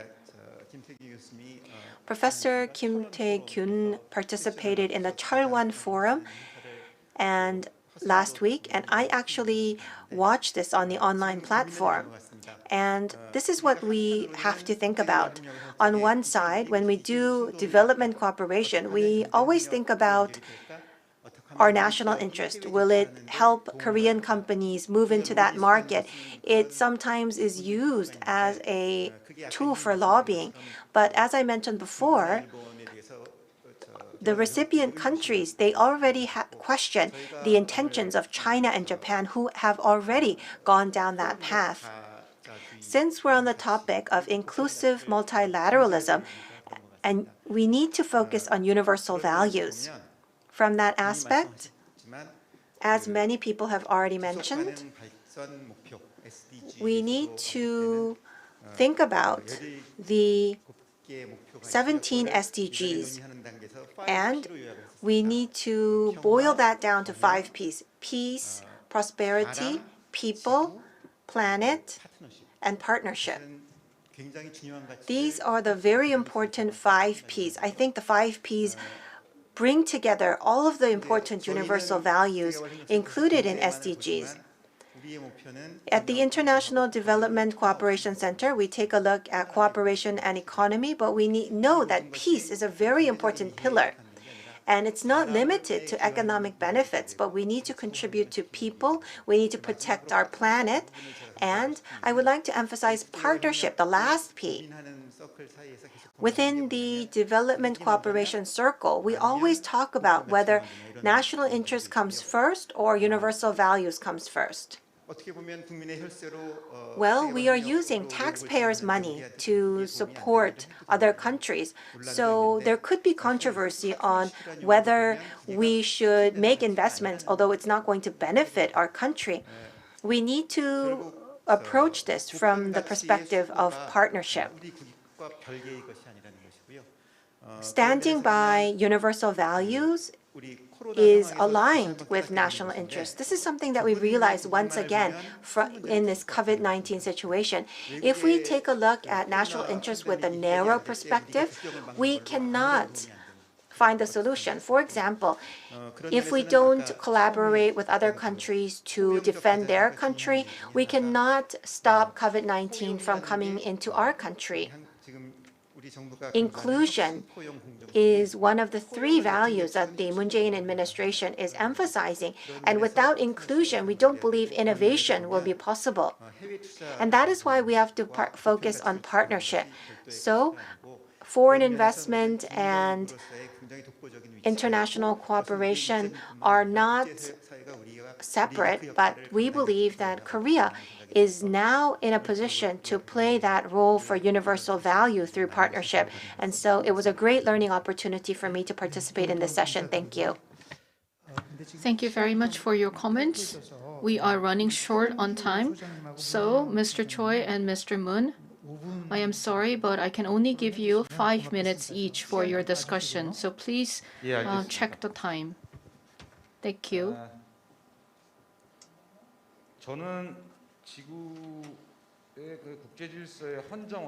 Now, I believe that international order may continue to be fluctuating and changing, and I think that the role of global governance will become more emphasized, and regional and global consultation mechanisms will continue to evolve. For instance, the U.S. withdrew from the treaty because of Palestine, but then Qatar came in to fill in the gap that the U.S. left. And not only in BRICS, but also middle powers, their contributions to the UN are expanding rapidly. So when the U.S. is leaving these organizations, the middle powers are filling in the gap very quickly. So I believe that this kind of trend will continue to accelerate, and the role of China will continue to increase. And in that sense, Korea doesn't have an obligation to play a big part, but in this competitive landscape, we need to find our own position in the international community. But there's hope. Because when you think about HDP nexus, this is something that the OECD and the UN is emphasizing. So here in the HDP nexus, Korea is very much near that. For instance, Korea has been promoting inclusive multilateralism, and I think that is the essence of G20. It is about development as well. It is also about finance and how we can promote finance for development. And secondly, in terms of security and peace, Korea initiated the nuclear summit meeting. So these were the two initiatives that Korea proposed, which were successful. And now these are multilateral summits and regimes, but they may expand in the future. Also, the President of the Republic of Korea proposed a consultative body for human health security. This shows that Korea has already been quite active in promoting the nexus of humanitarian development and peace. Now, what should Korea do going forward? I believe that Korea may not necessarily be a rule maker, but Korea can be a norm maker. Right now, China is hitting the walls and they're investing a lot of money, but still there are many Western actors and donors and their values and their policies, but China is pursuing their policies. They used to be in confrontation, but now they are being converged. In that sense, as a norm maker, Korea can play a role, and this is something that we need to continue on. Secondly, there are regimes, multilateral regimes, but there are also the UN type multilateral frameworks among state governments. There are regional multilateral initiatives such as various summit meetings, including Korea-ASEAN summit meeting and New Southern Policy and New Northern Policy. We were able to share our history and the need for democracy, and we also have shared experiences of a war. So President was able to receive a standing ovation in Manila when he delivered a speech, and it shows that there was genuine sense of inclusive multilateralism that these countries were able to appreciate. So, through intergovernmental organizations, we can promote this ideal. In addition, as we have Mr. Kim from Korean Exim Bank, I think there should be more bold actions. Currently, Japan has ADB, and China has China has this investment and infrastructure bank, and so all these power countries have such international financial institutions, but we don't have such an organization yet. Now, I believe that the role of the Exim Bank of Korea has to be expanded so that Exim Bank can become more of a multilateral financial organization that provides financing for assistance. And once again, I want to say that in promoting inclusive multilateralism, Korea is actually in an advantageous position. We have the Secretary General of the UN from Korea that had 2 terms, and the G20 summit meeting was held, and also the nuclear summit and health security summit. All these initiatives were proposed by Korea. Now we have the hard version of peace and the soft version of peace building. And if Korea expands its role in those domains as well, I believe that Korea can become a true global norm maker. And to do so, we need to do more research and we need to study a little more. Thank you. Thank you very much. So we would like to give you a full hour to speak, but thank you for keeping it short. Let us now go to Mr. Moon Jin-young, who is with us on the screen. We would like to ask you to keep your comments within 5 minutes. Good afternoon. I am in charge of the Global Strategy team at KIAP. My name is Moon Jin-young. Thank you very much for inviting me to the session. It is indeed a great pleasure for me to participate. Many people have spoken before me, and overall, we have experienced the change in our status and the international stage. And with the spread of COVID-19, we see that we have gone through the changes in our positioning and our role in the international stage. And I think even the general public in Korea is experiencing this. So it's a great word, inclusive multilateralism.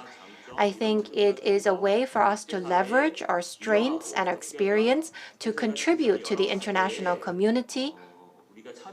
And it would be a way for us to look for ways to participate in the international agenda. I think it's high time that we think about these issues. That is why our team is working on finding solutions for common challenges. And so we are very interested in the topic being discussed during this session. From that aspect, what can we do to contribute to the international community? And what kind of international cooperation should we be pursuing? These are some of the questions that we should be asking ourselves. We have conducted similar research in order to contribute to the international community, whether it be inclusion or multilateralism. In the end, we need to play a role in finding solutions. Of course, up until now, we have gone through various challenges. We are a divided nation. We are trade reliant, and we are surrounded by powerful countries. But we were still able to raise our voices and talk about our story because we have our soft power, we have our experience. And so we need to work on winning better recognition in the international stage, and we cannot do this by investing more than others, but rather using soft power. And when we recognize soft power, usually in the private sector, it's about winning other people's hearts. And you may think that public diplomacy and soft power may be mingled together, but we need to make sure that we have support for soft power and for public diplomacy. Well, BTS is winning the hearts of many people around the world. Of course, the government did support BTS, but our capacity is being exploded in the form of BTS. So we need to take a look at how we're going to share our strengths with the international community, and we need to do this in a manner that is respectful of the beneficiary's culture. And so we need to strengthen our capacity both inside and outside of Korea. And in order to create a friendly atmosphere for our country, we need to think about global public good, global value, as well as contribution to international cooperation. We have always played the role of bridging advanced countries and developing countries, but we need to think about this role again. Is that the role that we should be playing at this point in time? What is the contribution that we can make to the international community? Zero carbon has been announced for 2050. And this is not an agenda just for Korea, but it's an agenda for countries around the world. Currently, we are a part of the developing country classification for the UN climate agreement, but we need to be more proactive in our actions. Regardless of whether we are a developing country or an advanced country, we need to share what we can for the international community, and one way to do this is to use our soft power. And this is not something that can happen overnight with government support, or it's not something that can happen when we share whatever we have with beneficiaries, but rather we need to think about how we can contribute. If we focus on national interest and helping Korean companies move into foreign markets, then that may not be the right approach to soft power. Some companies, for example, in the UK, rank soft power for different countries. But if we think about ourselves, we may think that we have a strong soft power, but many people, when they hear the word Korea, they're not sure if it's North Korea or South Korea. Some people actually think of Kim Jong-un before any other word when they hear the word Korea. So let's keep it at this. Thank you very much.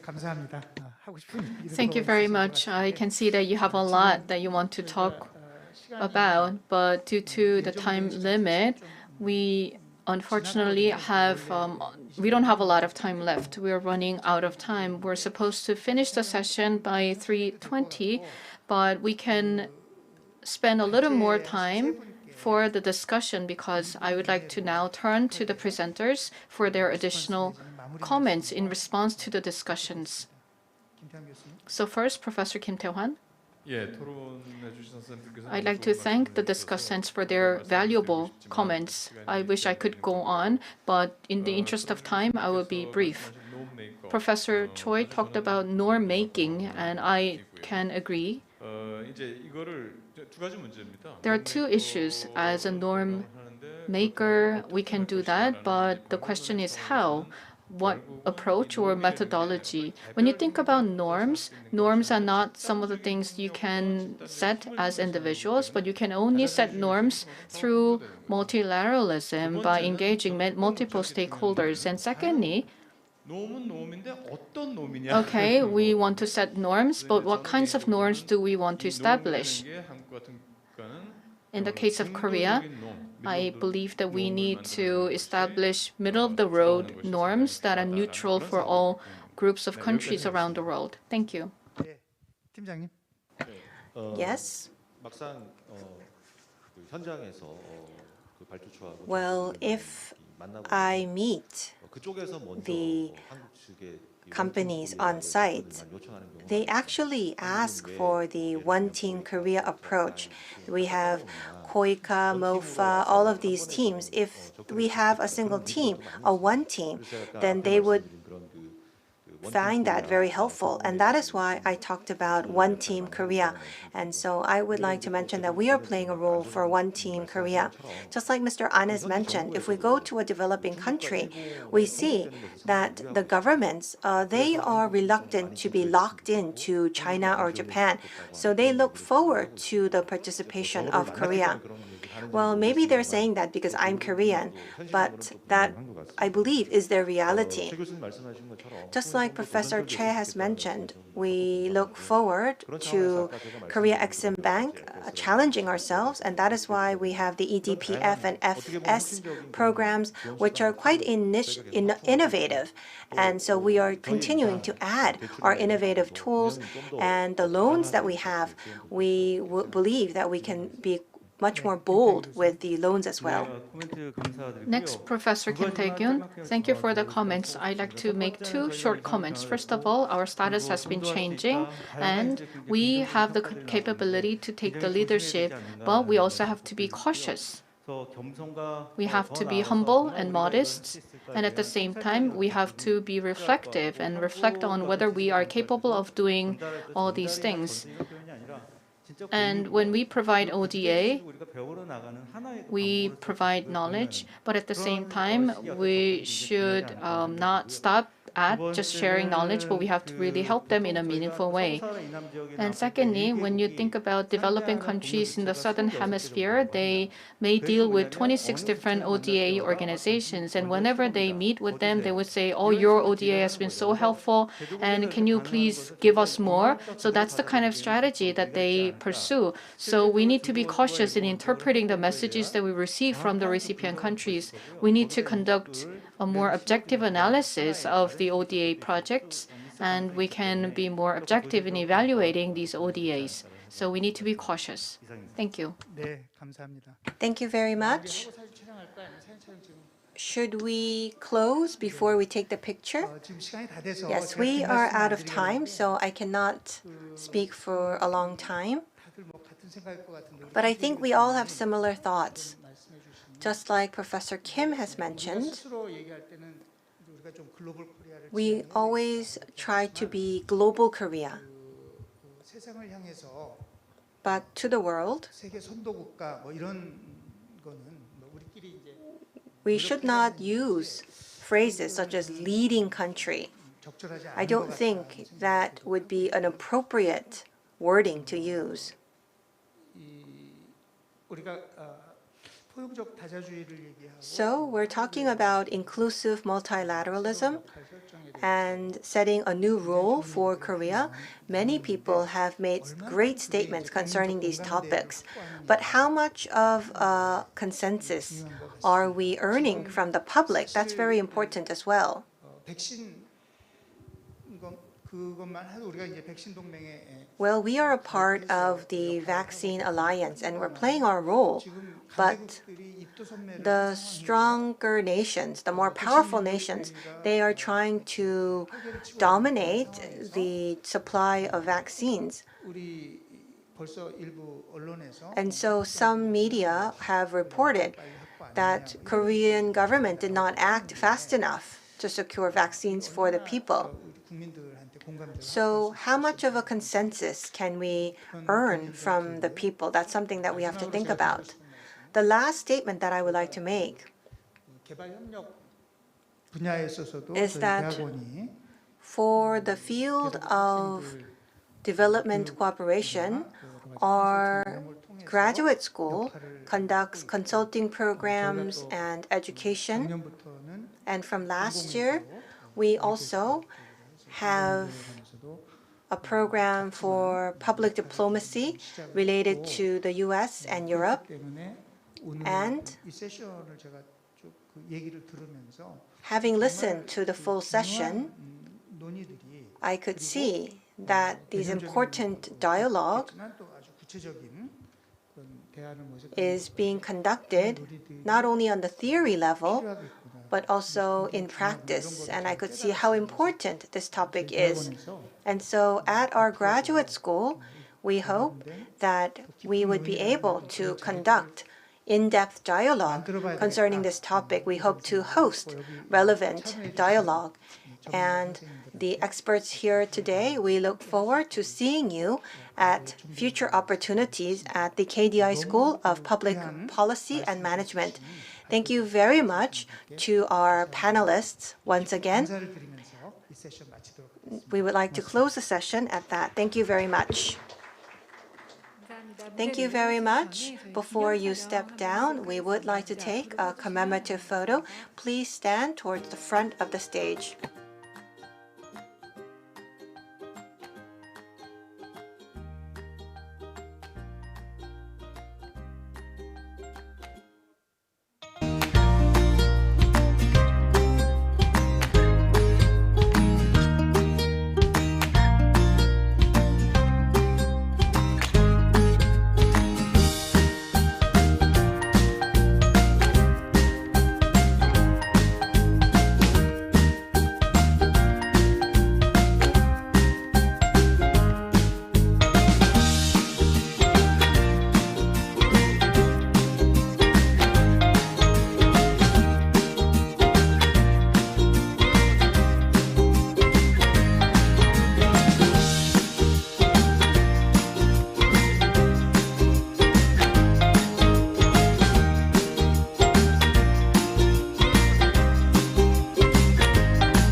We would now like to commence the session on the Korea Northern Cooperation.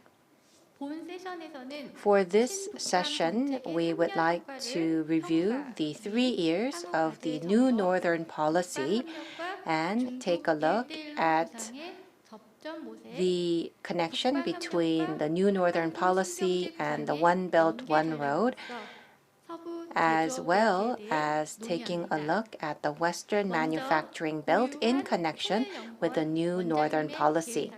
We would like to invite President Ko Yu-hwan of the Korea Institute for National Unification for his opening remarks.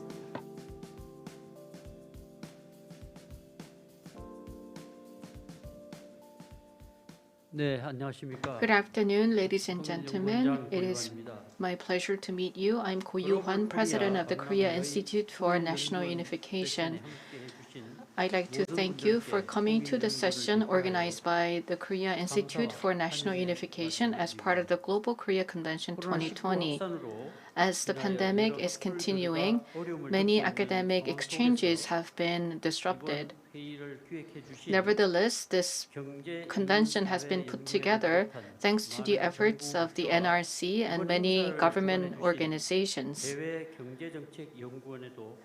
So I'd like to express my gratitude to the organizers for their endeavor. I would also like to express my gratitude to Chairman Kwon Gu-hoon of the Presidential Committee on Northern Economic Cooperation for his keynote presentation. I would also like to express my gratitude to the presenters and the designated discussants who will provide us with valuable insights. I would also like to extend my warm welcome to those who are watching the session online. In 2017, President Moon Jae-in, at the third Korea East policy, emphasized the importance of Northern cooperation. And since then, Korea has been promoting the construction of the Korean Peninsula as the bridge between the oceans and the continent. And in order to create a joint prosperity in the region, we have been working hard. And the new Northern policy is the key policy in promoting this so that we can establish permanent peace and prosperity in the Eurasian continent. In 2018, there were summit meetings between the DPRK and the US, as well as between the two Koreas, and there were many hopes for better inter-Korean relations. However, after the failure at the Hanoi summit, the inter-Korean relations have become strained, and the UN sanctions on North Korea have been maintained. Therefore, implementing the new Northern policy have been met with many challenges. And in this process, we're gathered here to reflect on the past 3 years of the new Northern policy and what we need to do in the future. Therefore, the session is very meaningful and timely. In our session, we're going to discuss with experts in this field, and I hope that there will be many valuable insights and recommendations. It's not going to be a very long session, but nevertheless, I hope that the session will be an opportunity to discuss what we can do in promoting prosperity and peace in the Eurasian region. I'd like to ask for your active participation. Thank you.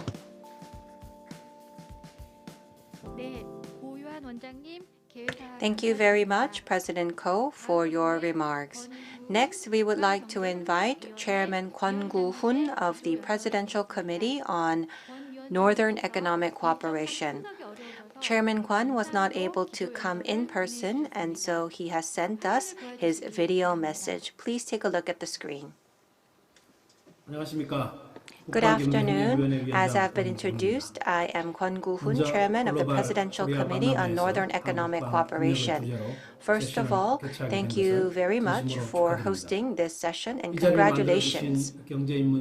I would like to take this opportunity to thank the NRC and LH for hosting the convention, and thank you to President Ko Yu-hwan and his staff at the Korea Institute for National Unification for all of your efforts.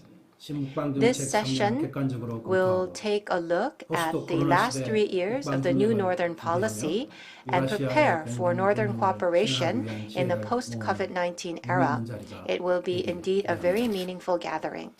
The Korea Northern Session participants. The Moon administration wishes to cooperate with the Eurasian countries to create a new driving force for our economy and create a foundation for peace on the Korean Peninsula to create a virtuous cycle of economy and peace. The Presidential Committee on Northern Economic Cooperation has played a pivotal role in the new Northern policy along with relevant agencies, and during the last 3 years, we have made great efforts, and the efforts are bearing fruit at this moment.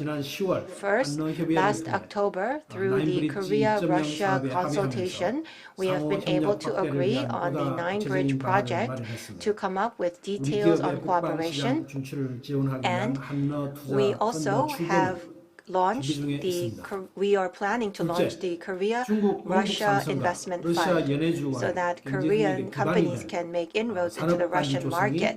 We also believe that the industrial park in China will be tangible in the near future, and in April, we have been able to receive approval from China on an industrial park in China. We have been able to sign MOUs and the subsequent follow-up measures. In the Yeonju area, we believe that we can sign an agreement for a project there as well. President Moon has visited the Central Asian region, and as a follow-up measure, we have been able to conduct economic cooperation and negotiations to expand investments into Russia and other Central Asian countries, and we are continuing financial cooperation, such as the cooperation between central banks.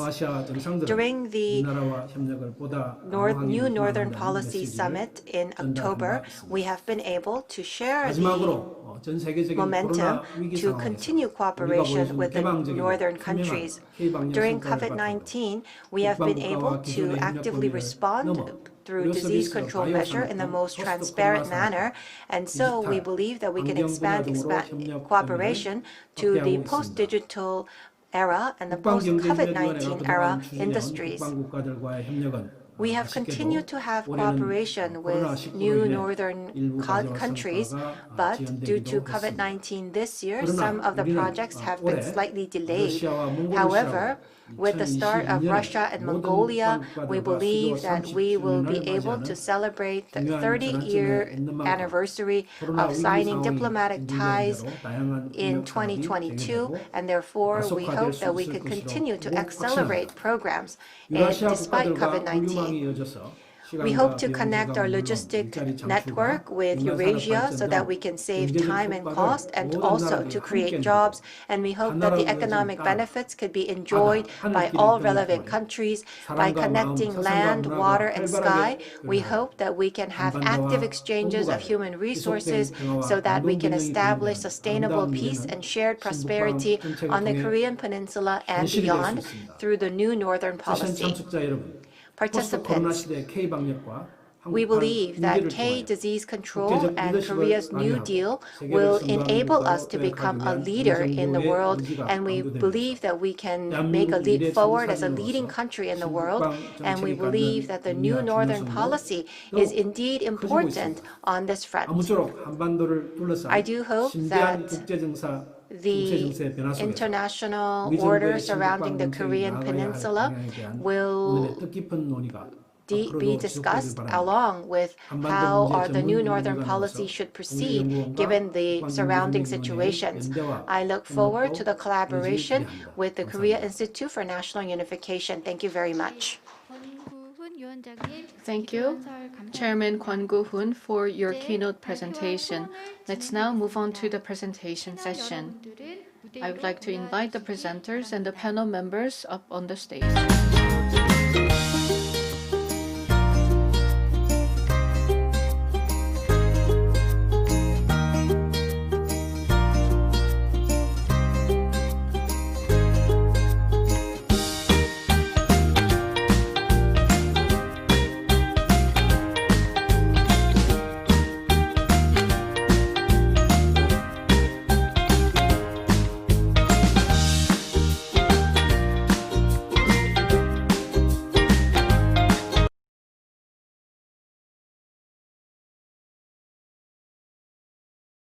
I am the moderator for this session. My name is Kim Bam-seok of the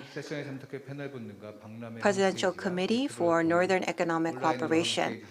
Thank you very much for your participation, both online and offline. Let me take this opportunity to introduce our participants. We have three presenters for this session. We have with us Professor Gu-ho of Hanyang University, Professor Lee Hyun-tae of Incheon University, Dr. Jung Eun-hee of the Korea Institute for National Unification, and we also have three discussants. We have with us Mr. Park Jong-ho, Chairman of the Korea-Russia Business Association, Professor Cho Jung-won of Yonsei University, and we also have with us on the screen Dr. Choi Jang-ho of KIAP. For this session, we have three presentations followed by three discussions for each of the presenters. And then we will have a discussion with the participants of all of the panelists. Due to the fact that we have an online streaming, we are not able to accept questions from the floor, and we would like to ask you to keep within the 15-minute limit for presentation and 10 minutes for discussions. Without further ado, let us go into Professor Gu-ho's presentation. The floor is yours.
Thank you. Chairperson Kwon Gu-hoon, in his keynote presentation, gave an overview of the government's new northern policy, and he also provided us with his evaluation of the policy.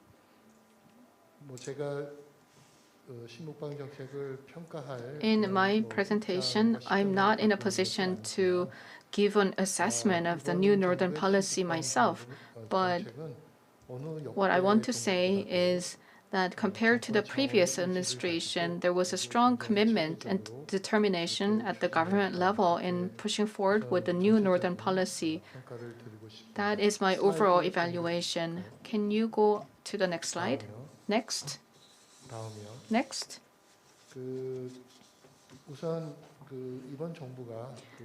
So during this administration, there was a strong will behind the new northern policy, and the Presidential Committee on Northern Economic Cooperation was established.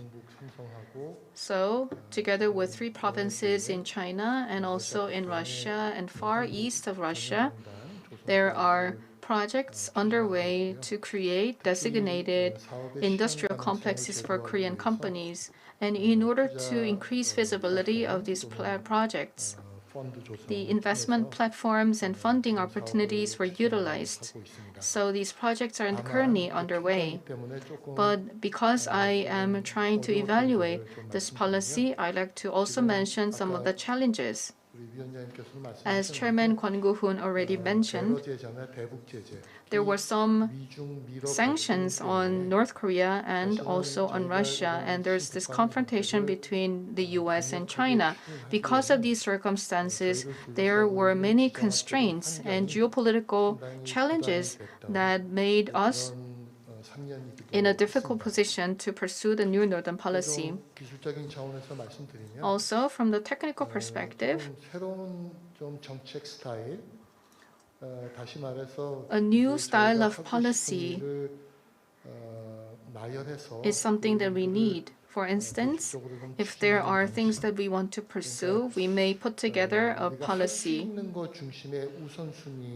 And there should be priority on what we are able to do in reality, but this is something that was quite lacking in pursuing the new Northern policy. Also, I wish that there would be more coordination and cooperation with the private sector, but due to the COVID-19, this aspect of participation from the private sector has not been sufficient. And of course, this is my own evaluation of the policy, but nevertheless, the current government has been promoting the new Northern policy much more strongly than the previous administration. And I believe that this is a very good plan, and I think it is a very positive change. Let's move on to the next slide. There is very high level of tension between the US and China. Now we're entering the era of the fourth industrial revolution. And currently the world is suffering from the COVID-19 pandemic. Many scholars have different views, but in order to overcome these global challenges, there may be several policy directions you can take. First of all, you can pursue infrastructure. In my presentation, I want to approach the new Northern policy from the three perspectives. And in these three areas, there has been progress. The number one aspect is that we put priority on people. In taking the leadership in addressing nuclear issues and promoting coexistence between the two Koreas and establishing a practical cooperation governance. And in pursuing these initiatives, we have put priority on the humans, especially when it comes to ODA projects and health cooperation. People have been at the center of all these government initiatives. In particular, when you look at the New Deal projects, they are trying to improve the quality of cooperation by focusing on smart digital technology. In addition, there is a much emphasis on green and eco-friendliness.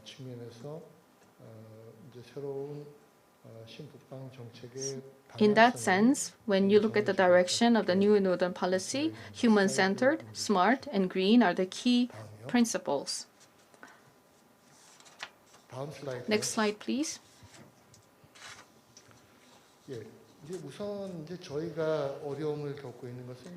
We have many different challenges, but the most prominent challenges are geopolitical challenges. We expect that there will be continued G2 competition even under the Biden administration. And this is causing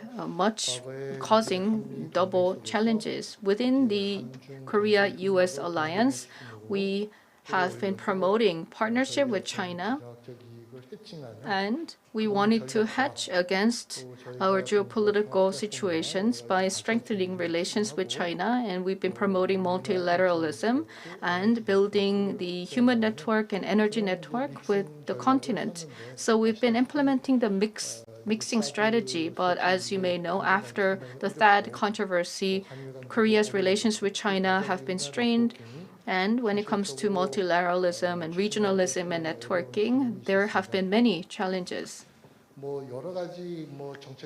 Of course, in these situations, you may have different policy options, but due to the time constraint, I'd like to make one point. The most severe challenges right now is that when you look at North Korea, Russia, and China, if they have similar level of understanding, and if they form sort of an anti-US sentiment or anti-US frontline, then this would be a very difficult situation for us in promoting diplomacy and in promoting our policies. So Russia may have different views from China, and if they have more friendly attitude towards the Korean Peninsula, this will be positive for us. So this is going to have very important geoeconomic implications for Korea. Therefore, we need to see what kinds of position Russia will take going forward. You may agree that we have a growing geopolitical pressure. So in dealing with North Korean issues and other diplomatic policies, there are many challenges that we're faced with, especially given the geopolitical situations in Northeast Asia. When you understand the dynamics, there aren't many countries in the region, while there's a disproportionate allocation of power and influence of these countries. So we need to build a virtuous cycle where we can overcome this dynamism. In that context, New Northern Policy is not just about an economic policy, but this is also a policy that we need to implement to diversify our diplomatic options. And we need to continue to implement the New Northern Policy, all the more so given the current geopolitical situations. And I believe that's what Chairman Kwon Go-hoon mentioned in his keynote presentation. That's the reality that we're in right now.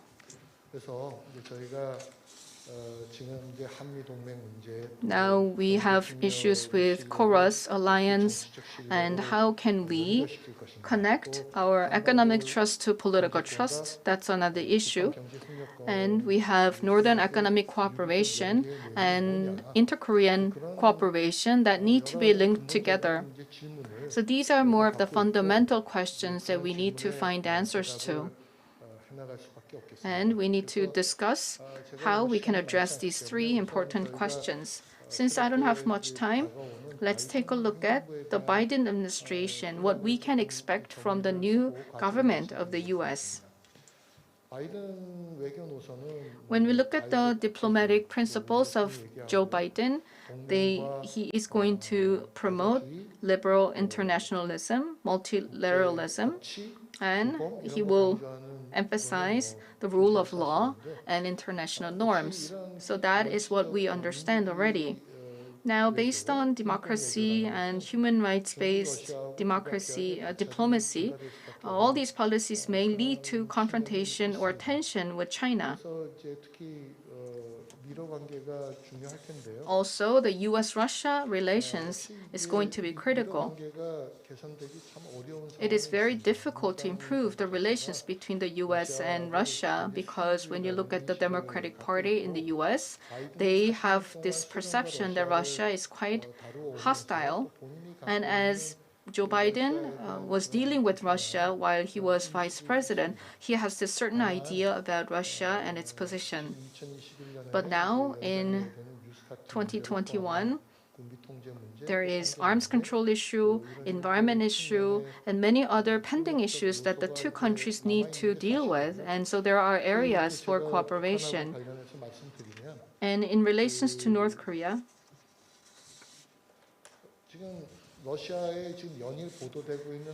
In Russia, there are many news reports about the new government administration, and they're speculating what Russian policies the U.S. will take going forward in relations to its competition with China.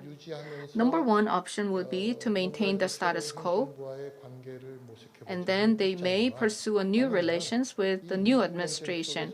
Or in the G2 conflict, Russia may side with China in building up anti-American front line.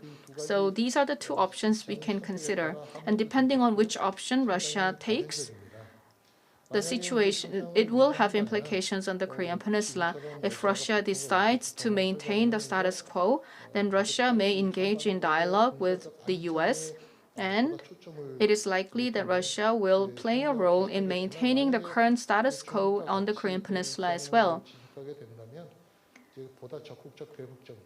And if Russia collaborates with China, then they may work together to alleviate some of the sanctions on North Korea, and they may put pressure on reducing the presence of the U.S. on the Korean Peninsula.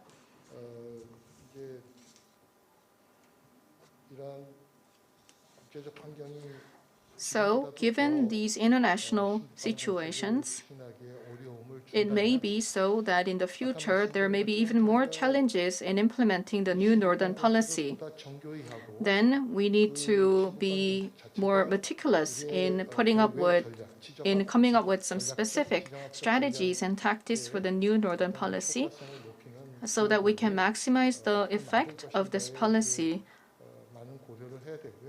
So there should be a lot of considerations to be made. And overall, I can suggest 5 directions of Northern policy. First of all, the new U.S. administration should be able to understand the new Northern policy. In that sense, we need to show the benefit of connecting the Korean Peninsula Economic Bloc with Northern Economic Bloc. We need to be more careful and detailed about making this connection. And in the post-pandemic era, there are disruptions of the global value chain. Now, the new northern area is changing. It's going through a lot of changes. And from the perspective of the value chain, we need to set up our new northern policy. Number 3, we may need to utilize various instruments, including financing and the PPP. We should be more creative in coming up with new instruments. And number 4, because our geopolitical situations are not favorable, we may also need to find many different ways of engaging the U.S. and Japan in this process. In 2017, President Moon Jae-in announced the Northeast Asia Railway Community as a new initiative in order to engage the participation of Japan and China. In Northeast Asia, the biggest problem is that we need to promote regional cooperation and regional prosperity. And from that point of view, building a Northeast Asia community is something that we all can pursue together, and this is in the interest of all these countries in the region. Nevertheless, because of the issues of Korea-US relations, we've had some difficulties. But what I've been feeling in the field is that there are many benefits that the U.S. can enjoy by participating in this initiative. So I believe that we should put pressure on the U.S. so that the U.S. can be more supportive of creating a Northeast Asian community. We really need to be proactive in persuading and convincing the U.S. so that they could see the benefit of participating in this initiative. And also, minilateral cooperation is the kind of mechanism we can utilize. For instance, Korea, Japan, Russia, these 3 countries can cooperate. This year, 5.4 million tons of shale gas are imported from the US. In the past, we could import the PNG from Russia, but there has been a decrease in the import of natural gas from Russia. But now we can utilize the gas import lines from Russia. Of course, the bilateral relations between Korea and Japan are not very favorable. If we cannot easily improve our bilateral relations, we can go for trilateral relations of Korea, Japan, and Russia, and we can even include China. So this four-party cooperation can be promoted. In other words, we can diversify channels of cooperation with the neighboring countries. Thank you for your attention. 예, 감사합니다. Thank you very much. Next, we would like to go to Professor Ian-tae concerning the presentation of China's One Belt, One Road.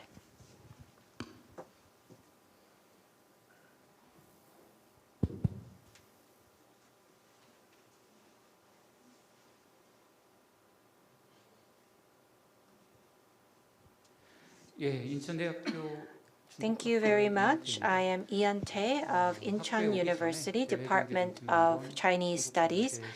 I also worked at Kiev to take a look at cooperation with China, specifically One Belt, One Road. In 2017, I also had the opportunity to study the three northern cities of China. I have much to say on One Belt, One Road and Northern cooperation. We did hear from Professor and Chairman Kwon on the relevant details, so I would like to focus more on One Belt, One Road. So I would like to take a look at the overall evaluation and trends, cooperation, as well as prospects and suggestions. First is the initiative of One Belt, One Road. In 2018, Xi Jinping announced this in Indonesia and Kazakhstan, but the guideline was launched in 2015.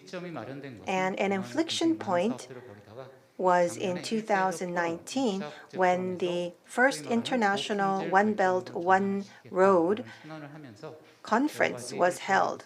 And so we have seen changes in the One Belt, One Road initiative ever since then. What did he mean by high-quality development? In the past, there were criticism about One Belt, One Road. One, that it leaves the beneficiaries in debt, and that it is a new imperialistic intention by China, for example, dominating ports, and their criticism was on the fact that China was not considering the manpower or the environment of the beneficiaries, that they are doing this alone without the participation of other countries. Well, the Chinese government always said that that was not true, but in terms of debt management, environmental management, China announces at the international conference in 2019 how they will focus more on the environment and the surrounding environments. Up until now, there have been two different evaluations. Well, in China, they say that One Belt, One Road has led to $6 trillion of trade, and that direct investment is worth $170 billion, and that it actually boosted 3.5% in their GDP of the beneficiaries. But the US and other countries are criticizing that it is a debt trap diplomacy. More recently, President Trump and the Trump administration continue to pressure China, and so the U.S. is strengthening the Indo-Pacific strategy, and they are strengthening the EPN and other relevant initiatives to pressure the One Belt, One Road initiative. Another impact is COVID-19. With the breakout of COVID-19, it's difficult to conduct business as usual, but at the same time, the beneficiaries that are reliant on raw materials, they may fall bigger into debt, and so they will not be able to pay back China for the investments made in One Belt, One Road. And so that would actually reduce the progression of this initiative. China has announced the double circulation for their new economic plan, and that actually will impact the One Belt, One Road initiative as well.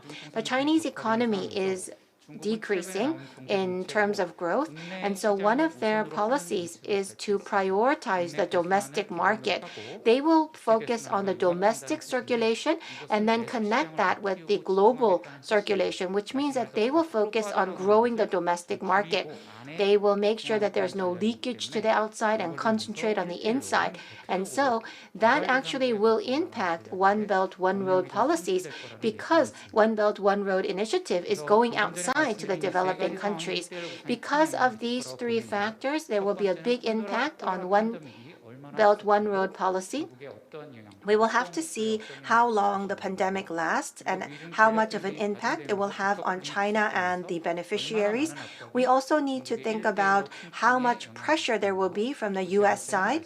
And third, we have to take a look at the achievements of the double circulation strategy and how much it will limit China looking to the outside. I believe that all three factors will have a negative impact on the One Belt, One Road initiative. I'm not saying that it will disappear, but in terms of the scale, it will be downscaled. And if it covered road, port, and infrastructure in the past, all of this will be downsized, and possibly they will switch their focus from hardware centered to software centered. And so in terms of scale, it will downscale, and there will also be a qualitative change as well. So what will be the One Belt, One Road and new northern policy coupled together? Well, the new northern policy targets the same areas as the One Belt, One Road initiative. So we are conducting economic exchanges with these countries as well. We have Russia, the Central Asian countries, and the only cities from China are the three northeastern Chinese cities. If we take a look at the scientific exchanges, China is taking up a large portion, and of course, Russia takes up the largest portion. And this actually is a low level of economic exchange. We see that it's actually within 5% of the total investments that Korea is making. And we see that the investments are concentrated in Russia and the three northeastern Chinese cities. Well, we have Mr. Lee Tae-yeon of the committee, but we also believe that we do have many tasks already in place. It seems that there's actually not much room for improvement. I will not go into the details because it has already been discussed. Well, we have started the collaboration with One Belt, One Road since 2017. Of course, we did have the Eurasian goal in the past, but with the visit to China by President Moon in 2017, followed by the 15th Economic Ministers Conference and President Moon's announcement of the Northeast Asian Railway Community Initiative, followed by the Economic Ministers meeting in 2020 again, we can see that cooperation between the two initiatives are being launched. We think that regionally in Russia, we will see Korea and China moving together, and we will also see cooperation, bilateral cooperation, in the three northeastern Chinese cities. The direction was set by President Moon Jae-in in 2017. We can see that for Russia and Central Asia and also Southeast Asia, China and Korea will work together. In Southeast Asia, both China and Korea have been very active, and taking this into consideration, we will look for whether this type of cooperation is possible for new northern countries. Many people mentioned the Yamal project. China is leading this mega project as a part of their One Belt, One Road initiative, and we believe that companies with a lot of experience can participate in the Yamal project, and we can also participate together in multilateral development bank projects such as AIIB and NDB projects. Other than transportation infrastructure, there are not many investment targets that will be profitable, and so therefore it's very practical to consider participating in MDB's mega projects led by China. But due to COVID-19, as I mentioned before, the driving engine and the momentum for the One Belt, One Road initiative has been decreased, and so it will be very difficult to find projects in the future. Mostly joint projects were done in Southeast Asia. What is very unique is at the very bottom, at the Korea, Japan, China summit, they agreed on this joint investment. Just like Professor has mentioned, we do need more detailed plans for financing, and this could be one way to find a model for joint efforts. We could work with AIB or ADB on this front. Concerning the Yamal project, Daewoo Shipbuilding of Korea has participated in the procurement. Second is cooperation in the 3 northeastern Chinese cities. I have a lot of details on the screen, but as a result, we have a testbed for international cooperation between China and Korea, and I believe that signing an MOU is on the way. Here you can see that located in Changchun, China has created the Development Reform Committee there. So it is an economic free zone, and so they have named Korea as a partner for cooperation in this area, and therefore I believe that there will be preferential treatment for Korea in this area. Especially in this area, there will be development of high-tech industries, and we believe that it will be a great opportunity for both countries.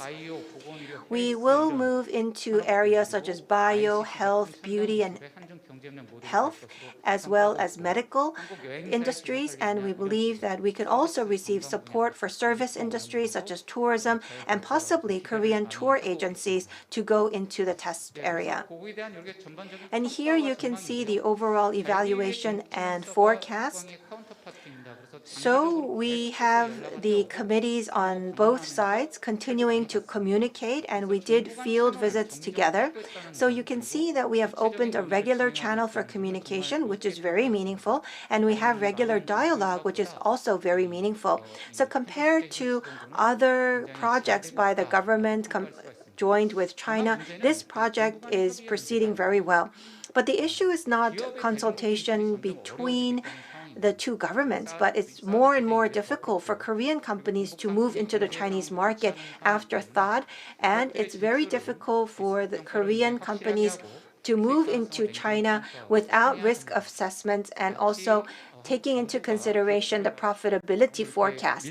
And so we should make sure that we do not give the image of excessively pushing Korean companies into joining this area.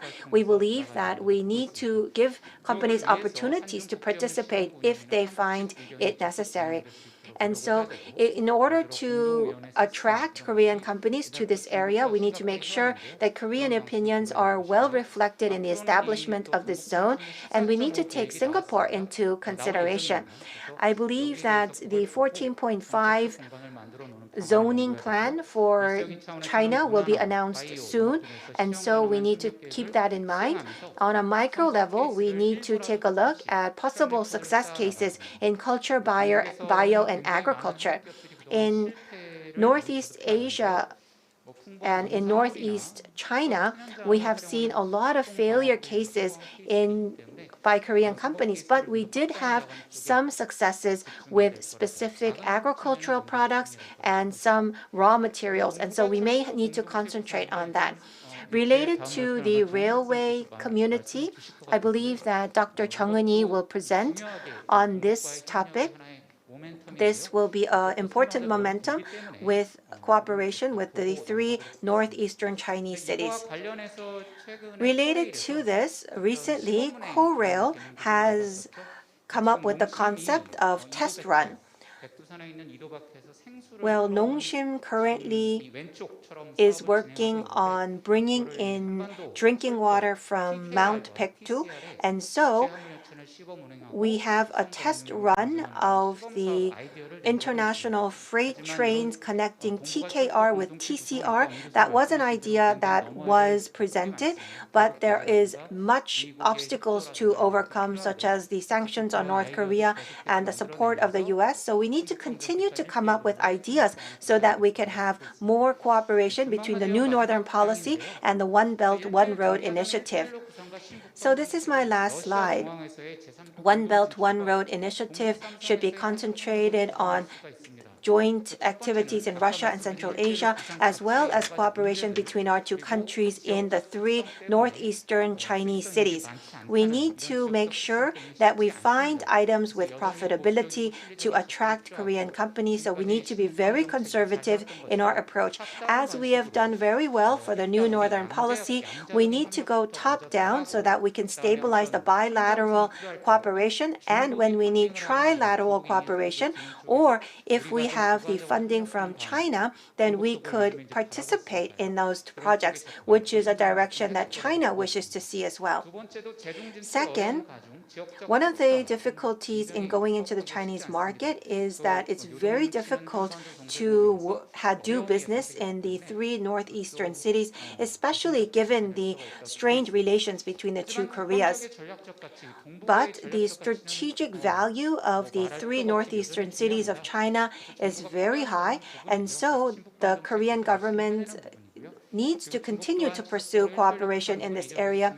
China will continue their One Belt, One Road initiative in this area, and because they are going to a qualitative development for One Belt, One Road policy, they are concentrating on cooperation with Korea in this region. So we need to create small successes with low-hanging fruits to create references of success. Let me talk about two more things. First is soft infrastructure cooperation. We need to work on e-commerce, medical, environmental, and disease control industries during the times of COVID-19. For hard infrastructure cooperation, we need to participate in projects led by China, especially the mega projects run under the One Belt, One Road initiative. Thank you very much. Thank you very much. He gave a presentation on the overview of the Belt and Road Initiative of China and what we can do in this context. Finally, I'm going to invite Dr. Chung Eun-hee, who will give a presentation on the three economic belts and the Korean Peninsula New Economic Initiative. Good afternoon. I am Chung Eun-hee from the Korea Institute for National Unification. Thank you for your invitation. What I'm going to be discussing is the West Coast Manufacturing Belt in the context of Korean Peninsula New Economic Initiative. There are slight differences between the slides that you're seeing on the screen and those in the proceedings, but please bear with me. First of all, I'm going to give you an overview of the Korean Peninsula New Economic Initiative and the need to establish the West Coast Manufacturing Belt and the background and the principles and the future initiatives. As you may know, President Moon Jae-in came up with a new Korean Peninsula Economic Initiative. Now, the Korean economy is experiencing low birth rate and aging population. As a result, the economically active population is declining. This is a structural problem. And this means that our growth potential is declining as well. Now, given the situation, we are divided between the north and the south, so there's a severance of the pathway to the continent in Asia. Therefore, in proposing the Korean Peninsula New Economic Initiative, we are trying to overcome these limitations. First of all, by connecting the two Koreas economically, so we can develop new growth engines, and at the same time, we can expand our economic territories both southward and northward, so that we can promote an economic integration between the two countries and furthermore establish Northeast Asia peace economy. And there are several principles, and specifically, there are three initiatives which are about building the economic belts. By considering the competitive advantage This initiative is about creating a network of 3 economic belts that is in the shape of alphabet letter H. It is also about connecting infrastructure such as power, road, and railway. And of course, there are multiple steps that we need to go through in order to implement these economic belt initiatives. So in my presentation, I will first talk about the H belt and zoom in on to the West Coast manufacturing belt and why we need to create this belt. First of all, I want to discuss why we need to allocate our resources on the manufacturing sector. The manufacturing sector is very important. In the past, when we say a country is advanced, it means that they have advanced manufacturing sector.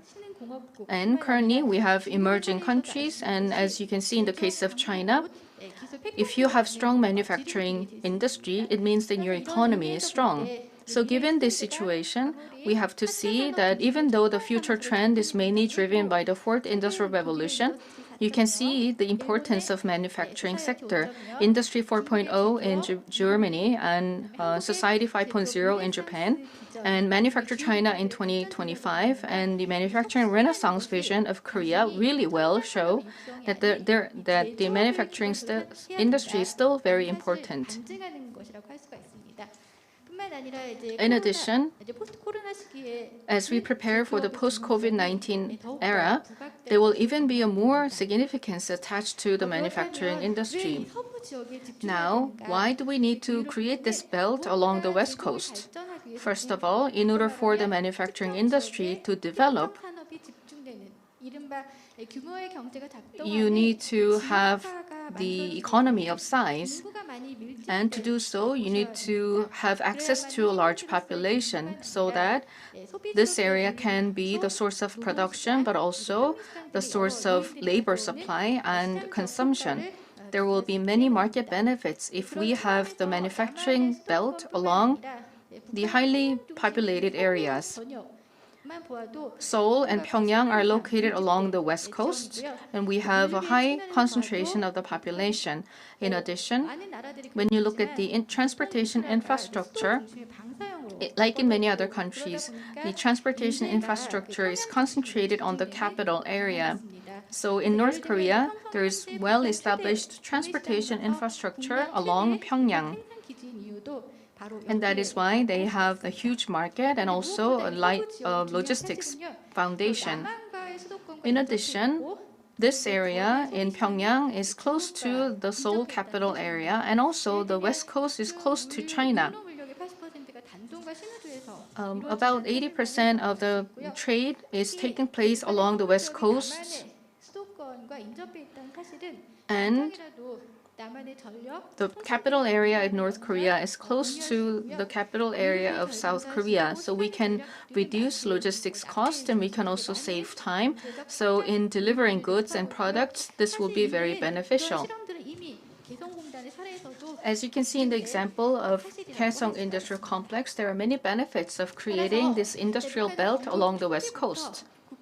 So from the very beginning, you can see in this slide that there are light industries and heavy industries that were distributed along the nation, but there are differences between these regions, and the main reason for that is because of market development. There's more industry development in areas where there's high population, and also in the areas that are close to China, and also in areas where they have easy access to the manufacturing facilities. Let me give you an example. In North Korea, they produce steel.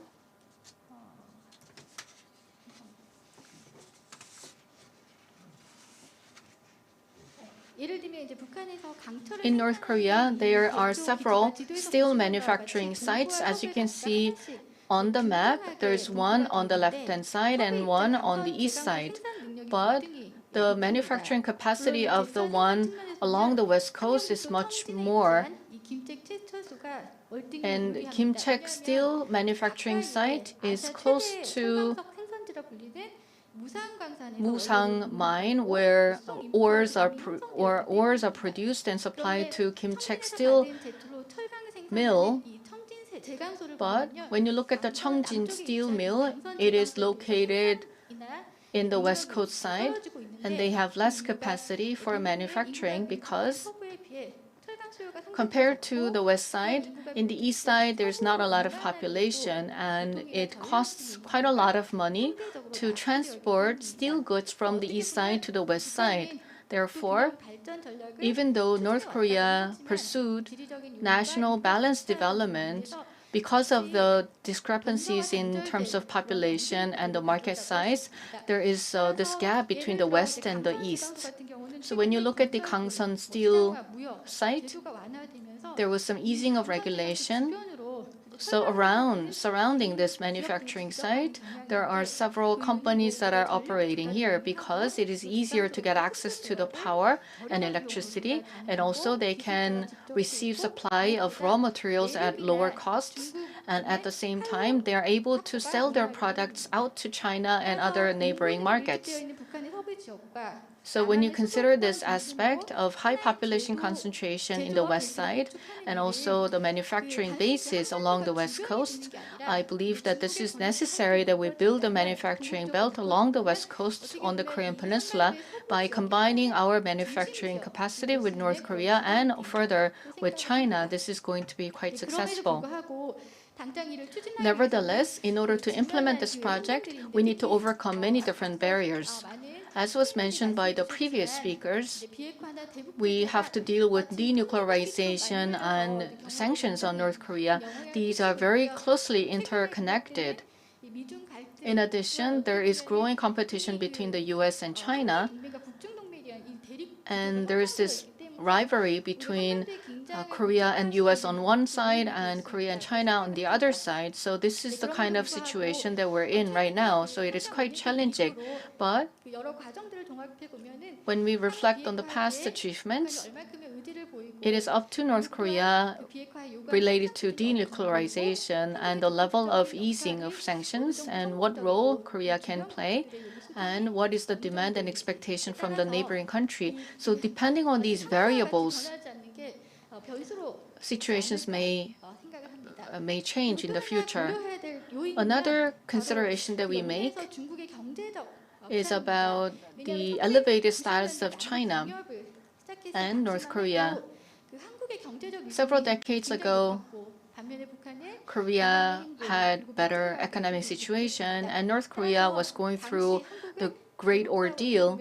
So at that time, Korea was in a position to monopolize the supply or support to North Korea. So at that time, Korea was better off than China. But nowadays, China is quite strong and they are approaching North Korean relations in terms of economics. It's because Korea has been achieving double-digit economic growth. And since 2000, when China joined the WTO, international trade increased and there is increased tourism. Given the changes in these circumstances, the status of North Korea as a geo-economic hotspot is something that we need to take into account because we're not in a monopoly situation of giving aid to North Korea, but there will be competition over the North Korean market. So given these challenges and these different factors, we have to put in place some principles. First of all, we should promote inter-Korean cooperation on a gradual basis in a progressive manner, and also we need to first implement the points that were agreed between the two Korean leaders.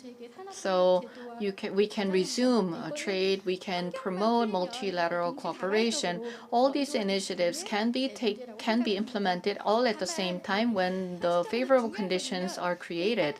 But the number one step would be to resume inter-Korean exchanges and cooperation. And we need to maybe find a breakthrough and make a breakthrough in promoting inter-Korean cooperation. We need to get the support of the international community to be able to have some sanctions lifted. But at the same time, currently, there's not even any, there are no inter-Korean exchanges allowed even in the private sector. So the situations are quite challenging right now. We are now under the sanctions, but we have to show our strong willingness to open up and resume inter-Korean exchanges. And our relations with North Korea have to be recovered to the level of the relations between North Korea and China. And this is the basis that we need to build. And then when the sanctions are lifted to a certain degree, then there will be more opportunities we can tap into. For instance, if we connect the logistics network between the two Koreas, then we can engage in technology transfer and technology cooperation. We can even have some division of labor between the two Koreas, because in 2007 and 2008, there was some agreements between the two Koreas regarding cooperation in the light industries. When North Korea supplies raw materials, we would provide expertise and technology transfer. When goods are transported, then people will also follow along the way. Then there will be this connection between the two Koreas, and the infrastructure will be connected. And then on logistics hubs, we can promote industrial cooperation, like in the case of Kaesong Industrial Complex. And then we can utilize competitive advantage. And then this will lead to a momentum.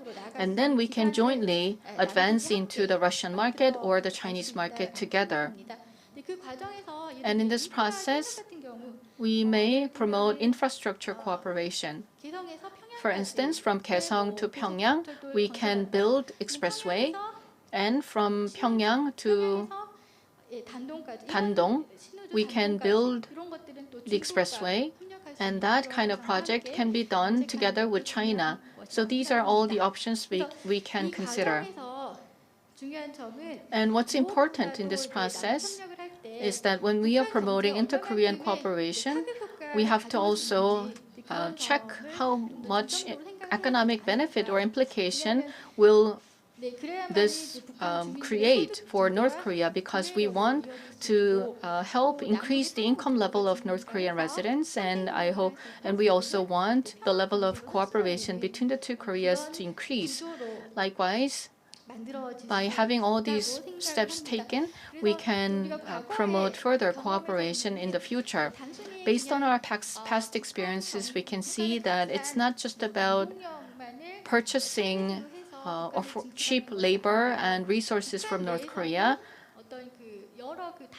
but we have to go beyond that, and we should be able to create and build a supply chain together with North Korea. And also, we should be able to sell goods and products in the North Korean market as well. So that's the kind of structure we can create together.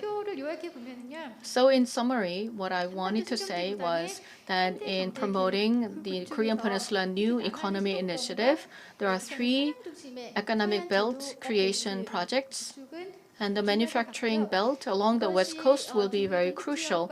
And this can be connected to the northeast side of China, so that the Korean Peninsula can be at the center of creating and developing this regional economic community. And for that, at this point in time, of course, we first have to work really hard to resume inter-Korean exchanges. Thank you very much. Thank you very much. We have gone through 3 presentations. We will now continue to the designated discussants. First, let's go to Mr. Park Jong-ho, who will discuss Professor Um's presentation. Hello, I am Park Jong-ho from the Korea-Russia Business Association. Thank you very much for your presentation, Professor Professor has a lot of expertise on Russian policies and strategies, and he has had extensive experience in conducting research on this, and he has played a key role. So, in his presentation, he gave an overview of the new Northern policy and some of the key issues and challenges. So, I agree to what was presented. In his presentation, Professor said that the name of the policy, the new Northern policy, was initiated by the current administration. So there was a nice establishment of the control tower, which is the Presidential Committee on Northern Economic Cooperation. So we do have a platform, and now what matters is the content. But as Professor mentioned, 9-bridge is the key element in promoting economic cooperation with northern countries, and this has strategic significance. So they do have good content. But there are many stumbling blocks and obstacles. We have strained inter-Korean relations and sanctions, the U.S. sanctions on Russia. So these are the external environment issues. But when we think about new northern economic policies, economic activities are mainly driven by companies. But I wonder if companies are participating in this policy implementation. As I'm someone who's doing business, I want to approach this from that perspective. I'm going to share my views about this later on. Now, moving on to the new administration that is taking office in the U.S., there are many expectations, and one of them is, as Professor mentioned, the U.S. should be able to understand the new northern policy, and obtaining support from the U.S. is going to be very important. And the 9-bridge initiative is also an infrastructure project, but we also need to expand to digital and soft power related cooperation. So we need to be able to utilize new policy tools, as Professor mentioned, and I agree. We need to not only look at the infrastructure and hardware initiatives such as 9-bridge, we also need to expand to other areas, because when it comes to the infrastructure projects, they are affected by geopolitical situations, and businesses may not be able to participate in these projects when the situations are not good. Moving on to creating a global value chain, this is the kind of new strategy that we need to implement, and I agree with that as well. In the northern region, what is crucial is, of course, working with Russia. EPC is the kind of infrastructure that we're doing well, but it is not easy to do so in Russia. The 9-bridge project is also an EPC project, and Korea is doing well, but why are Korean companies struggling in this regard? And this is something we need to consider as well. And I would also like to share my personal view. There are a lot of things we can do with Russia in creating a global value chain.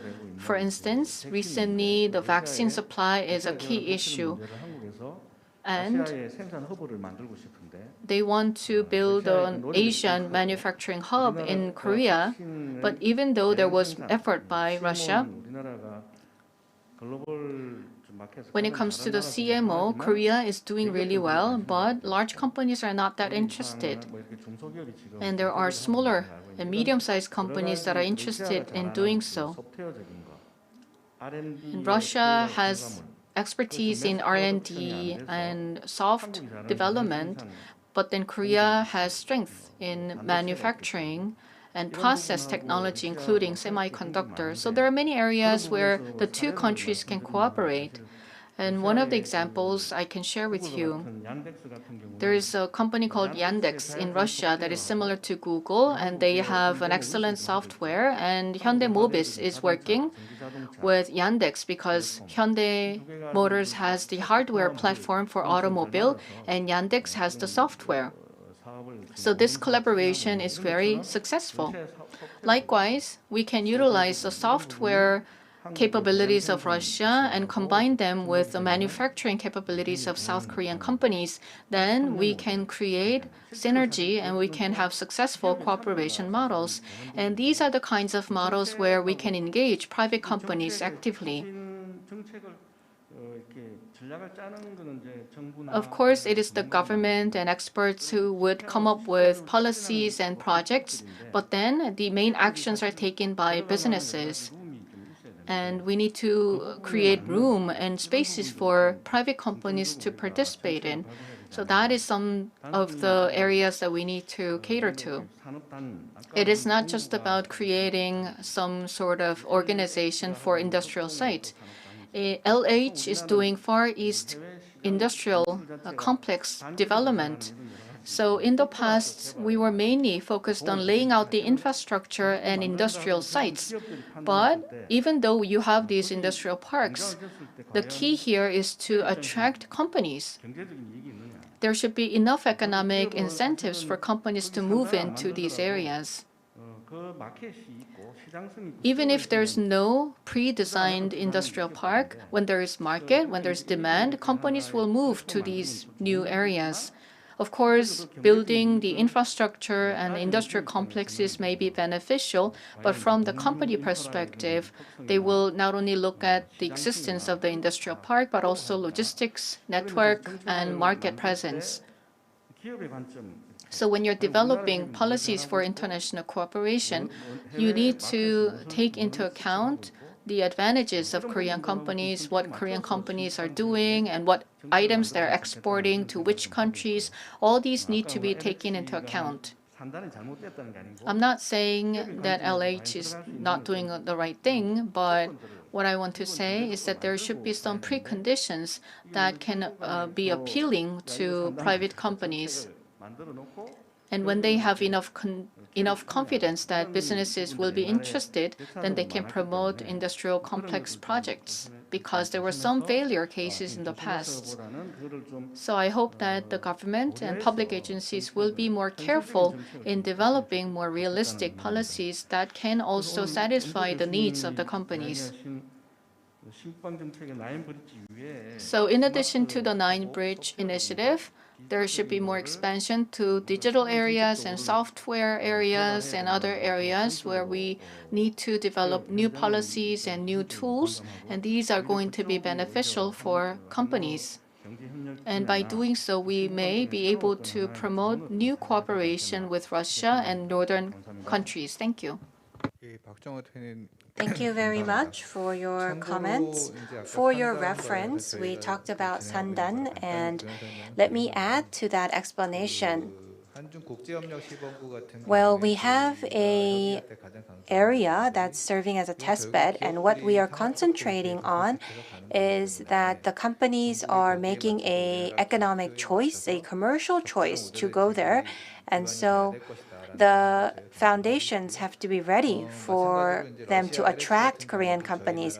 Russia LH is also working on conducting projects in line with the benefits of the Korean companies. We would now like to invite Dr. Cho to comment on Professor Lee's presentation.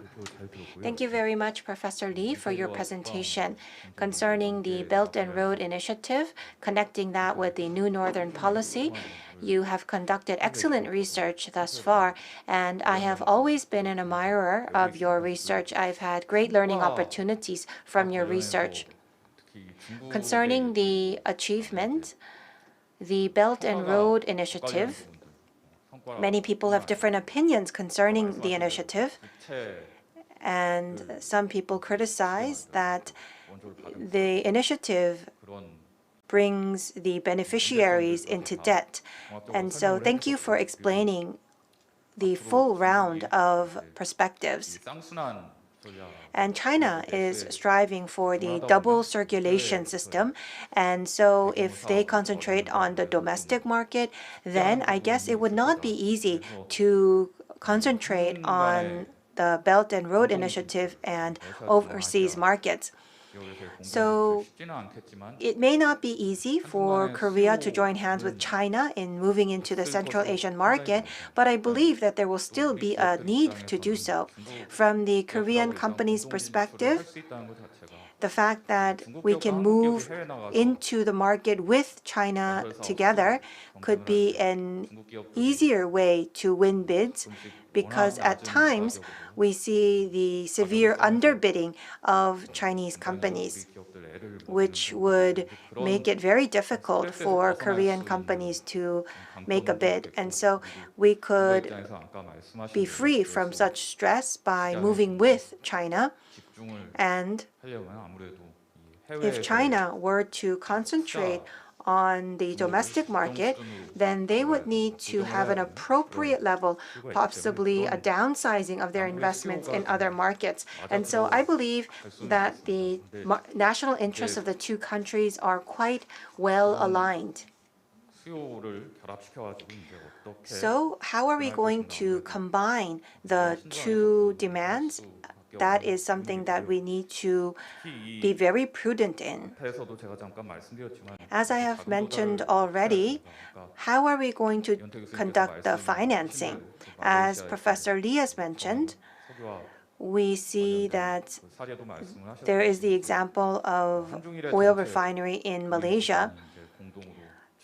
We could have a joint investment by China, Japan, and Korea, or we could work through AIIB, which is being led by China.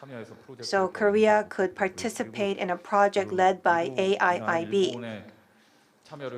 Or in order to induce the investment of Japan or the US, we could utilize an ADB fund. So I believe that that could be possible. In China, in Kazakhstan, and in Russia, China wish to connect all of these countries. And this connection on land was before the launch of AIIB. And so they used the ADB fund to create a consortium to break up the total highway so that different countries would have different parts to construct. The US and Japan also participated in this project as a multinational consortium. And so we could actually look at other multilateral approaches in the form of consortiums for multilateral projects and other infrastructure projects. The testbed in Changchun is a very promising testbed. Having said that, I do have a question for Professor Lee. Concerning cultural content, ever since the THOD incident, it's been very difficult to pursue. For Korean games, it's very difficult to receive approval in China. It's now opening up very recently. Co-production of TV, dramas, and films, I don't think there are any notable projects. In terms of characters or webtoons, maybe we could use these contents for the testbed to be located in Changchun. What do you believe about these topics? What are your opinions?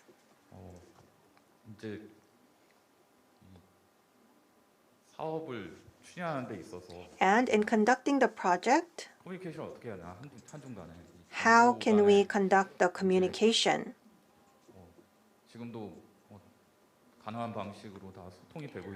So I think we are pursuing as many projects as possible, but how are we going to deal with minimizing bottlenecks due to the lack of communication on the working level? In other areas of China, we have had incidents where when we are trying to build hospitals or other infrastructure, we sometimes were not notified that the original plot that we had planned was a greenbelt area, so we had to change the plot all of a sudden. So how would we deal with these difficulties? Thank you very much. Next, I am going to ask Dr. Choi Jang-ho from Kiev to comment on the presentation delivered by Dr. Jung Eun-hee. Hello, I am Choi Jang-ho from Kiev. Due to COVID-19, unfortunately, I was not able to be there in person, so I'd like to ask for your understanding. I'd like to make comments on the presentation by Dr. Jung Eun-hee. President Moon Jae-in is now in its fourth year, and we want to evaluate the success of new Northern policy and the North Korea and the Korean Peninsula New Economic Initiative. So far, President Moon has been promoting the new economic regime on the Korean Peninsula. In 2017, there were nuclear tests and missile tests in North Korea, so there was a growing tension in the international community. But nevertheless, President Moon Jae-in announced a new economic initiative on the Korean Peninsula and a new peace process. In 2018, we were hopeful that all these ideas would be turned into reality. There were 3 inter-Korean summit meetings and 2 summit meetings between the DPRK and the US, and there were some actual site visits. But since February 2019, after the breakdown of the Hanoi summit, the situations have become worsened. But the situation is even more serious in 2020 because of the pandemic. North Korea has closed down its border and there's no external exchanges at all. And recently, Minister Kang Kyung-hwa said that pandemic has made North Korea more like North Korea. And upon this comment, there was a rebuke from Kim Yo-jong from North Korea. Because of the pandemic, there are many challenges in promoting and implementing the new economic regime initiative on the Korean Peninsula. Now, this year is coming to an end, and maybe because of the pandemic, next year as well, it may be very challenging to implement the new regime initiative. So there are a lot of concerns. When you look at the new economic initiative on the Korean Peninsula, there were achievements and limitations. First of all, the new economic initiative contributed to building peace on the Korean Peninsula. Since 2018, there have been almost no military provocations from North Korea. The international community is supporting peace regime on the Korean Peninsula. In addition, as Dr. Chung Eun-hee mentioned in our presentation, the new economic initiative is about building infrastructure in North Korea. And this is necessary, and it can be an incentive for North Korea to be more active about inter-Korean economic exchanges. And this is also a way for the government to show to the Korean public that unification will bring about economic benefits.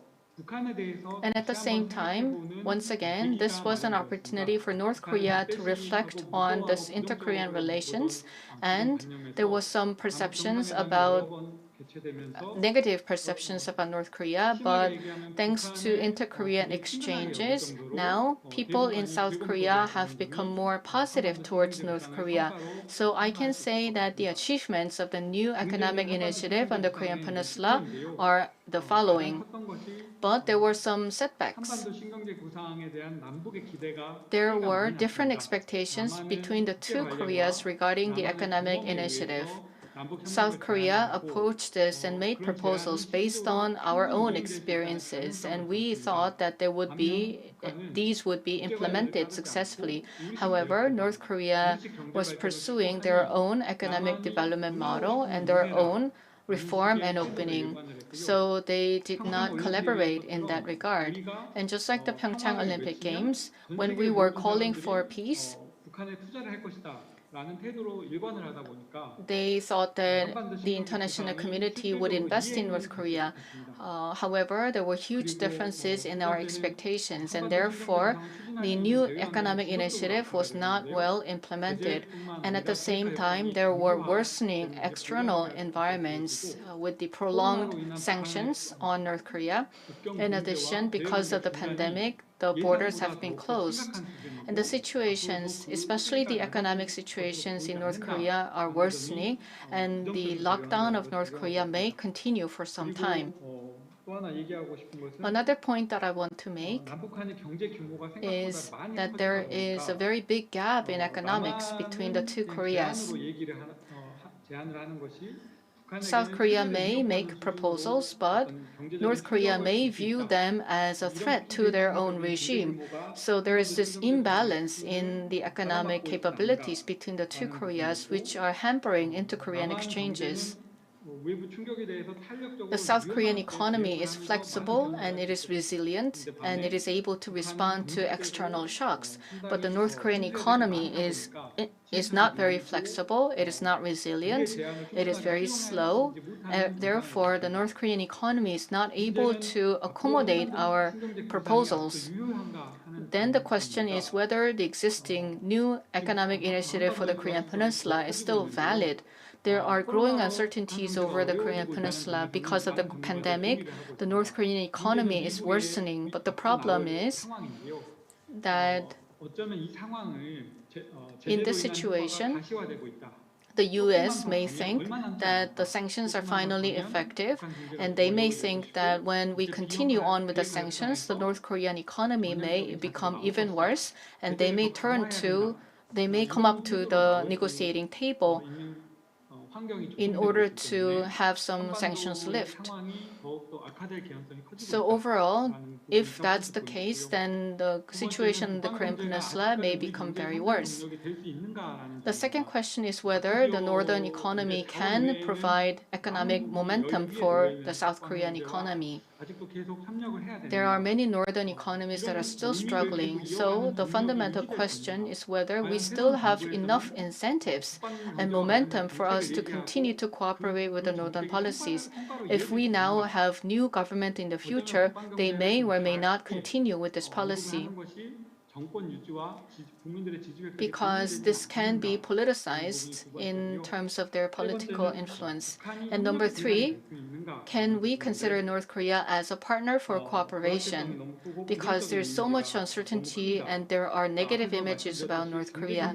As I mentioned before, the size of the North Korean economy is very small. We are able to create 34 trillion won of value added, but the size of the North Korean economy is only to the size of value added that we create each year. So that's how much of a difference there is between the two Koreas in terms of economic size. So in that sense, the new economic initiative on the Korean Peninsula has been more about promoting stability on the Korean Peninsula. Then the question is whether this would lead to some of the political issues rather than producing tangible economic benefits. So the question to Dr. Jung Eun-hee is the following. What is your understanding of the benefits and the negative consequences of this new initiative? And do you think that the new administration, the new government, will need to continue on with this initiative or try something else? Thank you very much. Thank you very much. We were to conduct a discussion session following the discussion by the designated discussion, but since we have had various questions from the discussants, maybe we can go back to the speakers. Professor Mr. Park Jong-ho made some very important comments. Thank you very much.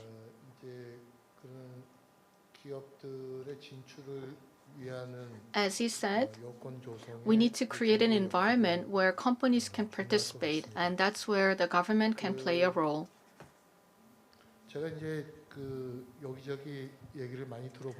I've been to many different places and talking with many different companies. As for construction companies, when they participate in Russian government procurement projects, there are many limitations, and there are some issues with respect to customs clearance and tariffs.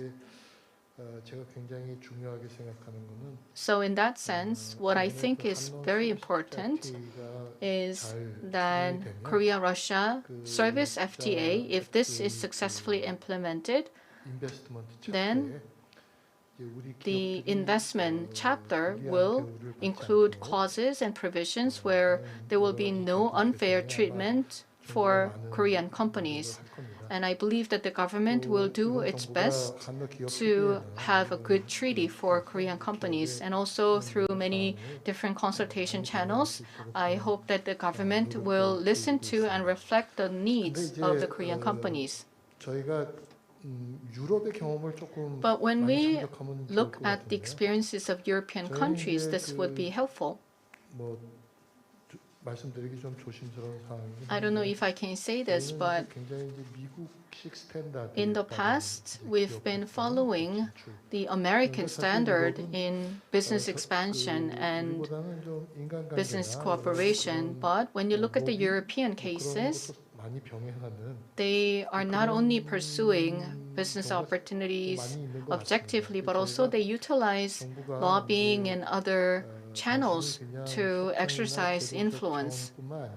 In that sense, the government can not only provide regular support, but also the government can utilize networks and other channels so that there will be favorable business opportunities for Korean companies. EDCF and other funding initiatives can be designed to be beneficial for Korean companies. And also, when it comes to designing the ODA projects, they can be done in a way that will help Korean companies.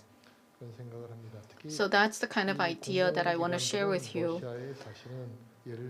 For instance, for the past 30 years, public agencies have been building extensive networks in Russia, and I hope that these public agencies will utilize these networks for the benefit of Korean companies as well.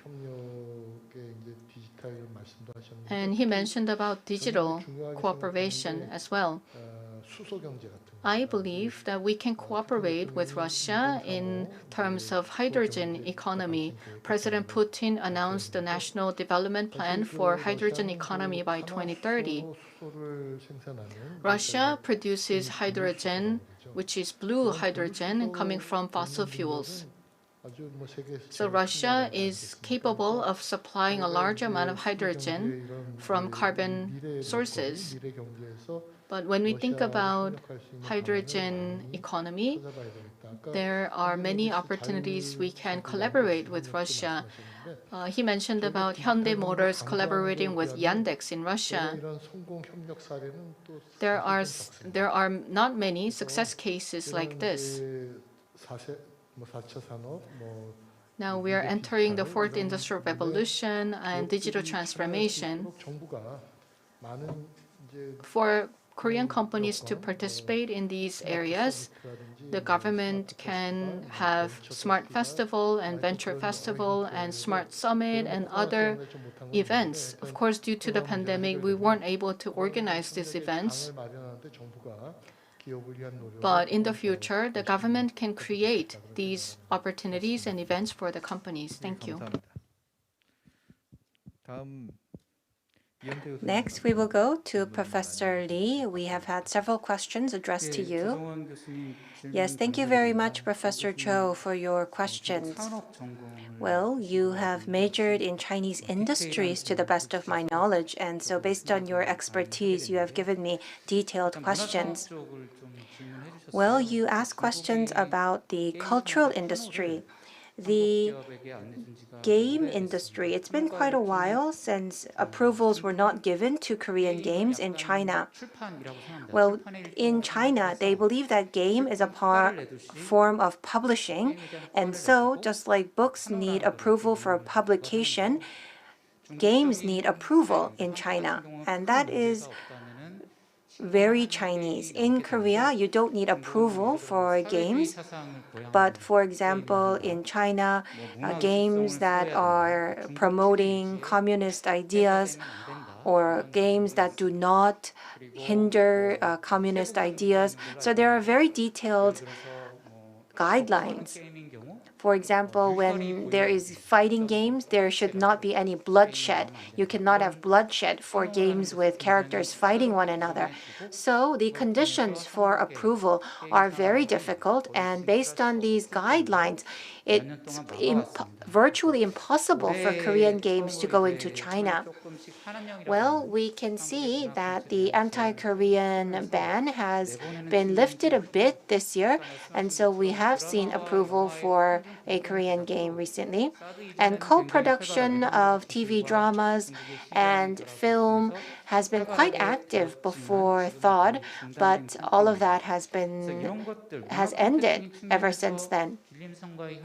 And so cooperation with Kilim concerning these cultural contents, how would that be possible? That was the question. Well, that really depends on the capabilities of the province itself. Well, in Korea, we need to definitely ask for this.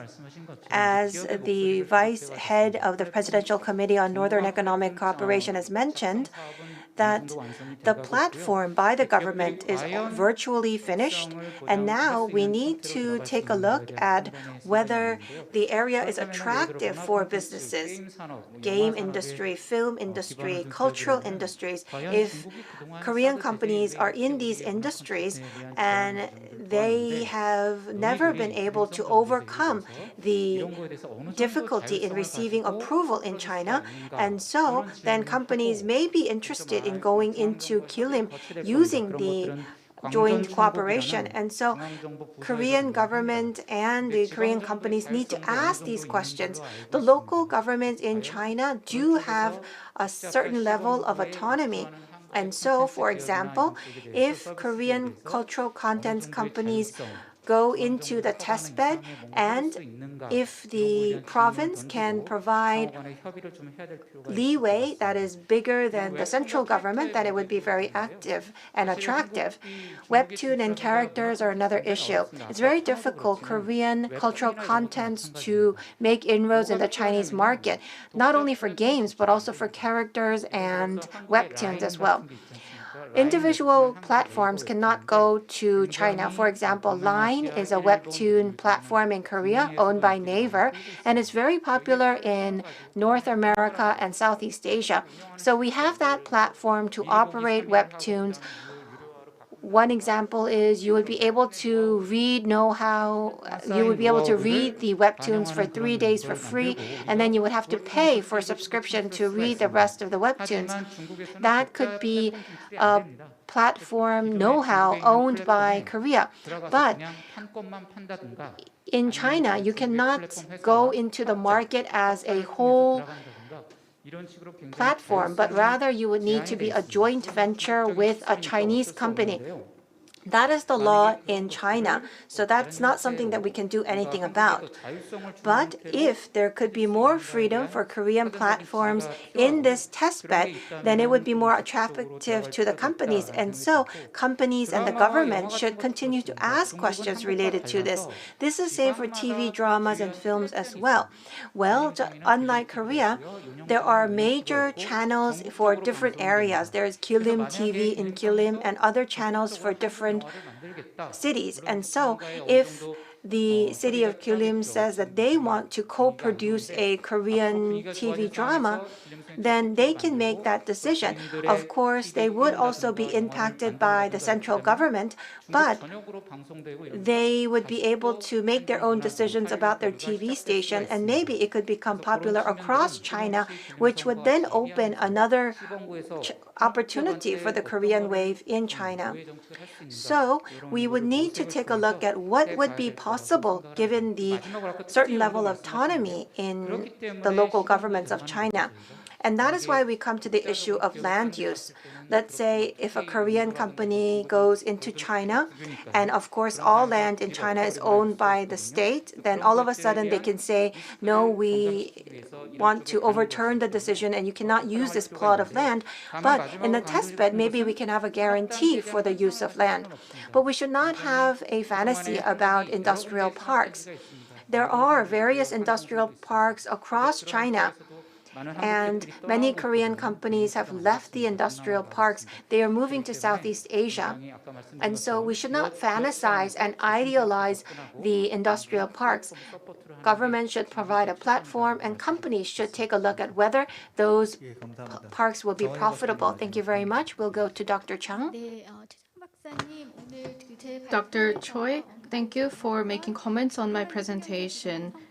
And he asked me about my opinion on the benefits and side effects of the new economy initiative. And I can relate to the questions that you raised. And I am going to reflect on these questions that you presented so that I can reflect them in my future research. So thank you very much for your discussion. You asked me two questions, and let me respond to them. First of all, is the achievements and the limitations. Because of the external environment, for the past 4 years, the government hasn't really been able to materialize this initiative. And nevertheless, I believe that there were many advantages and achievements. First of all, at the Inter-Korean Summit meeting, President Moon delivered an USB that contained our detailed initiatives and plans, and this was delivered to Chairman Kim. And the content of this proposal is very much in line with what Chairman Kim is trying to do in North Korea. And after the Pyeongchang Olympic Games, there were a series of summit meetings. And at these summit meetings, we were able to understand the intention of various countries with respect to denuclearization and UN sanctions. And we were able to realize once again all of these external situations that are putting some restrictions on inter-Korean exchanges. And once again, we realized the importance of building a national consensus and also gaining support from the international community, and also have continued determination and commitment towards inter-Korean cooperation. And despite these challenges, there have been many tasks identified as part of the new economic initiative on the Korean Peninsula.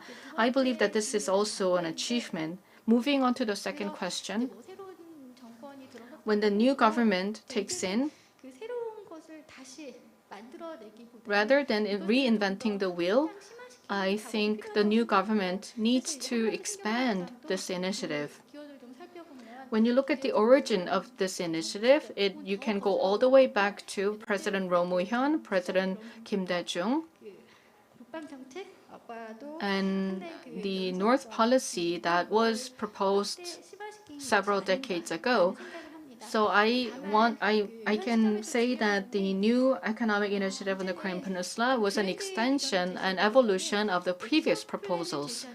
Now the new government will have to propose some action plans. What it means is that in implementing this new initiative for the Korean Peninsula economy, we should develop some strategies to start the journey. And in that sense, we need to promote inter-Korean exchanges to begin with. So that should be the starting point. And even though we still have the UN sanctions, there should be some of the things we can still do. And these are the kinds of tasks that we need to identify going forward. Thank you. Thank you very much. Having listened to all of the presentations and discussions, I think everybody would relate to this. We have the sanctions on North Korea, COVID-19, and the new government in Japan and the US, along with the changes in international order, will all equal difficulties in the new Northern policy. Of course, the conditions are very difficult, but I have learned in another meeting that because the sanctions on Russia will be stronger by the US, and so Russia would be more willing to cooperate with Korea. As the saying goes, the crisis could be an opportunity. Thank you very much for all of the presentations, and I believe that your opinions and comments will surely facilitate to the new Northern policies. Thank you very much.